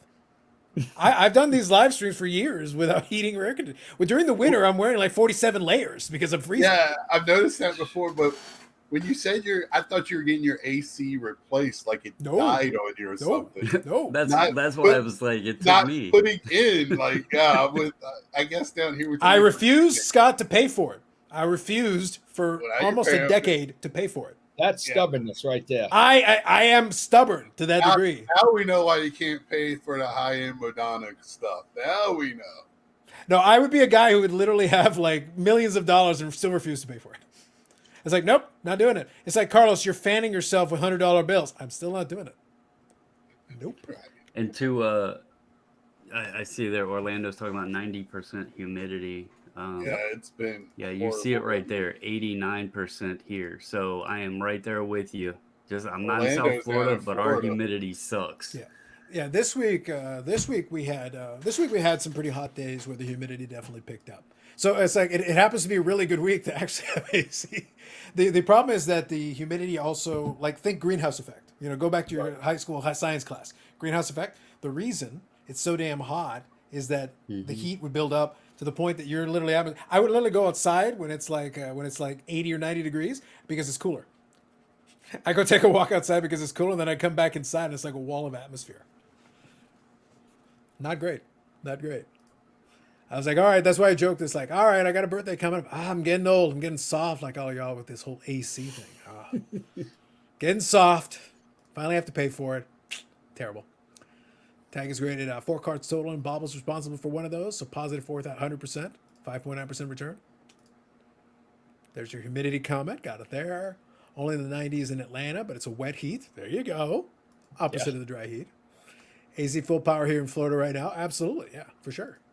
A couple of weeks ago, we had 90 degrees plus humidity. Golf would have been rough, but a free water on the Bev card. There you go. Yeah, humidity. Tonight, we were all kind of joking that we had already sweat through our shirts getting ready for the ride. Getting our bikes off our racks, getting helmets on, whatever. That we are already soaked before we even pedaled once. So, yeah, it's not a lot of fun, but Do you have a sidecar? Oh yeah. Sweet. Yeah, of course I do. Don't be ridiculous. Yeah. So the thing, obviously. The thing is, I joke with some of the guys because the way this condo is set up, everybody has very similar designs to it. So in reality, out of like 200 units here, probably like 30 of them actually have AC. So now I get like jealous looks from the neighbors. It's like, wait a minute. He's like, you're not boiling to death. It's like, yes, I'm not. Closing the door now. I couldn't stand. I'm sitting here with a little fan. I got my air conditioning on. I couldn't stand it. I told Scott, I was made of more dexterity in my 30s, but as I approach my 40s, I've gotten soft. Well, I lived as a young man and many years without AC in Virginia, and man, it made me a strong man, but made me a weak old man. So I will eat ramen noodles as long as I can have it here. Well, that's the thing I said to him. It's like, look, even today, my parents now are fully Canadianized. They're weak. So they're like, heat. Psh. It's like, one of you was born in Colombia and the other was born in Panama. Like, get out of here. It's like, and I was born in Panama in the middle of July. I like it hot. Humidity, though, is a different beast. Humidity just beats you down. It's like you just get tired the whole time. And sleeping in it is miserable. It's like where the whole wall, it's a wall of humidity. It's like, nah, man, can't do it. I don't know anymore. how you Not slept anymore. in that. My goodness, you must It's have. like Had you just don't, I just haven't slept in 9 years, Scott. I just haven't slept. No wonder you're up in the middle of the night making videos. That's right. 3 a.m. Carlos is like, psh, we're up. We're doing it. So speaking of being up and making videos, Scott is multi-talented. He can multitask, because I noticed that he was putting stuff in the chat and participating and watching the show, but at the same time dropped a video on YouTube that was 10 minutes and 52 seconds long. Yeah, that's impressive.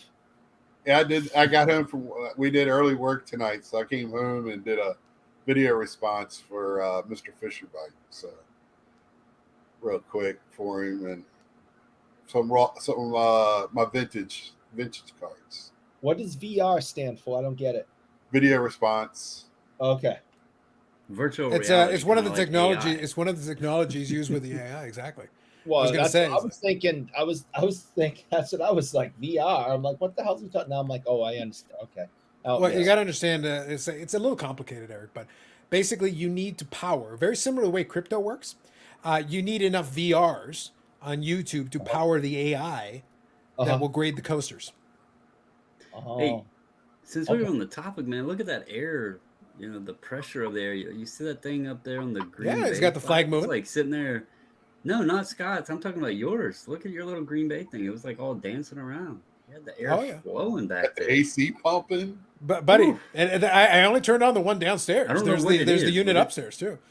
Oh, you have 2 units? Big baller. Well, Dude, is that so Scott, to keep up 3. in the heat? It's a split. It's a split. So for folks in the South will know what the heat pumps are and the whole split thing. So what happens is think of it with the air conditioner. That's why I joke about it, is because it's a little bit more pain in the ass than if you just had ducts. If you have ducts, this is easier. Just install the damn thing and pump the air through it, and we're done. Right. But you get the big unit that you've got there that pulls the air in and does all that stuff. But then you've got it running into these big units that go into it. So there's one at the end of the living room. That one's taking care of the main floor. And then you've got 2 9,000 BTU things that split off of it. So you got one for the master bedroom and one for the rest of the top floor. Is that a new grading company, BTU? Yes. Oh, And they use AI. It's powered by VRs. Shit, Yeah. 9,000 of them at that. Look, I got 12,000 BTUs BTUs down here, Bobbles. I got 12,000 BTUs down here, Bobbles, and That's 2 all of them. 9,000 BTUs, 18,000 BTUs. I got 30,000 BTUs that I can be running through here. You got them all. Holy all the shit. BTUs. No, I know- look, Scott, if I'm going to do it, if after 9 years of ignoring it, if I'm going to do it now, then for God's sake, we're getting all the BTUs. So that's electric heat, and that keeps up with y'all's winter. Like that will keep you warm in the winter. Well, in fairness, I had nothing before, so it's not like. So it's like I mean, I don't know what you did before, because when I was living in Iowa, everybody had gas because that was the only way to keep up with the cold. oh, I just set a small fire in the living room, Scott. That was the best I could do. And layers. I've seen 60 below, so it was tough. We had some tough nights, some tough winters. So. Yeah. You just set a couple of bodies on fire in the living room, and you're good. I thought I was going to have to at one time. Well, don't think, Scott. Just do. Don't think, Scott. Just do. Where's your neighbors? I haven't seen them in weeks. They're expendable. They're fine. They're fine. No one will know. No one will know. Right. Town of 900. Well, it's a town of 898 now. So It's population control. You got to do what you got to do, man. You got to do what you got to do. So VRs is what we do for friends, Eric. There you go. Just Well, drink a bourbon on ice like me. Keeps I you warm and cold. Or Orlando will do one, I'm sure. I don't have any friends. No, you we don't. discussed earlier in the show that my own mother doesn't even like me. True. So I really don't. That's because you're getting crumble now instead of eating her cookies. That damn right. Good point, Scott. Good Doesn't point. make me any. Maybe if she know, wasn't so lazy. I don't come on a lot, but I watch. I'm watching. I see what you're doing here. Yeah, listen. Maybe if she wasn't so lazy and she'd make me some cookies, I'd eat them. But you know, Maybe she should make you some cookies with mayonnaise. No, that's disgusting. Just shut up. That's gross. You don't Gives a little ruin the texture? cookie. Do Gives a little not texture? ruin the cookie for me. All right, it's all I have in my life that's positive. I do love some crumble. I'm not going to fault you there. Crumble is the. Well, it was a big moment, Scott, when we find out they actually have locations now in Canada. Unfortunately, it's like in the center. So apparently they've got it in Saskatchewan and Right. I want to say Alberta. And I was like, wait, why? Why? I've never seen it until I moved here, and then I was like, well, we had one in my hometown. I came over for a visit last year, and I was like, wow. Hey, Scott, they'll deliver too. You don't even have to leave your house Yes. to get them. You can just Yeah. order Yeah, them and they'll deliver to Come you. on. One of the great moments of the live stream was when Mrs. Bobbles had crumble delivered to Eric. That's what started us on this crumble journey. Well, Wow. I know for a fact where Scott is, that one will deliver to him. So Mm-hmm. Delivered during the stream, Scott. We have another Fully place interactive. too. It's a kind of crumble, but it's with bundt cake. It's called nothing Okay. but cake. I got one of those around the corner. It's like they'll do like cupcakes. Oh my goodness, we get them for any occasion at work. We just make up stuff, and somebody will have them. So Scott, Yeah. you're using the Carlos Senior technique. If in the past I've discussed with folks, Carlos Senior's contribution to society was the development of Cake Day. Now the beauty of Cake Day is dynamic. It can be any time or any place. It really doesn't matter. There is no set date. It's just whenever he wants cake, that is now Cake Day. Right. So that's what happened is that for years. Carlos Senior has enjoyed cake because of cake. If you had ever see one of those, stop immediately and go try it. They're not too expensive, and they're not as heavy as a cupcake. Yeah. So my mother sends me with a list to go to anything bundt cakes. Right. But Professor Oak heard butt cakes. Did you get butt cakes or bunt cakes? No, my mother sent me for bundt cakes. And you came back she with a sent butt me cake? list. Get 2 of these and 3 of those and blah blah blah. Right. And I got a list. It's on paper. I cannot screw this up. Is this chicken breast or chicken legs now? I was getting ready to say it wasn't on- chicken, was it? Jeez. No, I have it on paper. Okay. And just for for my people, it was I'm fine with chicken. It was turkey that stumped me. Why do you have people? Yeah. So I go in there like a complete moron. I got my list. Okay. I walk up to the counter with my list. And Like that? Yep. And like, can I help you? I'm like, yes. May I please have, They didn't have some of the stuff that was on the list. And then the girl asked me, well, you want this, or this to substitute. So I had to make decisions. I was not sent there with being prepared that I would have to make decisions. So I make the decisions. I say I'll replace it with this and that. Get red velvet, you won't go wrong. I bring it home. All the decisions were wrong. Sounds on brand for you. All the decisions were wrong. Interesting. So when I hear anything bundt cake, all I can remember is that I disappointed my mother yet again. Thank you, Rick. That was I had a joke there. I'll just you already kicked yourself, so no reason. I know we can kick him. We can kick him some more. There's always an opportunity. It's I like got him there's always an early opportunity. tonight, so that's enough for me, Mm-hmm. So even with the list, I don't bring home the right stuff. I can't win. It's all right. I even sure, left the last pictures he's shown on Instagram with him and somebody. I forget who it is. Somebody I'm sure has got a restraining order warning now, but I left those alone. I just gave him a like, and I was like, I moved on about my business. That was Terry O'Reilly. Oh, okay, yeah, that's who it was. I couldn't remember who it was. That's who it was. Yeah, Mhm. it was funny because when I was on Hobby Palooza and you were like, get Scott to show vintage hockey. Yeah. I had some 70s hockey sitting right beside me from when I was a kid, where I just opened anything when I was a kid. And Yeah. I do have some 70s hockey. So Well, you should have said, "Hey, I got something for you." it was like Phil Esposito. It was a leader's card. So it was like, Nice. yeah, I was like, oh, I should just show this. You should have. Scott, don't encourage him. It's a terrible idea. Do not encourage him. This is I how we was wound up being- in this problem in the first place. I was being good during Hobby Palooza He too. was I nice. All right, I was- all right, Eric. All right, let me test you a little bit. Okay. All right. First, which Hobby Palooza things? I literally only watched a handful. So, which Hobby Palooza things did you watch? You watched I watched- Mike O. I watched like 3 over 2 days. Okay. I know it was the one that Scott was on. That was Mike O's. Uh, You were on Andy's, I think. I thought I saw you were on Andy's. maybe I honestly for a bunch of crumble cookies, I couldn't tell you. Wow. I came on Andy's hoping Carlos. That's a great endorsement right there for Hobby Palooza. Let me tell y'all.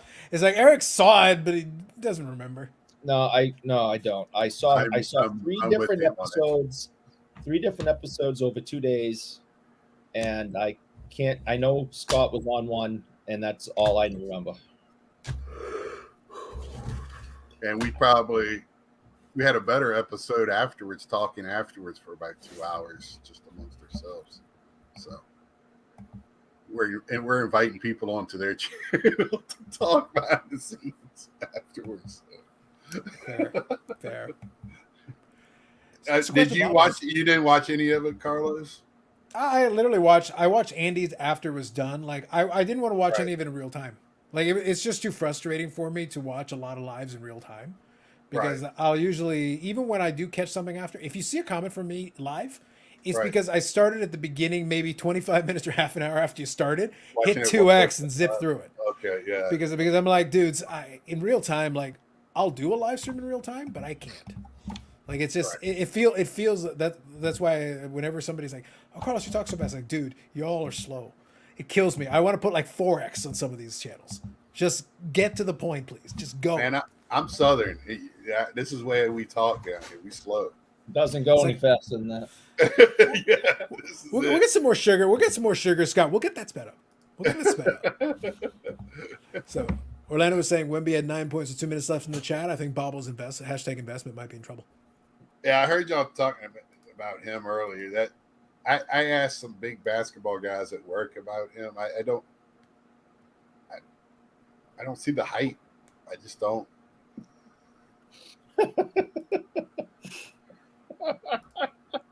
Were you collaborating there? Were you collaborating there with that shopping list there, Eric? That's funny. Carlisle's one of the funniest guys. 3 hours later with Christmas lights and stuff. That's funny. I don't know. It just like tickles me. So you broke Eric, Carl. Jesus. Jeez, Bubbles, I got concerns, man. I got concerns. I'm a He little turned worried. into Elmo. You don't think that's funny? That's funny. I think it was good. I think it was good, but I don't know if it was keeling over there. I mean, Oh, keeling that's over because funny. you're not- That's because you're smart and you didn't get married. You don't realize that those things happen all the time. It's one of many reasons I'm sorry. You don't realize how accurate that is. There you go. So, Bubbles, I was going to ask you.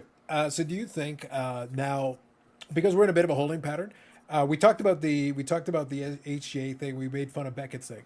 So, you think SGC? I think they're going to do.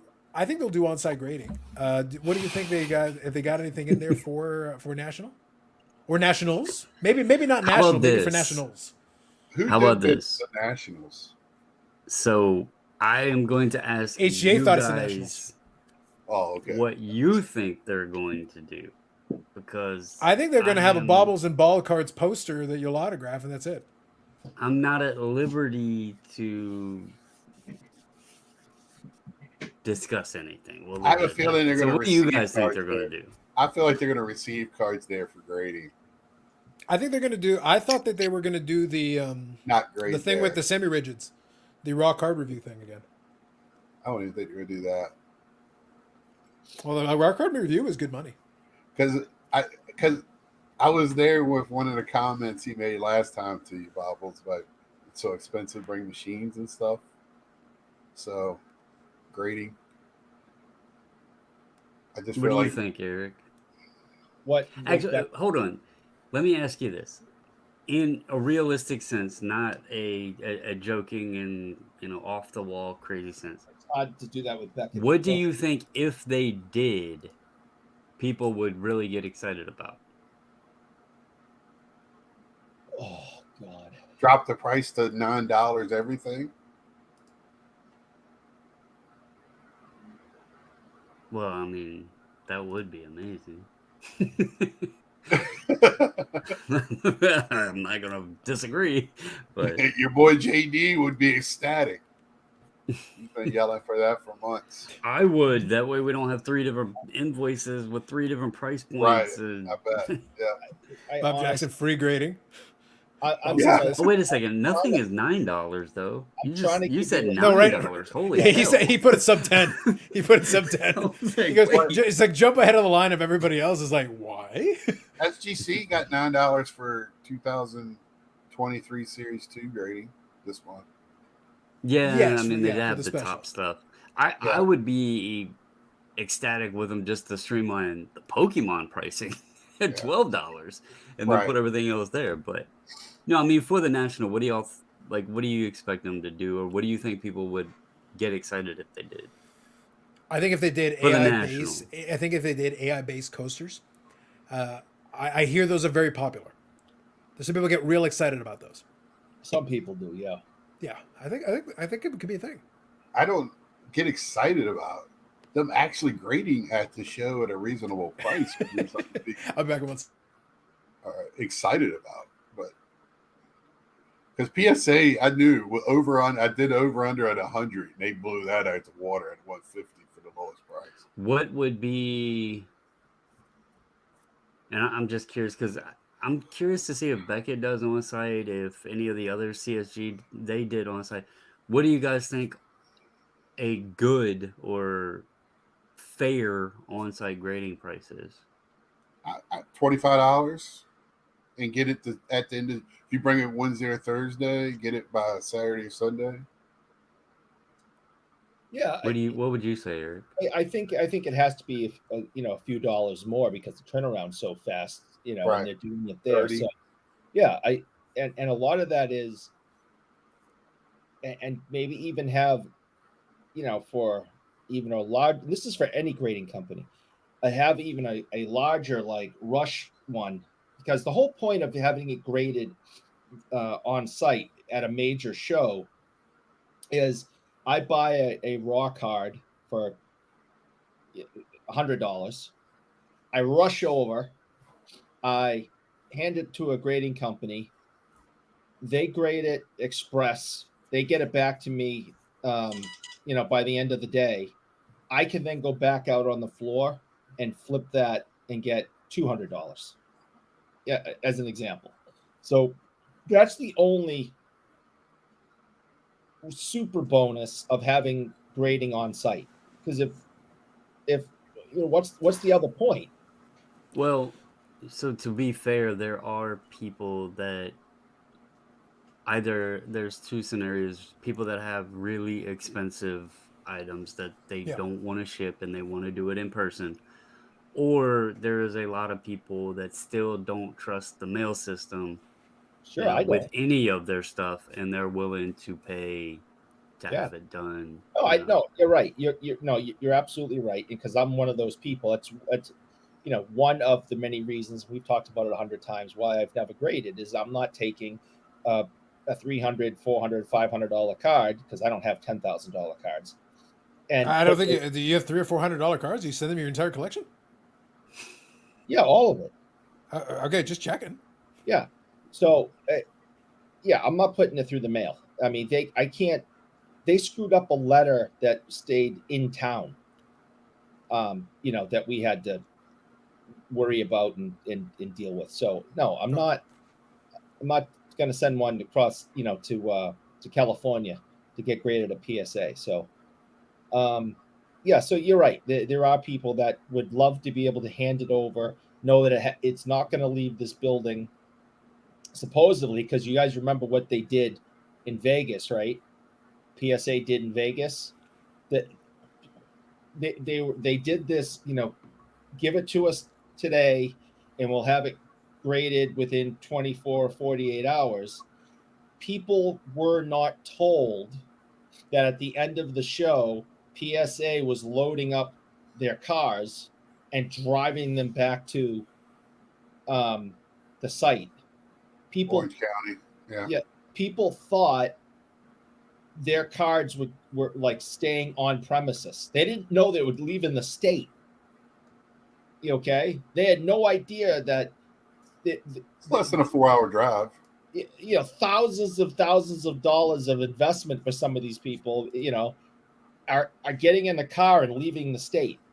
I mean, they had no one told them.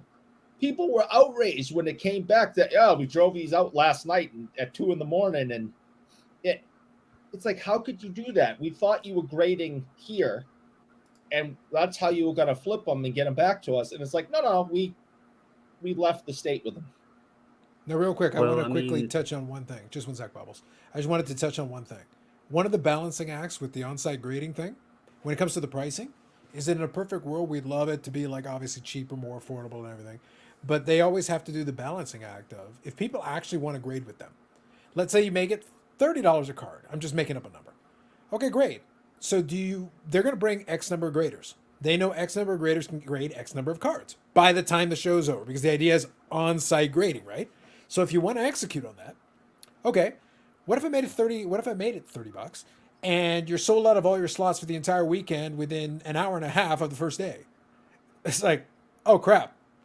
But then you look at it and go like, okay, well, how much you'll still be sold out on the first day, but we can do $100 a card. So wait, why then would I make it $30 and sell out in 90 minutes when I can make it 100 and still sell out in the first day?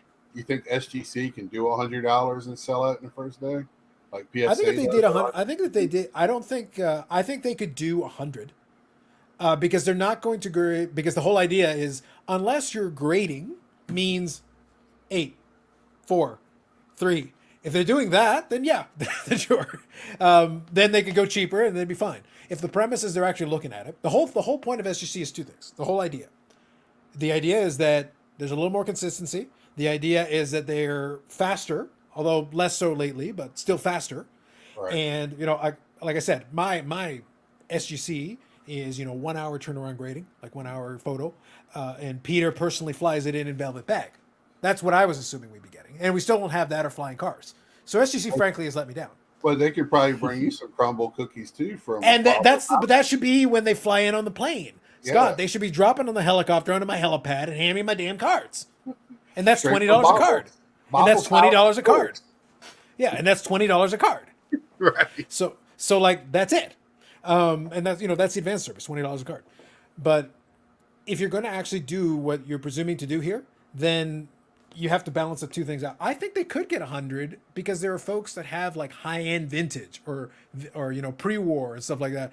If the card is $5,000 and you're trying to do a deal with a dealer, what's $100? Right. Like there are cards where it still makes sense. Right. Those I can understand, because I guarantee you at $150, PSA will be sold out, if not Wednesday, in the first 2 hours on Thursday morning. Yeah.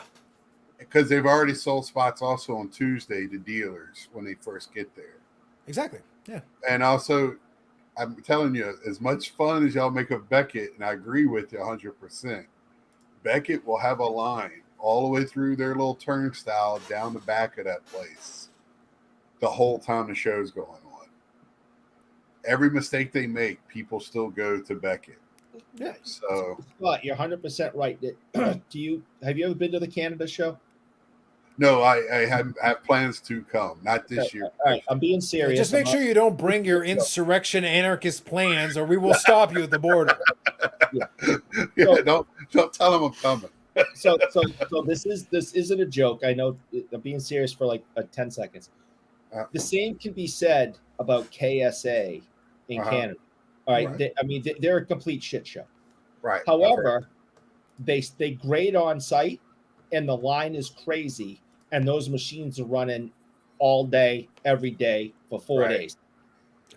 So that's what people will do. They want to get those things slabbed and moved around, and they don't really. And it goes to show they don't care what their card is slabbed in.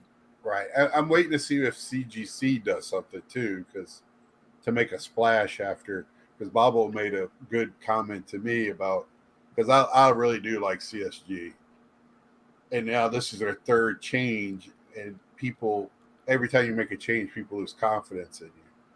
So what are you going to do to get that confidence back? They're going to have to make some type of splash, I would think. Well, and where else would you do that at? So if you remember last year, they had banners and shit everywhere. Like they put money into the national, and then their booth was pretty. I mean, they had that Jordan shoe display and all kinds of. So they were handing out free slabs. Yep, they put a lot of effort into it. It will be interesting to see if they show out the same way with putting the effort in, but I don't know that their booth was busy with getting cards, or if it was just people playing the games and stuff they had. Well, and they got one, and to be honest, they got one of the biggest personalities in the social media standing in front too, and Sue's. She's their head of marketing. Yeah. Yeah, so that she's there too. So, but CGC is the greatest case study in the hobby of presumed credibility and having all the. If you look at CGC, I understand the third iteration. Everything right. They have done. The holder looks nice. The label upgrade to me was an upgrade. I think I prefer the black label to the green one. It could have been better, but it is much better than the green. Yeah, and I think it's clean. And I think the holder itself is a great. I think it's a great presentation with the holder and the label. It's clean and it presents extremely well. I think their turnaround times have been reasonable. Their price point at the bulk level is reasonable. They've even added the thing where you can do it through ComC, which has been a way that I've been able to get stuff graded, which has actually been super handy for me. There's all this stuff that, like, on paper should make it, but the resale value doesn't hold up, therefore it hurts. But I think they overgrade a little bit, but they're tough. They're a tough grading. But. Well, go back to what I said, right? As long as they're the whole thing is, as long as they're tough and consistent. Right. So we're back. But that's why I said years ago. I go. So are you telling me you want consistent, or are you telling me you want the grade that you want? Right. Because you're telling me the opposite. You're lying to my face. Just tell KSA what grades you want. They'll give it to you. Yeah. So the thing is, anyway, it's not entirely wrong. But the thing is though, like, so the whole, to your point, okay, let's assume that's true. But wasn't that the whole thing? Was like, I thought you wanted them to like really grade the card. Right. Because if they're really grading the card, then yeah, they're going to find some flaws, and the likelihood is you're going to get a lower grade. Like when I do the CGC, when I did the thing through ComC, I've gotten a couple of 9.5s and I've gotten a couple of different 9s, and the cards themselves are pretty nice. They're pretty clean. Like I don't disagree, and they're holding to their standard very well. The 9s have a flaw that could make it a 9, but on a good day, I could get a 10 elsewhere, if that was the objective. Right. Yep, and that. They have great credibility in their grading. That's why I don't understand. I mean, they got to break through with the price. Just like, Bobbles, I think, is one of the leaders that charge the SGC and hold your ground. I think people are going to have to do the same thing with CSG and not just give in so easily, and selling it so cheap. I think, though, here's the thing, though. I understand that point, but, like, think about that. You're talking about saying you may disagree with the market, but you're saying we need to play games to effectively manipulate the market. We basically need to force someone to pay what they don't want to pay Because what they said in the first place is, I don't want to pay that. But it's like, no, I'm just going to hold it at this price until you agree. I do it every week when I go to the grocery store. So, Yeah. I mean, It's like, it doesn't matter it doesn't matter what the market says. This is the price I'm paying. That's it. Right. This is the price you have to pay if you want. I mean, I understand what you're saying, and there's got to be like a wiggle room in there. But I mean, it's like PSA and SGC, and then like CSG is like way, I mean, pennies on the dollar even to SGC right now. So my biggest thing with CSG hasn't, like, I'm okay at selling at discount, because it's still all about what you get the card for in the first place. You can still make Right. money on it even if you're selling it cheaper than the other guys. right. But I have cards that I've listed that are in CSG holders. They're nice cards. They're not 10s, but they're Ken Griffey Jr., a collectible player. Nice holder, nice card, priced cheaper than same grade of the other guys, and they still don't move.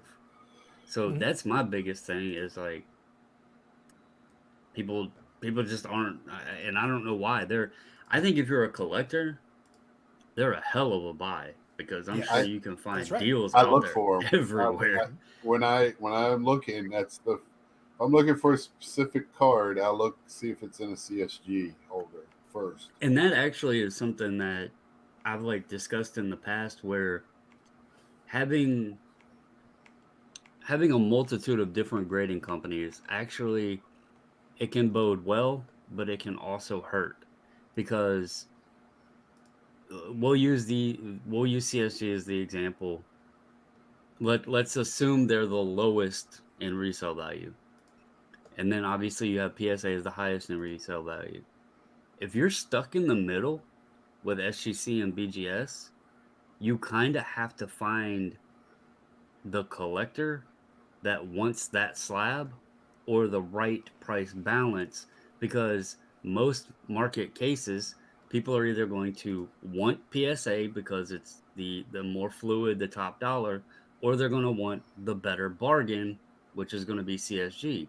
So the other two get trapped in the middle, and they're going to be, sometimes in some cases harder to move, because, when you go to the grocery store and you got different brands of Tylenol on the shelf, which do you normally buy? Either the name brand or the generic that's cheapest, so, and the others kind of get overlooked sometimes. Makes sense.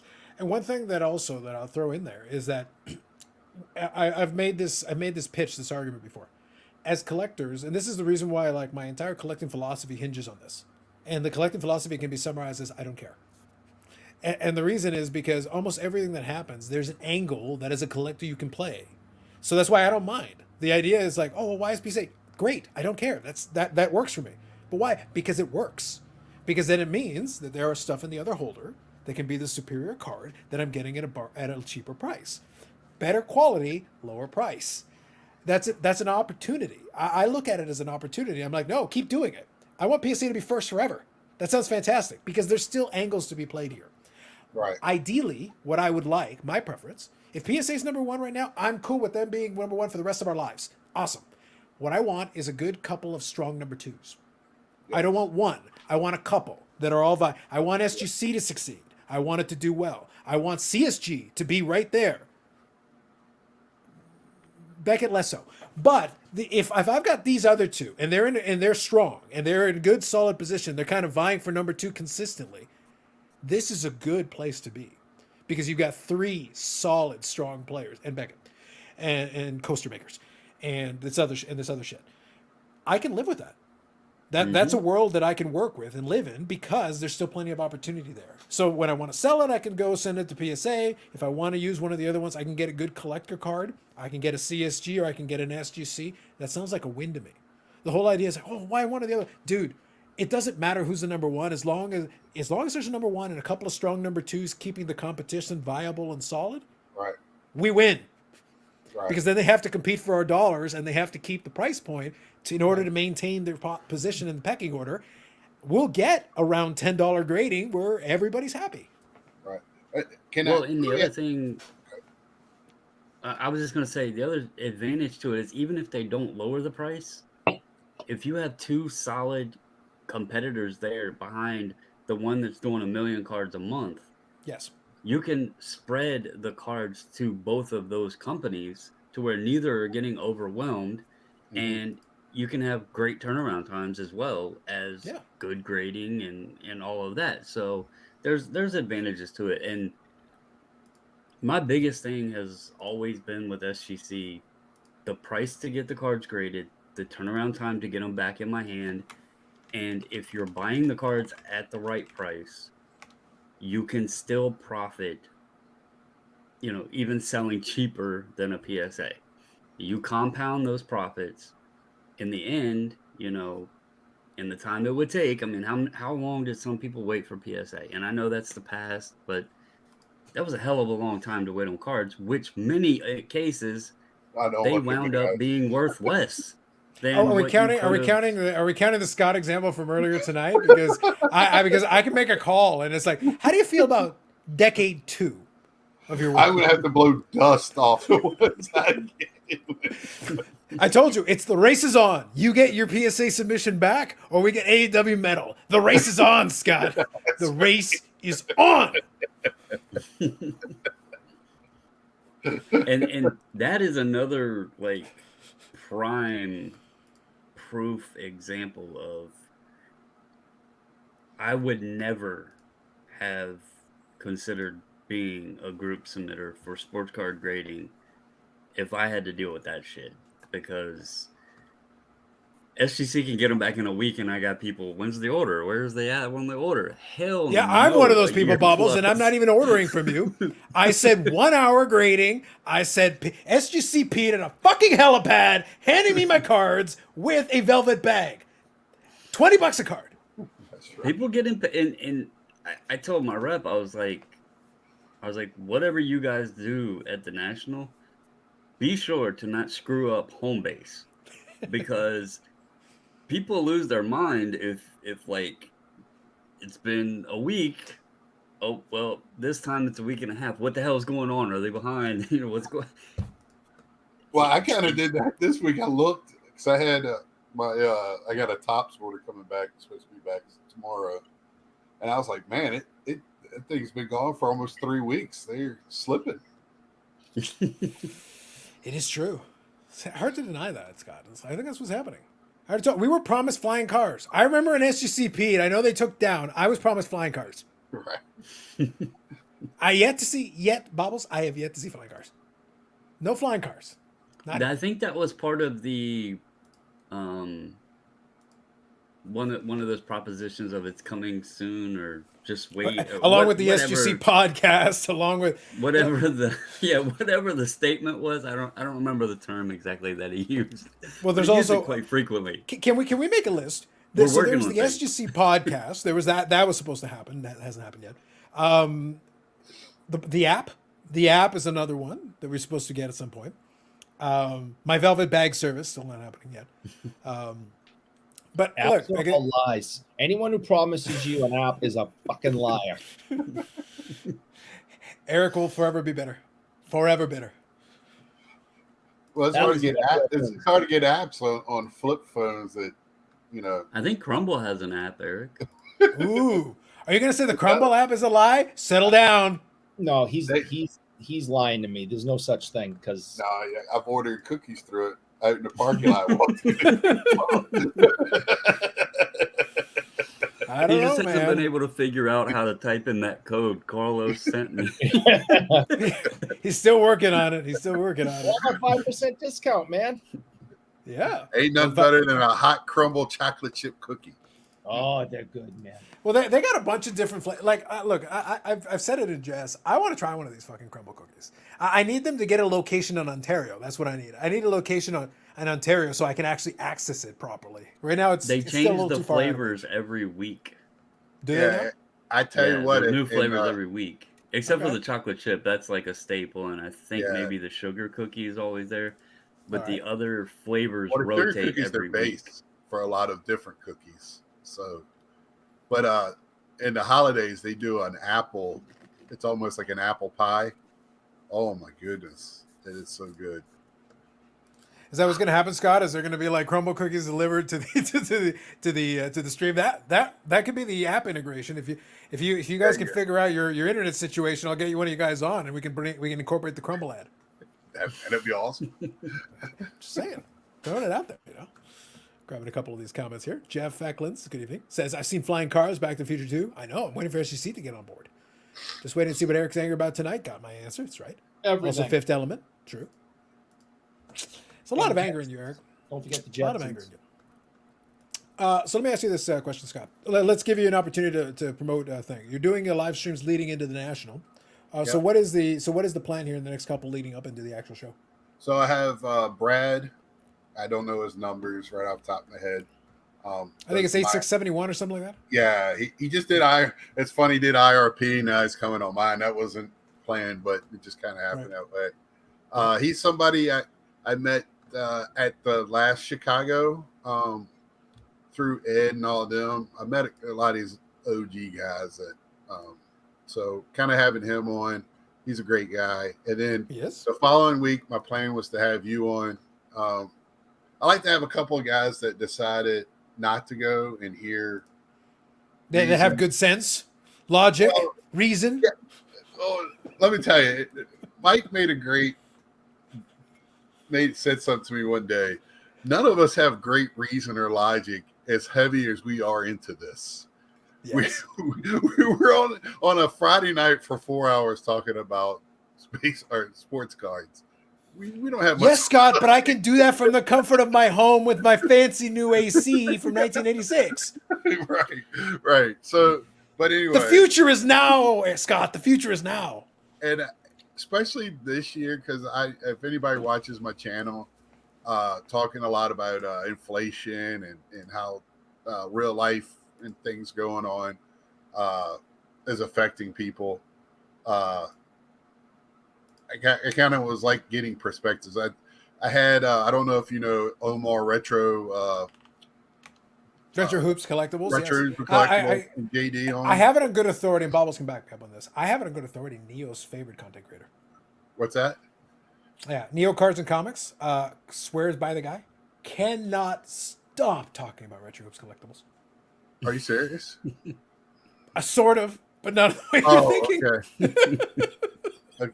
I maybe not good things. Scott, listen.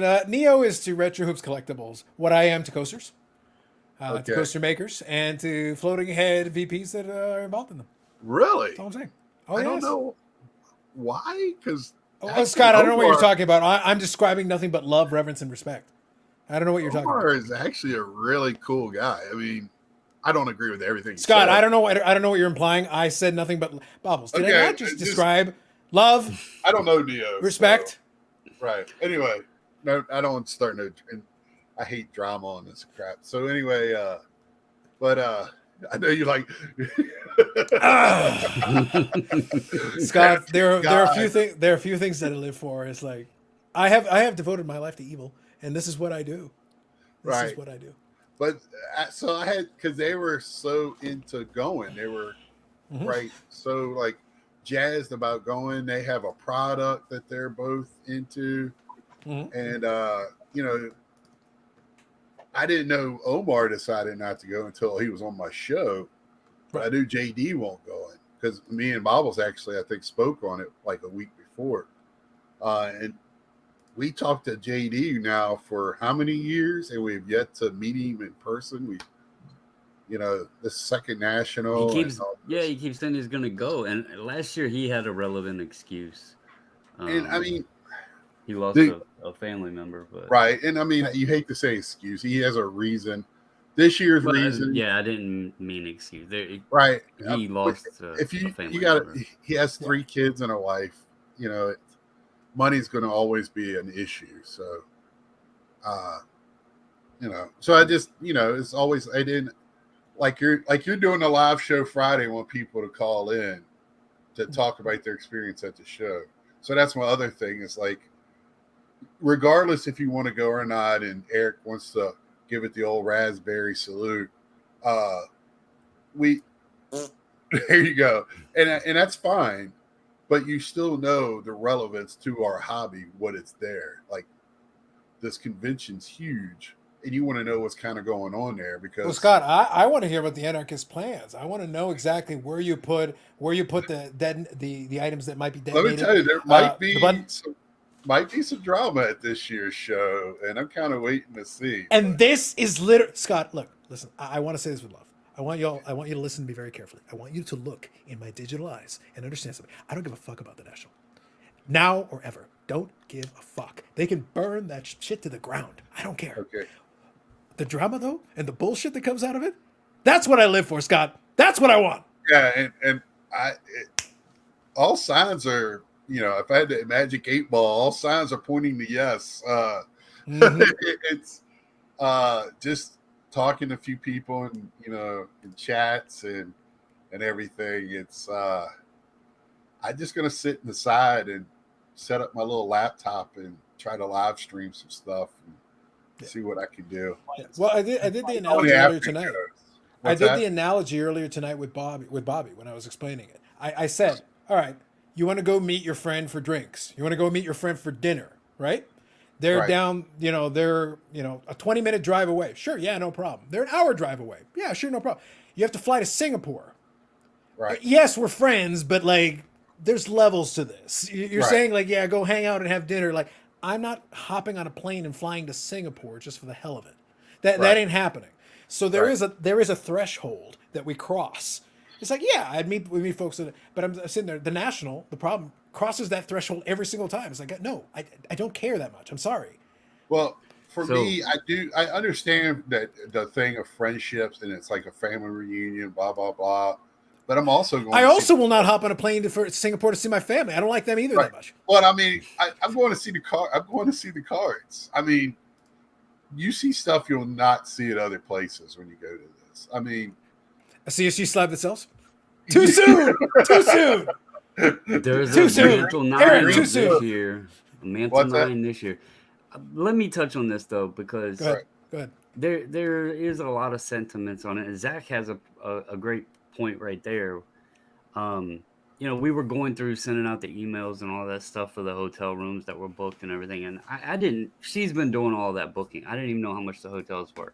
And so I asked her, and you figure out the hotel cost, the tickets to get in the national, the parking, then you got food, you got the travel over there, all this stuff, right? It's going to cost a couple grand to take Yeah. this trip. Now, Yeah. Scott mentions going to see the cards. To be quite honest with you, I don't like. I live just south of DC. I can go to museums and see shit all the time, right? It shouldn't cost me a couple $1,000s to go see some cards. I am simply going to be honest right now.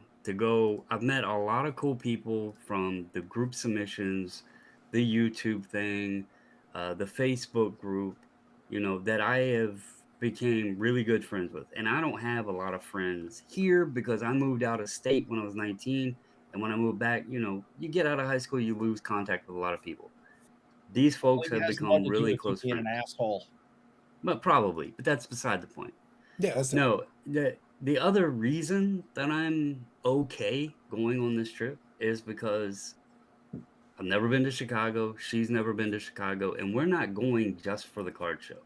We're going to go sightseeing and explore Chicago. So Yeah, you're making gonna it into kinda a make vacation. it- You're making it a vacation, which is correct. Exactly.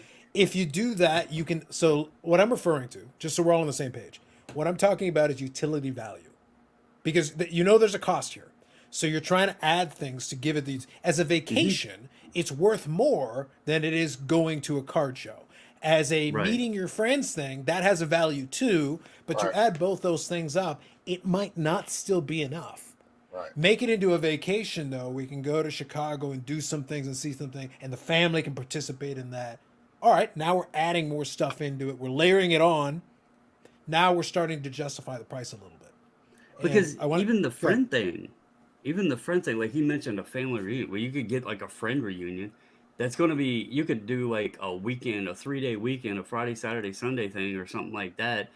pick a centralized location for everybody. You don't have the $300 entry fee to the show. You don't have the 5 or 6 how many ever damn nights you're paying for the hotel at a location that a freaking convention is going on where the prices are jacked up. So if it was just about getting friends together and hanging out, there's damn sure other ways to do that cheaper. Totally. So you do have to like pick and choose.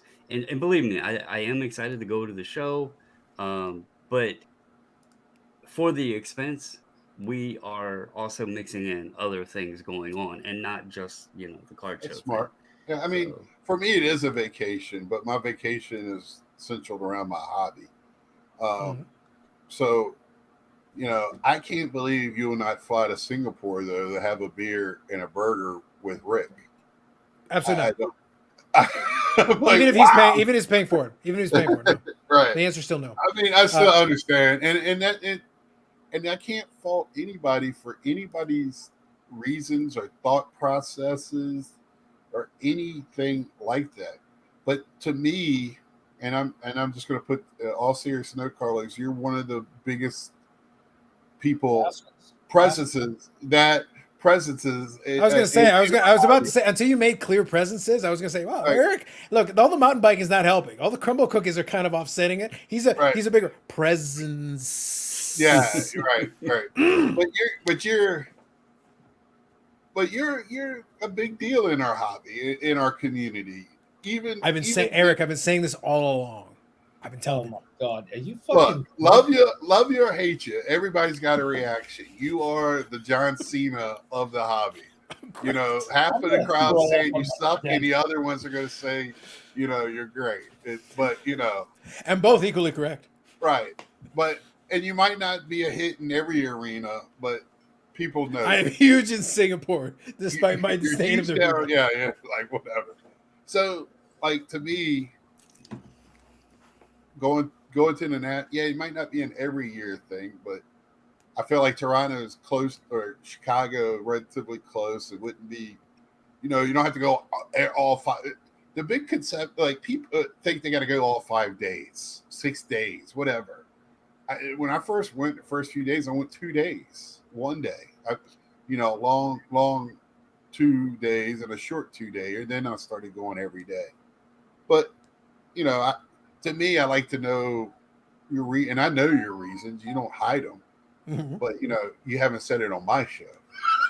Well, look, I want to quickly address this. Because Many Ninjas is my younger brother, and I wanted to say I'll send you the memo later.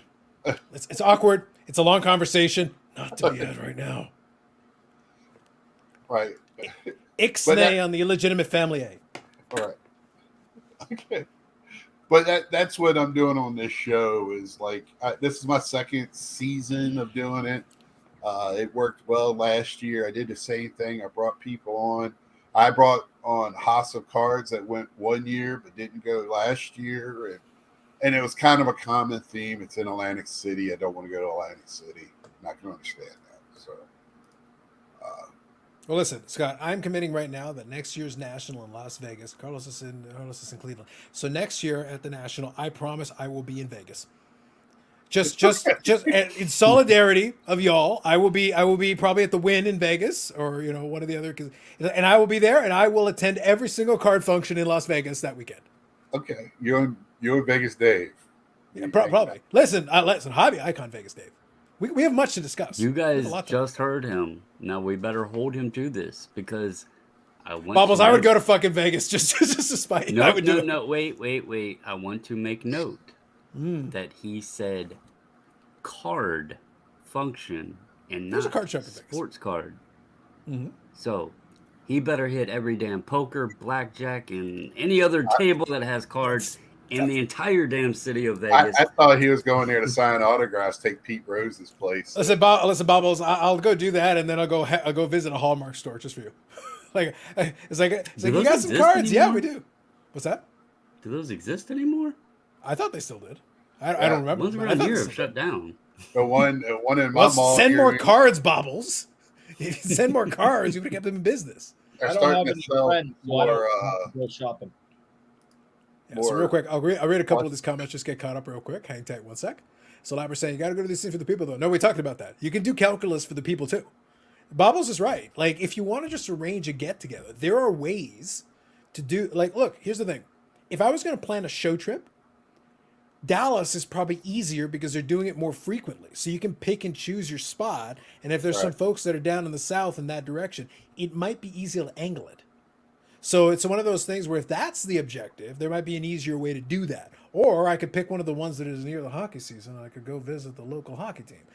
So I'm saying there are ways to angle that. I tell you, Chantilly's good for. I was going to say, and it's right near Dulles. What's the airport situation? Fly in, fly out. I was going to say the airport situation is key. You can fly right next to it.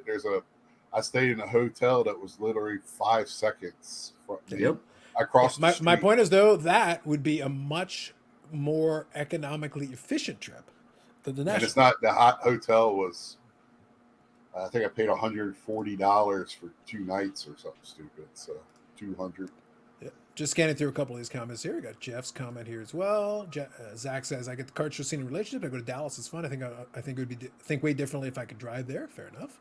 You know, Sheep, everyone just comes to Vegas. It's because he's Carlos. thank you, Jeff.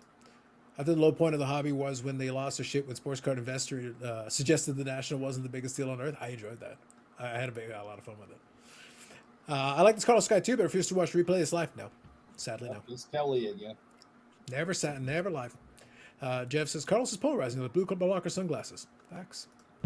Rewards player cards. I know. There are many ways to describe Carlos. Most it probably would be filtered by YouTube. True. He is the younger brother. He has known me for a long time. It's probably accurate. Statement of facts. But yes. So like the only real, I know you've gone to some smaller shows because you said it before, but yeah, Toronto is pretty much you go to that one every time, the expo. Well, I've only been to it like 50 times. Right. But don't they have another expo now, like Montreal or? So that used to be the anti-expo, but now they've borrowed expo branding. And now they've added one in Edmonton. One in Edmonton. That's the Edmonton Expo. That's recent. They just started that one up. That one isn't worth it to me to venture over for that. The one in Montreal, I've been to Montreal. Montreal is fun. If you want to talk about a city that's a lot of fun, Montreal's fun. Do you have to talk to French when you go there? Or? Montreal is the most English-speaking city in the entire province. So you can go to restaurants and literally the question they'll ask you is, do you want service in English or French? So you can get a server who's, most of the servers are bilingual anyway, but they can specifically say, I would like service in English. Eric gets the same thing in Boston. Would you like service in English or not English? Or Boston. But it's not as bad as Letterkenny makes it out to be. Yeah. Well, the thing is, usually what they say, instead of asking the question that way, they just say, "How do you pronounce Peabody? Do you say Peabody or Peabody? Well, answer me." I mean, they eat steamed hamburgers. Come on. Mm-hmm. Well, isn't that White Castle? Disgusting. Have you gone to that place where it's like the oldest place where they got the rack that has the hamburgers and the onions? I've seen it on the Food Network. You know. I have. White Castle steams their burgers. I've been to I eat some White Castle. Fellas, I'm gonna dip out because I gotta get up here in a bit, and she's down. Well, you got to plan out your entire national itinerary, so you can avoid Scott's. I was on the phone while I was at work with Mike today, trying to figure out like our itinerary. Like we're trying to make a trip out of the trip, so yeah, we're gonna do some videos and. So, Bobbles, at what point are you going to put the tracker on Big Scott so you can make sure you get like a berth around the time of the raid? Allegedly. Oh, he'll be with me. We'll be at both. Not when the raid comes. Bobbles is like, all right, that was the time. I'm out of here. Yeah, I don't need none of that shit. At least Thursday night, you'll be around. There you go. You know, all right, Bubbles. Go ahead. Well, Thursday, I didn't even go to the card collector 2 one that much. I went over, walked around with Mike O, and I left. Well, isn't it Thursday or Friday? This Filmington one. Filmington's Friday. Thursday is Mike's. Yeah, that's right. BBC. Yeah. It's the same people, that both of them. Basically, yeah. I mean, it's Filmington's probably because more people are in town on Friday night, so it's probably a little bit more, and that's when we'll take our group picture or whatever. So is that the one where you're going to do the slow motion Chariots of Fire theme song playing in the background of Bobbles and Neo running into each other's arms? You got jokes. Peace for Yeah, our Neo- time. Neo, Peace for our he spotted time. me last year. Hey, guess who else is going to be there? He told me he's going, so Who? Ziggy said he's going to be there. So That one doesn't. We don't He's at get Chariots of Chantilly Fire all the for time, that. Scott. We don't get Chariots of Fire for that. You get the dun dun dun dun. and I think the Radio Brothers or whatever said they're going to be there.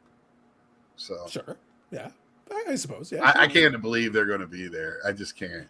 Why not? It's like the best They place. haven't The been best. there since like 2015. So I mean, They weren't popular in 2015. Now they are. right? They have to be seen. So follow back to back comments. Someone tells Scott to avoid the purple drink Friday night. Someone tells Ziggy to drink the purple drink Friday night. This is going Paul to be V has Paul V has stated. So Bubbles, a pleasure as always. We'll chat a little bit later, and you got to. I know you're busy getting your boys. Fine. Listen, I'm ready for the announcement from SGC that I'm finally getting my velvet bag service. You already know what my terms are, so Yeah. you guys got to get on that. You got some work to do. Uh-huh. this is my I'll hot see if I giveaway can this find year. you a velvet bag. It's the least you can do, man. Come on. By the way, I'll reach out to you a little later. We'll talk about the CGC because I've got some stuff I would like to swap out, and we can talk about it. We'll figure it out. Yeah. All right. We'll chat. Fellas, have a good night. Eric, See you, Bobbles. behave yourself. Later, buddy. Scott, I'm take it easy. going to Talk to reach you out soon. to you before we leave. See what All right. y'all doing. All right. Sounds Chat. good. Sounds good. Have a good night, guys. Have a good night. Take her easy. Jeff says Superman theme. All right. So we'll hang out for a couple more minutes, guys, and then we'll wind her down. Timing is almost perfect. This is my giveaway this year. What is it? Oh, it's this big Scott on it. Okay. Yeah, So it's whereabouts is that? my What high is that school picture? baseball. It's my high school baseball picture. What the hell's wrong with your hat? Is it just above your hair? Is that the deal? Yeah, What's going on? I had a flock of seagulls hair back then, man. That was the '80s, man. I thought you had a cone head. Is that's what it looked like out there? I was like, what the... All right. I had hair. See, now I don't have anything. Then I had. Well, see, I got the same problem. Like I had way more hair back in the day. Way more. That's crazy. impossible. No, I had a Latin fro going. This is the scaled down version. Oh, okay. This is we got it under control now. Yeah, last year I missed Filmington's Friday night. I heard it was fun on the rooftop. That would have been fun to go to. We ended up just staying at Bobble's house, hanging out. That's chit fair. chat. I think it's one of those things where it's kind of interesting because we talked about it a little earlier. It's one of those things where if I went to the National, I don't know necessarily that I would go to a bunch of those functions, especially the big group ones. I'm not into the big group function thing. I'm more into like go have drinks and dinner in like a smaller thing because Eric knows from like the expo, we'll do the hold court and the food court thing. That's its own deal, but that's during the show. And then Right. afterwards, like, no, I'm gonna go get dinner with some folks and we'll chat. So usually the Burrell will set up something somewhere and be like, all right, when do you want to meet up? For which one of the days? And then I'll go have dinner with one of my buddies on one of them and for the other one, and that's usually how we do it. Because that's the show where a bunch of us come in anyway. But yeah, that's kind of the way I like to play it. I'm not a big massive group kind of guy anyway, so it's just not my deal. Well, Thursday night, it's so much going on with Ryan's that Mike's is not huge. It's kind of sections, so people are steadily coming and going. Where Filmington's on Friday night, when everybody gets there, everybody's there. That's and there's more people there on Friday night. Mm-hmm. Get to town. Okay. So Is it's like a rooftop thing? Did you make sure you put like a big fence above the rooftop thing? Just they did last year, but this at Lowe's, it's their first floor. It's just their bar lounge right when you walk in the front. there you go. Brad said was actually in Flock of Seagulls. He played the triangle. Look at you, Carlisle. Good for him. I don't know if I could stand Wednesday show, trade night, Thursday show, trade night, Friday show, trade night, Saturday show, trade night. Too much? Come on, Paul. Well, the trade nights are just that's the impromptu where I just think everybody ends up in the lobby with their Pelican cases, and we went to eat at the one that starts with a G. It was me, my group that I named earlier, pretty much, and we had our backpacks, and somebody came up to us while we were waiting on a table and asked to see what we had and was trying to make trades with us while we're waiting on a table at a pizza restaurant. I mean, that's just the atmosphere that's there going on in that area. Scott, I think this is a great opportunity for, again, content. Eric, think of the content here. I think it's a great opportunity for you to go to trade night. You bring your camera crew with you, and you start trying to make major trades with 1991 Fleer baseball cards. I wish more people would make more content at that trade night, because to me, it's almost impossible. There's so many people. I think last year I was making fun of Filmington because they were like, people had pictures, and he was smack dab in the middle of the whole thing. And I was just like, man, how do you like even concentrate with all those people around? I don't know how they do it. But well, he's just there autograph signing. Yes, I am the Filmington from the Filmington channel. Handing out his V-neck T-shirts. So all that. Look, that's what happens to Eric every time he goes to the expo. He's like, "Oh, are you the guy who had the restraining order from Marcel?" Yes. Can you sign it to restraining order from Marcel? Yes. I like to go to that. I like to go to destination. I want to go to Dallas. I want to go to Philly. I want to go to Burbank just one time, I mean, they're talking about the National being in Orlando in a couple of years, maybe. And I'm like, man, that's going to be 110 degrees. Listen, I think it's a sensational idea. I won't be there, but I think it's a sensational idea. I think they should do that. I think that's a fantastic idea. And I think you should go to a place that doesn't have water. I think that's an awesome idea. I see nothing that could possibly go wrong. The content would be glorious. Just glorious. I'll enjoy living vicariously. Carlos, you mean cackling in your house? Yes. That's what I am. I definitely tried to contact y'all that Friday night on the show. I'm sure Bobbles will too. I will see. Like, look, the way I presented it is I'm not putting anybody on the spot to do it. If they're able, then great. Because I'll be honest. I don't mind it because it adds something to it. It's nice having a little bit of a discussion from the ground, but it's like at the same time, if we can't, guess what? I'm sorry. We'll figure out what to talk about. We don't need y'all. I'm sorry. Right. I don't mean to break this to you. We don't need the National to talk about it. And I can tell you right now, every day there will be so many, recaps of what's going on at the show. Exactly. Yeah, there's plenty of information. So Ty here says, Carlos, I wonder if any of us go to the National. Maybe not, it'd be too much for them. I think it would be. I don't identify myself as an introvert, but I know that I just enjoy chilling out and taking it easy. To me, just hanging out with a big old group of people is not something that I'd ever be excited about. It's not my deal. National Trade Night Challenge, that's always been the case for me. Viewer trading a 91 Fleer with Jeff Wilson, I love it. I think you'd win the deal. Even if you got 91 Fleer, somehow Jeff Wilson will make the wrong move and you'll end up on the right end of it. I'm trying. Last year, old Golf had a big setup. He was in the seller side of things, and I'm wondering if he's going to do the same thing this year, and B, if he's going to show up with some of the stuff going on. So I think it'd be funny if I ever do attend a National. I think it'd be very funny if I do the content, but you're noticing that all the content is me just everywhere else. Like literally just, it's like I'm in Chicago and all of it's going on in Rosemont. And it's like, why are you at a watch store in Chicago? Hey guys, check this out. I'm at a Cubs game. I'm at a White Sox game. It's like, and there's a lot of people saying they're doing that this year. Yeah. So. But it's like, when are you going to the show? There's a show now? What? It's crazy. I'm almost at the point that this is how sad I am, Carlos, and I'm not afraid to say it. It's like I'm afraid of missing it now. Like this will be my 7th one, and now I'm kind of, I don't know, addicted is the right term, and I don't say that very. I choose my words tightly. I'm worried if I miss it. I tell my workplace every year, I'm going on vacation this week. If I can't have it, I'm still taking it, and you have to figure it out. That's where I'm at with it, and You I got don't the know FOMO. why. What's That's that? what you got the FOMO.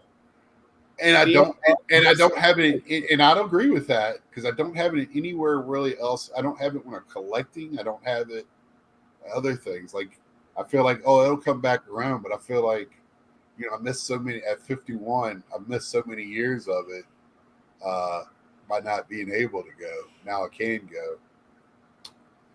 I want to go. Mm. So, Mm. and Stuke here says, go ahead. Sorry. yeah, I'm just saying, Stuke here says, I'm an introvert going 3 days, been there 5 days before, attending some of the after hours events. Good on you, sir. Good on you. I'm an extrovert, but I hate people. So there's that. About the hating people thing, that part's valid. I just don't want it to be. Chicago it's a big place, but it's not big enough. It's not as big as Cleveland. Cleveland is the biggest place, and the tables are real close together in Chicago. So once you get a single file line going one way, it gets. I tend to go to the seating area and go sit down for a little while during that time, let it loosen up a little bit. Well, Eric, you know well from the expo, I don't do something like that. I'm on the floor the whole time. Oh yeah, when you show up at 2:00 in the afternoon, yeah. Mornings are for peasants, Eric. For peasants. Yeah. I know I'm there as soon as the door opens and they have to throw me out at night. But yeah, I understand. You're used to people throwing you out. That's like standard operating. That's at the expo. That's at Marcel Dion's house. That's at random establishments around the countryside. Now, are y'all serious at the expo? Do they have Canadian Football League cards there? Like, is that a thing? I know Eric buys them all, but yes. Okay. Yeah, it's a little weird. I don't know why he's into the Winnipeg Blue Bombers that much, but apparently it's a thing. Well, someone has to be. Yeah, it is. It is what it is, man. I don't know what to tell you. But yeah, of course they have the cards. But the running gag is that I'm still trying to figure out who collects them. Right. They make the cards, but I'm like, well, somebody's got to collect the shit. I don't know who, but someone. They make the cards every year. Eric, you sound like an honorary introvert. There you go. The lithium covered by Seether. All right. There you go.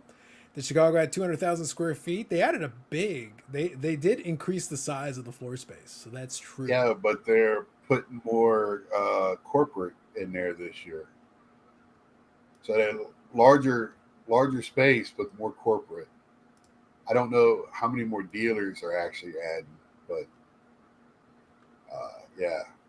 Makes sense. Speaking of hating people, where's the president? Name was actually around a little earlier. He did throw a earlier. I don't know. I'll tell you where he is. He's sitting there in his living room with his feet up, right? With one of his 17 kids waiting on him and bringing him drinks and everything. Just perusing through over and over and over again this month's Beckett Hockey Magazine, where they have a write-up on him, and he's just sitting there reading about himself and how wonderful he is. And then he finishes the article, and then he starts again. And he just reads it over and over and over again about how wonderful he is. That's what he's doing. Eric, this is a safe space for egomania. I'm in favor of it. That's what he's doing. He's just sitting there, I'm so wonderful. Eric, you do the same thing with local police reports.